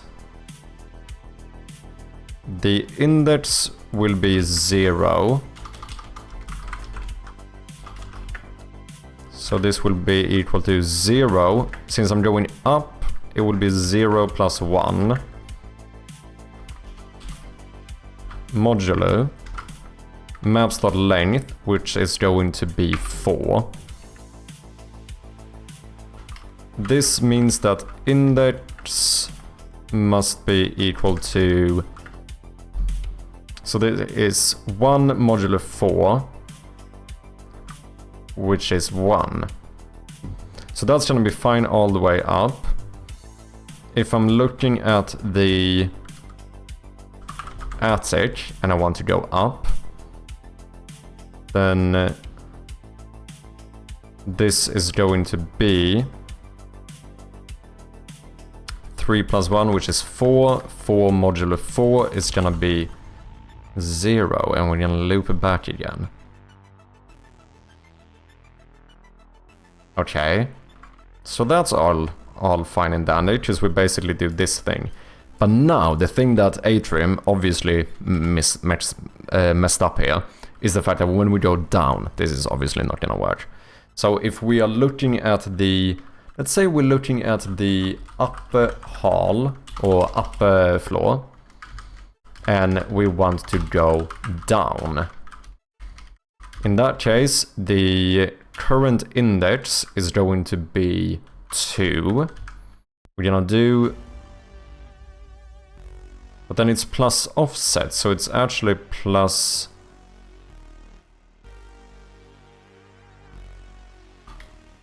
So this is like plus 4 minus 1, which is 3. So we're gonna have 5 modulo 4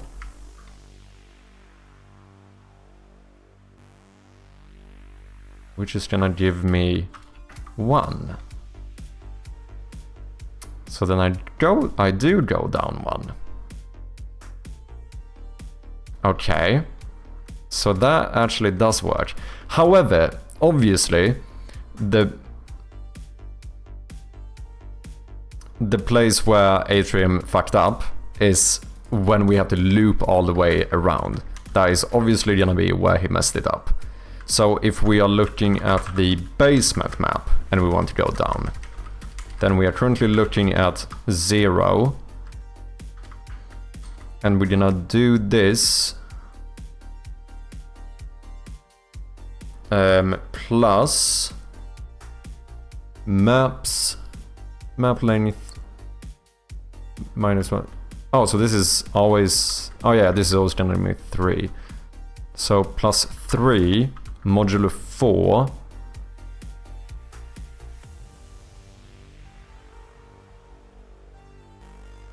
I'm looking at 0. The offset should still be map length minus 1, so that's 4 minus 1, which is 3. So this is gonna give me 3. 3 modulo 4.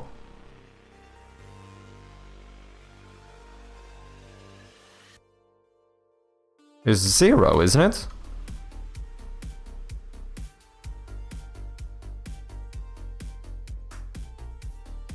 No, notice I fucked up the modulo again. Scheisse, this is 3. Because nothing can be given away. And 3 in this case will take me to the attic. Shit, this actually works. Modulo operator does it again, can you? Fuck. So we just did all of this code in one line.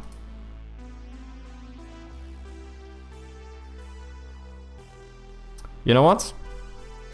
Actually pretty genius. I might have to admit it. You might have done it yet again. You might have done it yet again.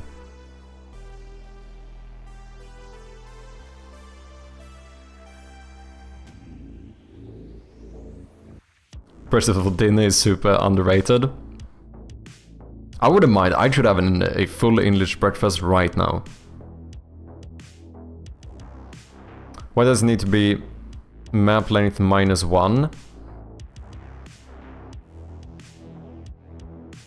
Oh yeah, because we need a modulo to work, right? Because otherwise we're gonna end up with the negative numbers. Repent, you doubter, bow before the glory of the modulo operator. Interesting, yeah, it fucking seems to work.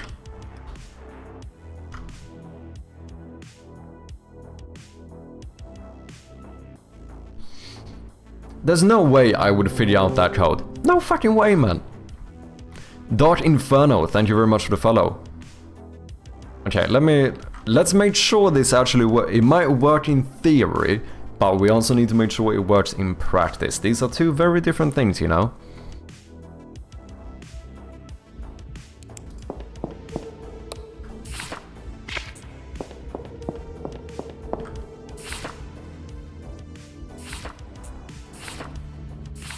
Okay, I only have 2. Let's go outside. Now we should have 3 maps. We have the basement. Go up to the main floor.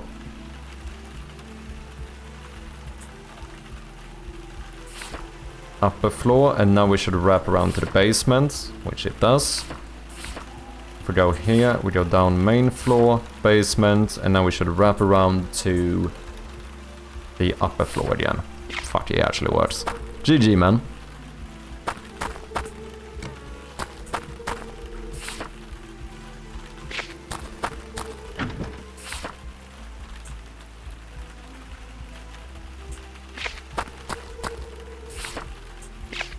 Not too shabby. Not too shabby at all.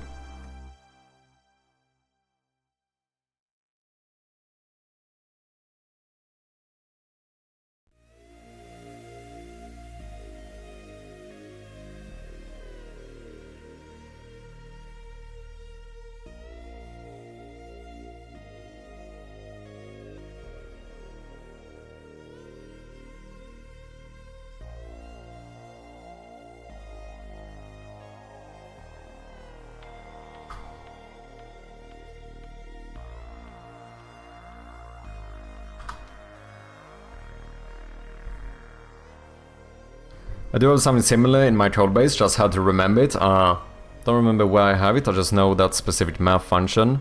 It's very clever though. You can make a wrap function. Ah.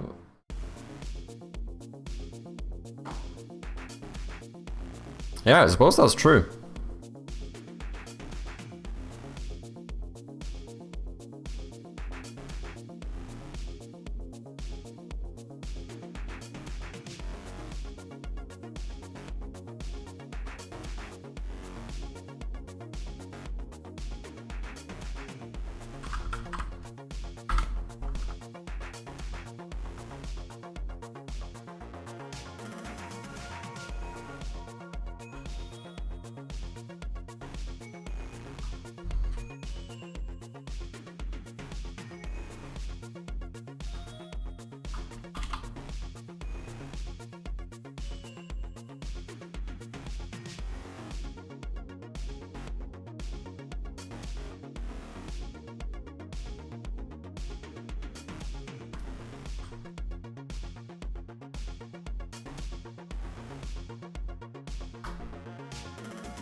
Speedrun.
Dev Row with the raid. Welcome in, man. How you doing?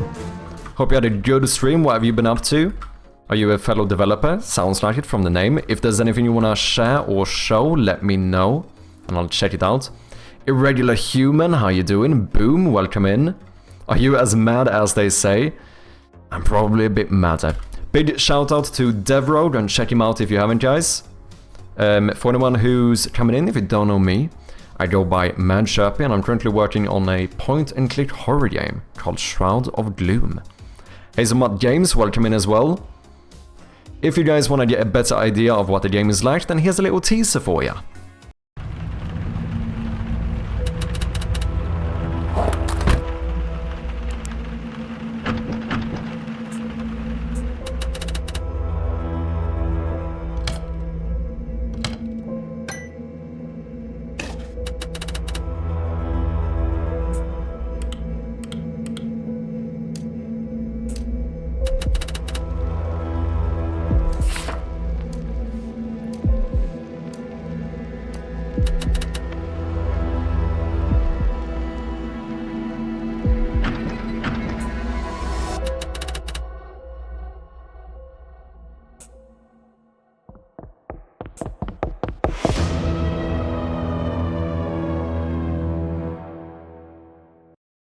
there we have it. Game is available on Steam for wishlists, and we do appreciate those very much. Let's see, what were you up to? I was working on the Settlers of Catan card game. Not much to show though. So, as in like a digital game or like physical card game? Another guy in the chat, welcome in. Danny looks good, thank you man, appreciate that. 2D? Yes, it's all 2D. Also, Hazelnut Games, thank you very much for the follow. Make sure to check it out, cheers man. Devro, thank you very much for the follow as well. I made sure to pop by your stream sometimes, see what you're up to. Digital, I do Unreal and Blender mostly in streams. Oh, gotcha. I kinda wanna try Blender. There's something about like 3D, like sculpting or whatever that seems kind of fun. I definitely want to try it at some point. I still haven't done any 3D stuff whatsoever.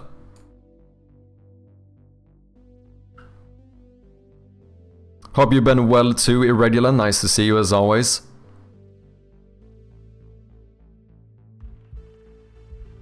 That pizza looks amazing. Cheers, man. Jovion, welcome in. Don't forget dinner now. No, I do unfortunately need to get out of here pretty soon, because I've been on for like 8 hours. But I do very much appreciate the raid. Do it or not, there is no try. Recommend Ninja? What's that? Is that another software? It's a good blender. Are you talking about a blender blend? Like a...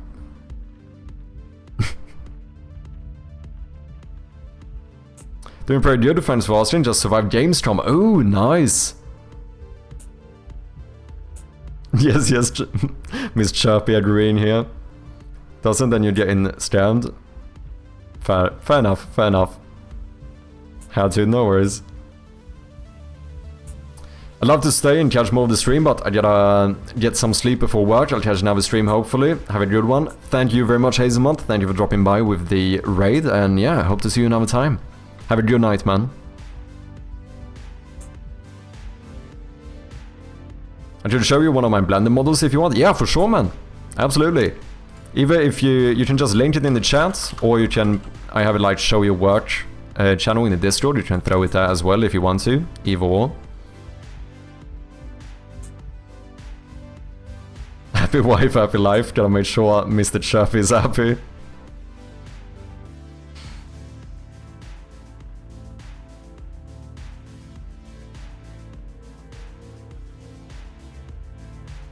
I'm actually working late, then I likely cut the day short tomorrow. Oh, gotcha.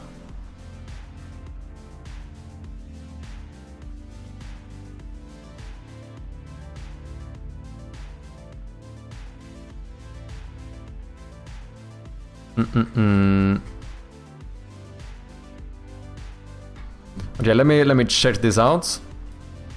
This is some stuff that Devro has been working on.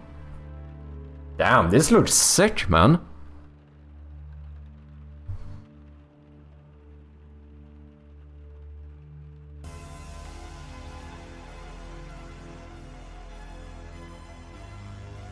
Damn, not bad.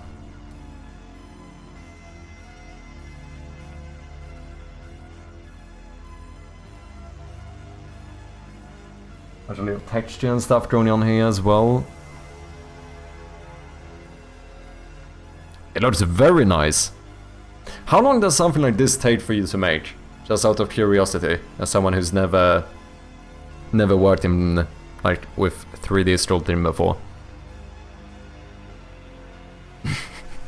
100 million hours. Was that a billion? I think that's a billion. Bug fixing stuff. Always nice to get these out of the way and hopefully unlock other people. Yeah, I suppose that's true.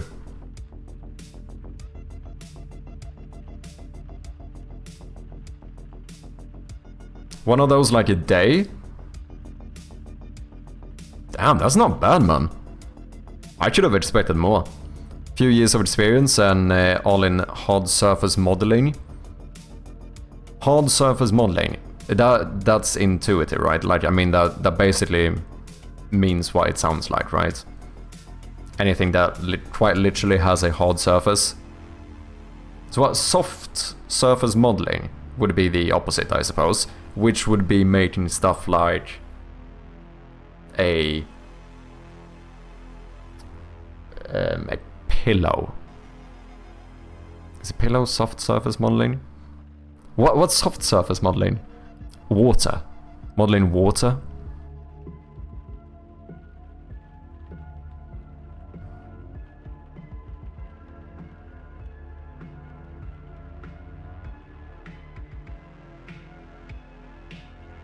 I think hard surface and organic shapes. Yeah, organic shapes like humans, animals, and so on would be the opposite. Okay, okay. Okay, okay.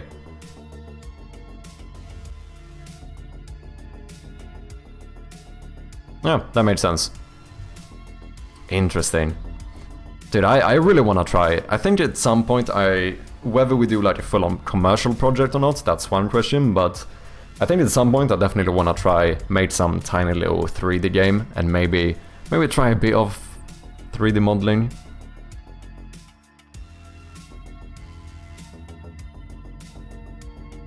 Do cars, machines, guns and stuff, yeah. It looks really nice though, man. Like, there's a lot of attention to detail here.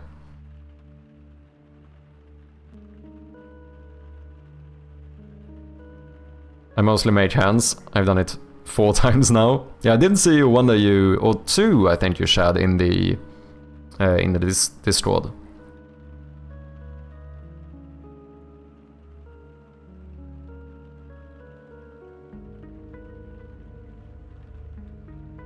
I also don't know, my scuba game is 3D, I also don't know anything about 3D modeling. Well, I did a blended donut, yeah. I haven't even done the donuts. Oh, damn, look at this, here we have a lot of stuff.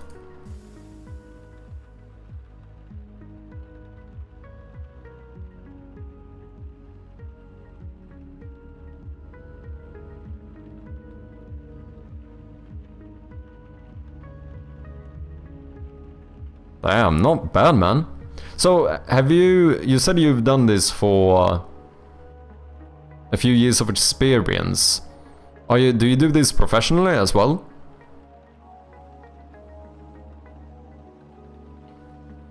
Still didn't decide if going third person or first person? Oh, gotcha.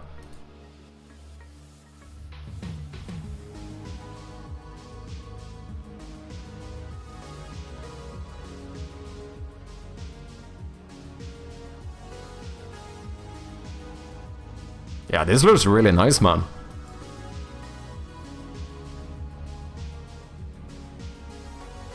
Oh, I can scroll too. I know how things work.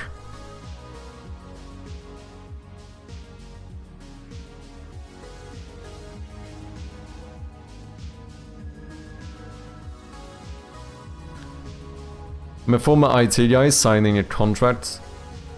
A creative director slash project manager next month. Oh, gotcha.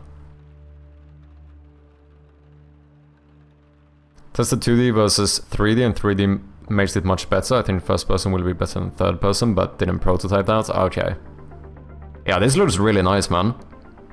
I do get a little bit, slightly inspired. I do want to try 3D modeling, which is almost a little bit fun, to be honest, because I'm actually kind of more intrigued to try my hand at 3D modeling than I am to try making a 3D game. Do you know what I mean? For some reason, I've just been really curious about 3D modeling for a long time. But yeah, looks really good, man. Good stuff.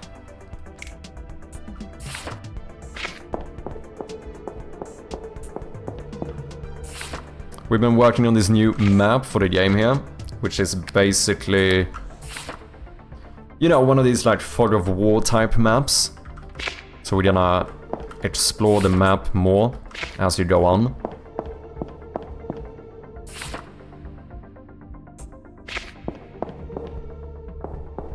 Other little marches and stuff as well. Just to give some, you know, little nudges to the player. Like what they still haven't done and so on. So far, I'm feeling pretty good about this.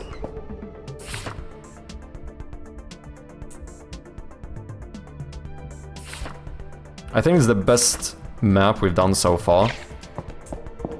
Which doesn't maybe sound that crazy, but keep in mind this is like the third iteration or something on the map. I've tried a lot of different maps for this game. I think I like this one the most so far.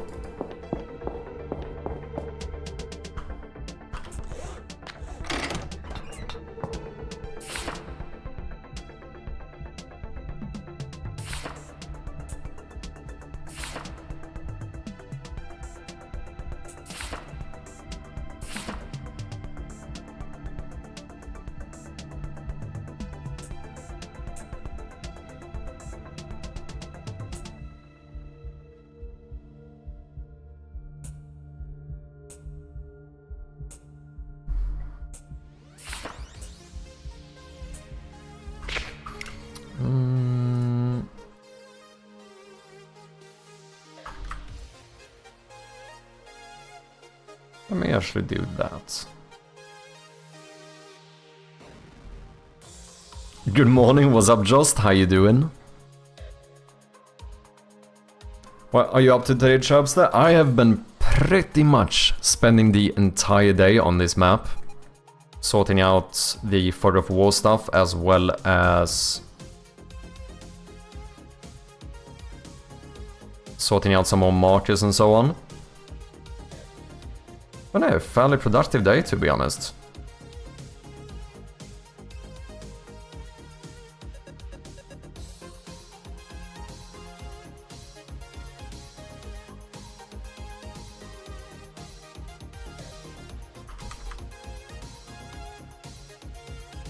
That should be fine.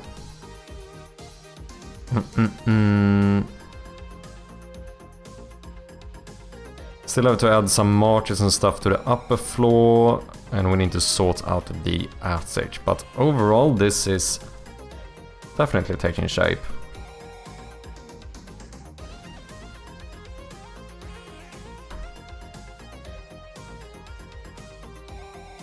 You're doing good, Joss. Nice to hear, man. I'm doing quite well as well. Does the map get updated as you progress? It does indeed. Showing locked doors and stuff? Yes. So it also now only shows the rooms you've been in as well. So at the very start of the game... Okay, it's slightly bugged now, don't worry about that. At the very start of the game, you will only have one map for this floor. And it's only gonna show the areas you have been to. But then the more I explore here, we basically fill out the map as we go. And then... for example here, if I try to open this door and we find out that it's locked, then we do a little update on the map with a little description so you can check. It says locked door.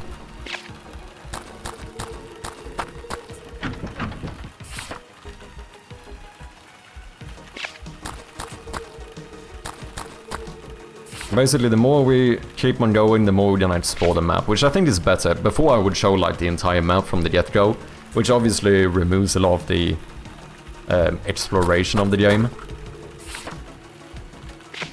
And then like if we go down here, now we unlock the basement map. Which also makes it so we can start switching between the maps.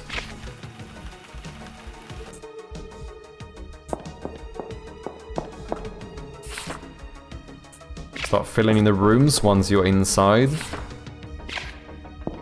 And as soon as you go to a new floor like here, that's when you boom, unlock the new map. And you can see the upper floor as well. And once again, switch between all of them. Also see the player now. Before I wouldn't actually show you where you were, so you kind of had to figure that out by yourself. We've had a few different maps. The first one was basically full on Finding a Eyesight map, which just show you the layout and which room you were in. Then I ended up doing a pretty much completely realistic map. I don't know, can I show that one again? think I still have it in here. Oh no, this is the old... That's the old Binding of Isaac map. Oh no, I can show it like this. If we enable... Or have I removed that one? No, here, pencil and markers. So before I wouldn't show you any objectives, and I also wouldn't show... like where the player were or anything. So you basically had to use it as a... You know, a map in real life. Basically, you have to figure out where you are, and if there was anything like important that you wanted to note down, you would actually do it yourself. Okay, that might be broken now. But basically, before you would just put out these markers yourself. But I did, through playtesting and stuff, I found that it didn't seem like a lot of people ended up using it. I feel like it ended up kind of being more work than people found it to be worth it. And especially since you didn't know where you were, it would just get like slightly confusing. And a lot of people just opted to not use the map. So I think something like this is gonna be a bit better, where it gives you more of a reason to use the map, and also the map actually helps you out, like kinda keeping track of the objectives you have, so on. Or like, not really objectives maybe, but like, at the very least it shows like points of interest and so on. Which I think is gonna be pretty good. Love it, cheers man. Yeah, so far I'm feeling very good about this. Gonna be a little bit more work on my end to get all of the markers and stuff out, sort out that, but I think it's gonna be better for the game. However, ladies and gentlemen, I think this is where we're gonna have to end it for today, because we've been on here for quite some time and I need to go and get myself a bit of fucking late dinner. Already? Come on man, come on man. Gamedev, thank you very much there, Ro, I appreciate it. Thank you very much for the raid again. Let's see, who should we jump over to today? No, 12-hour stream? Not today, not today. I did start a bit later today as well.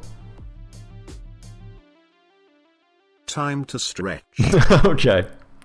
Let's do a bit of a stretch here right at the end. Let's see, who are we going to? We do have Irish John on. Could jump over to Irish. Working on a cool game. Oh, he also has the Jern Jam. Public voting has started. Not bad, not bad. Let's do it. Let's jump over to Irish John. As always, thank you all so much for hanging out. I truly do appreciate you guys.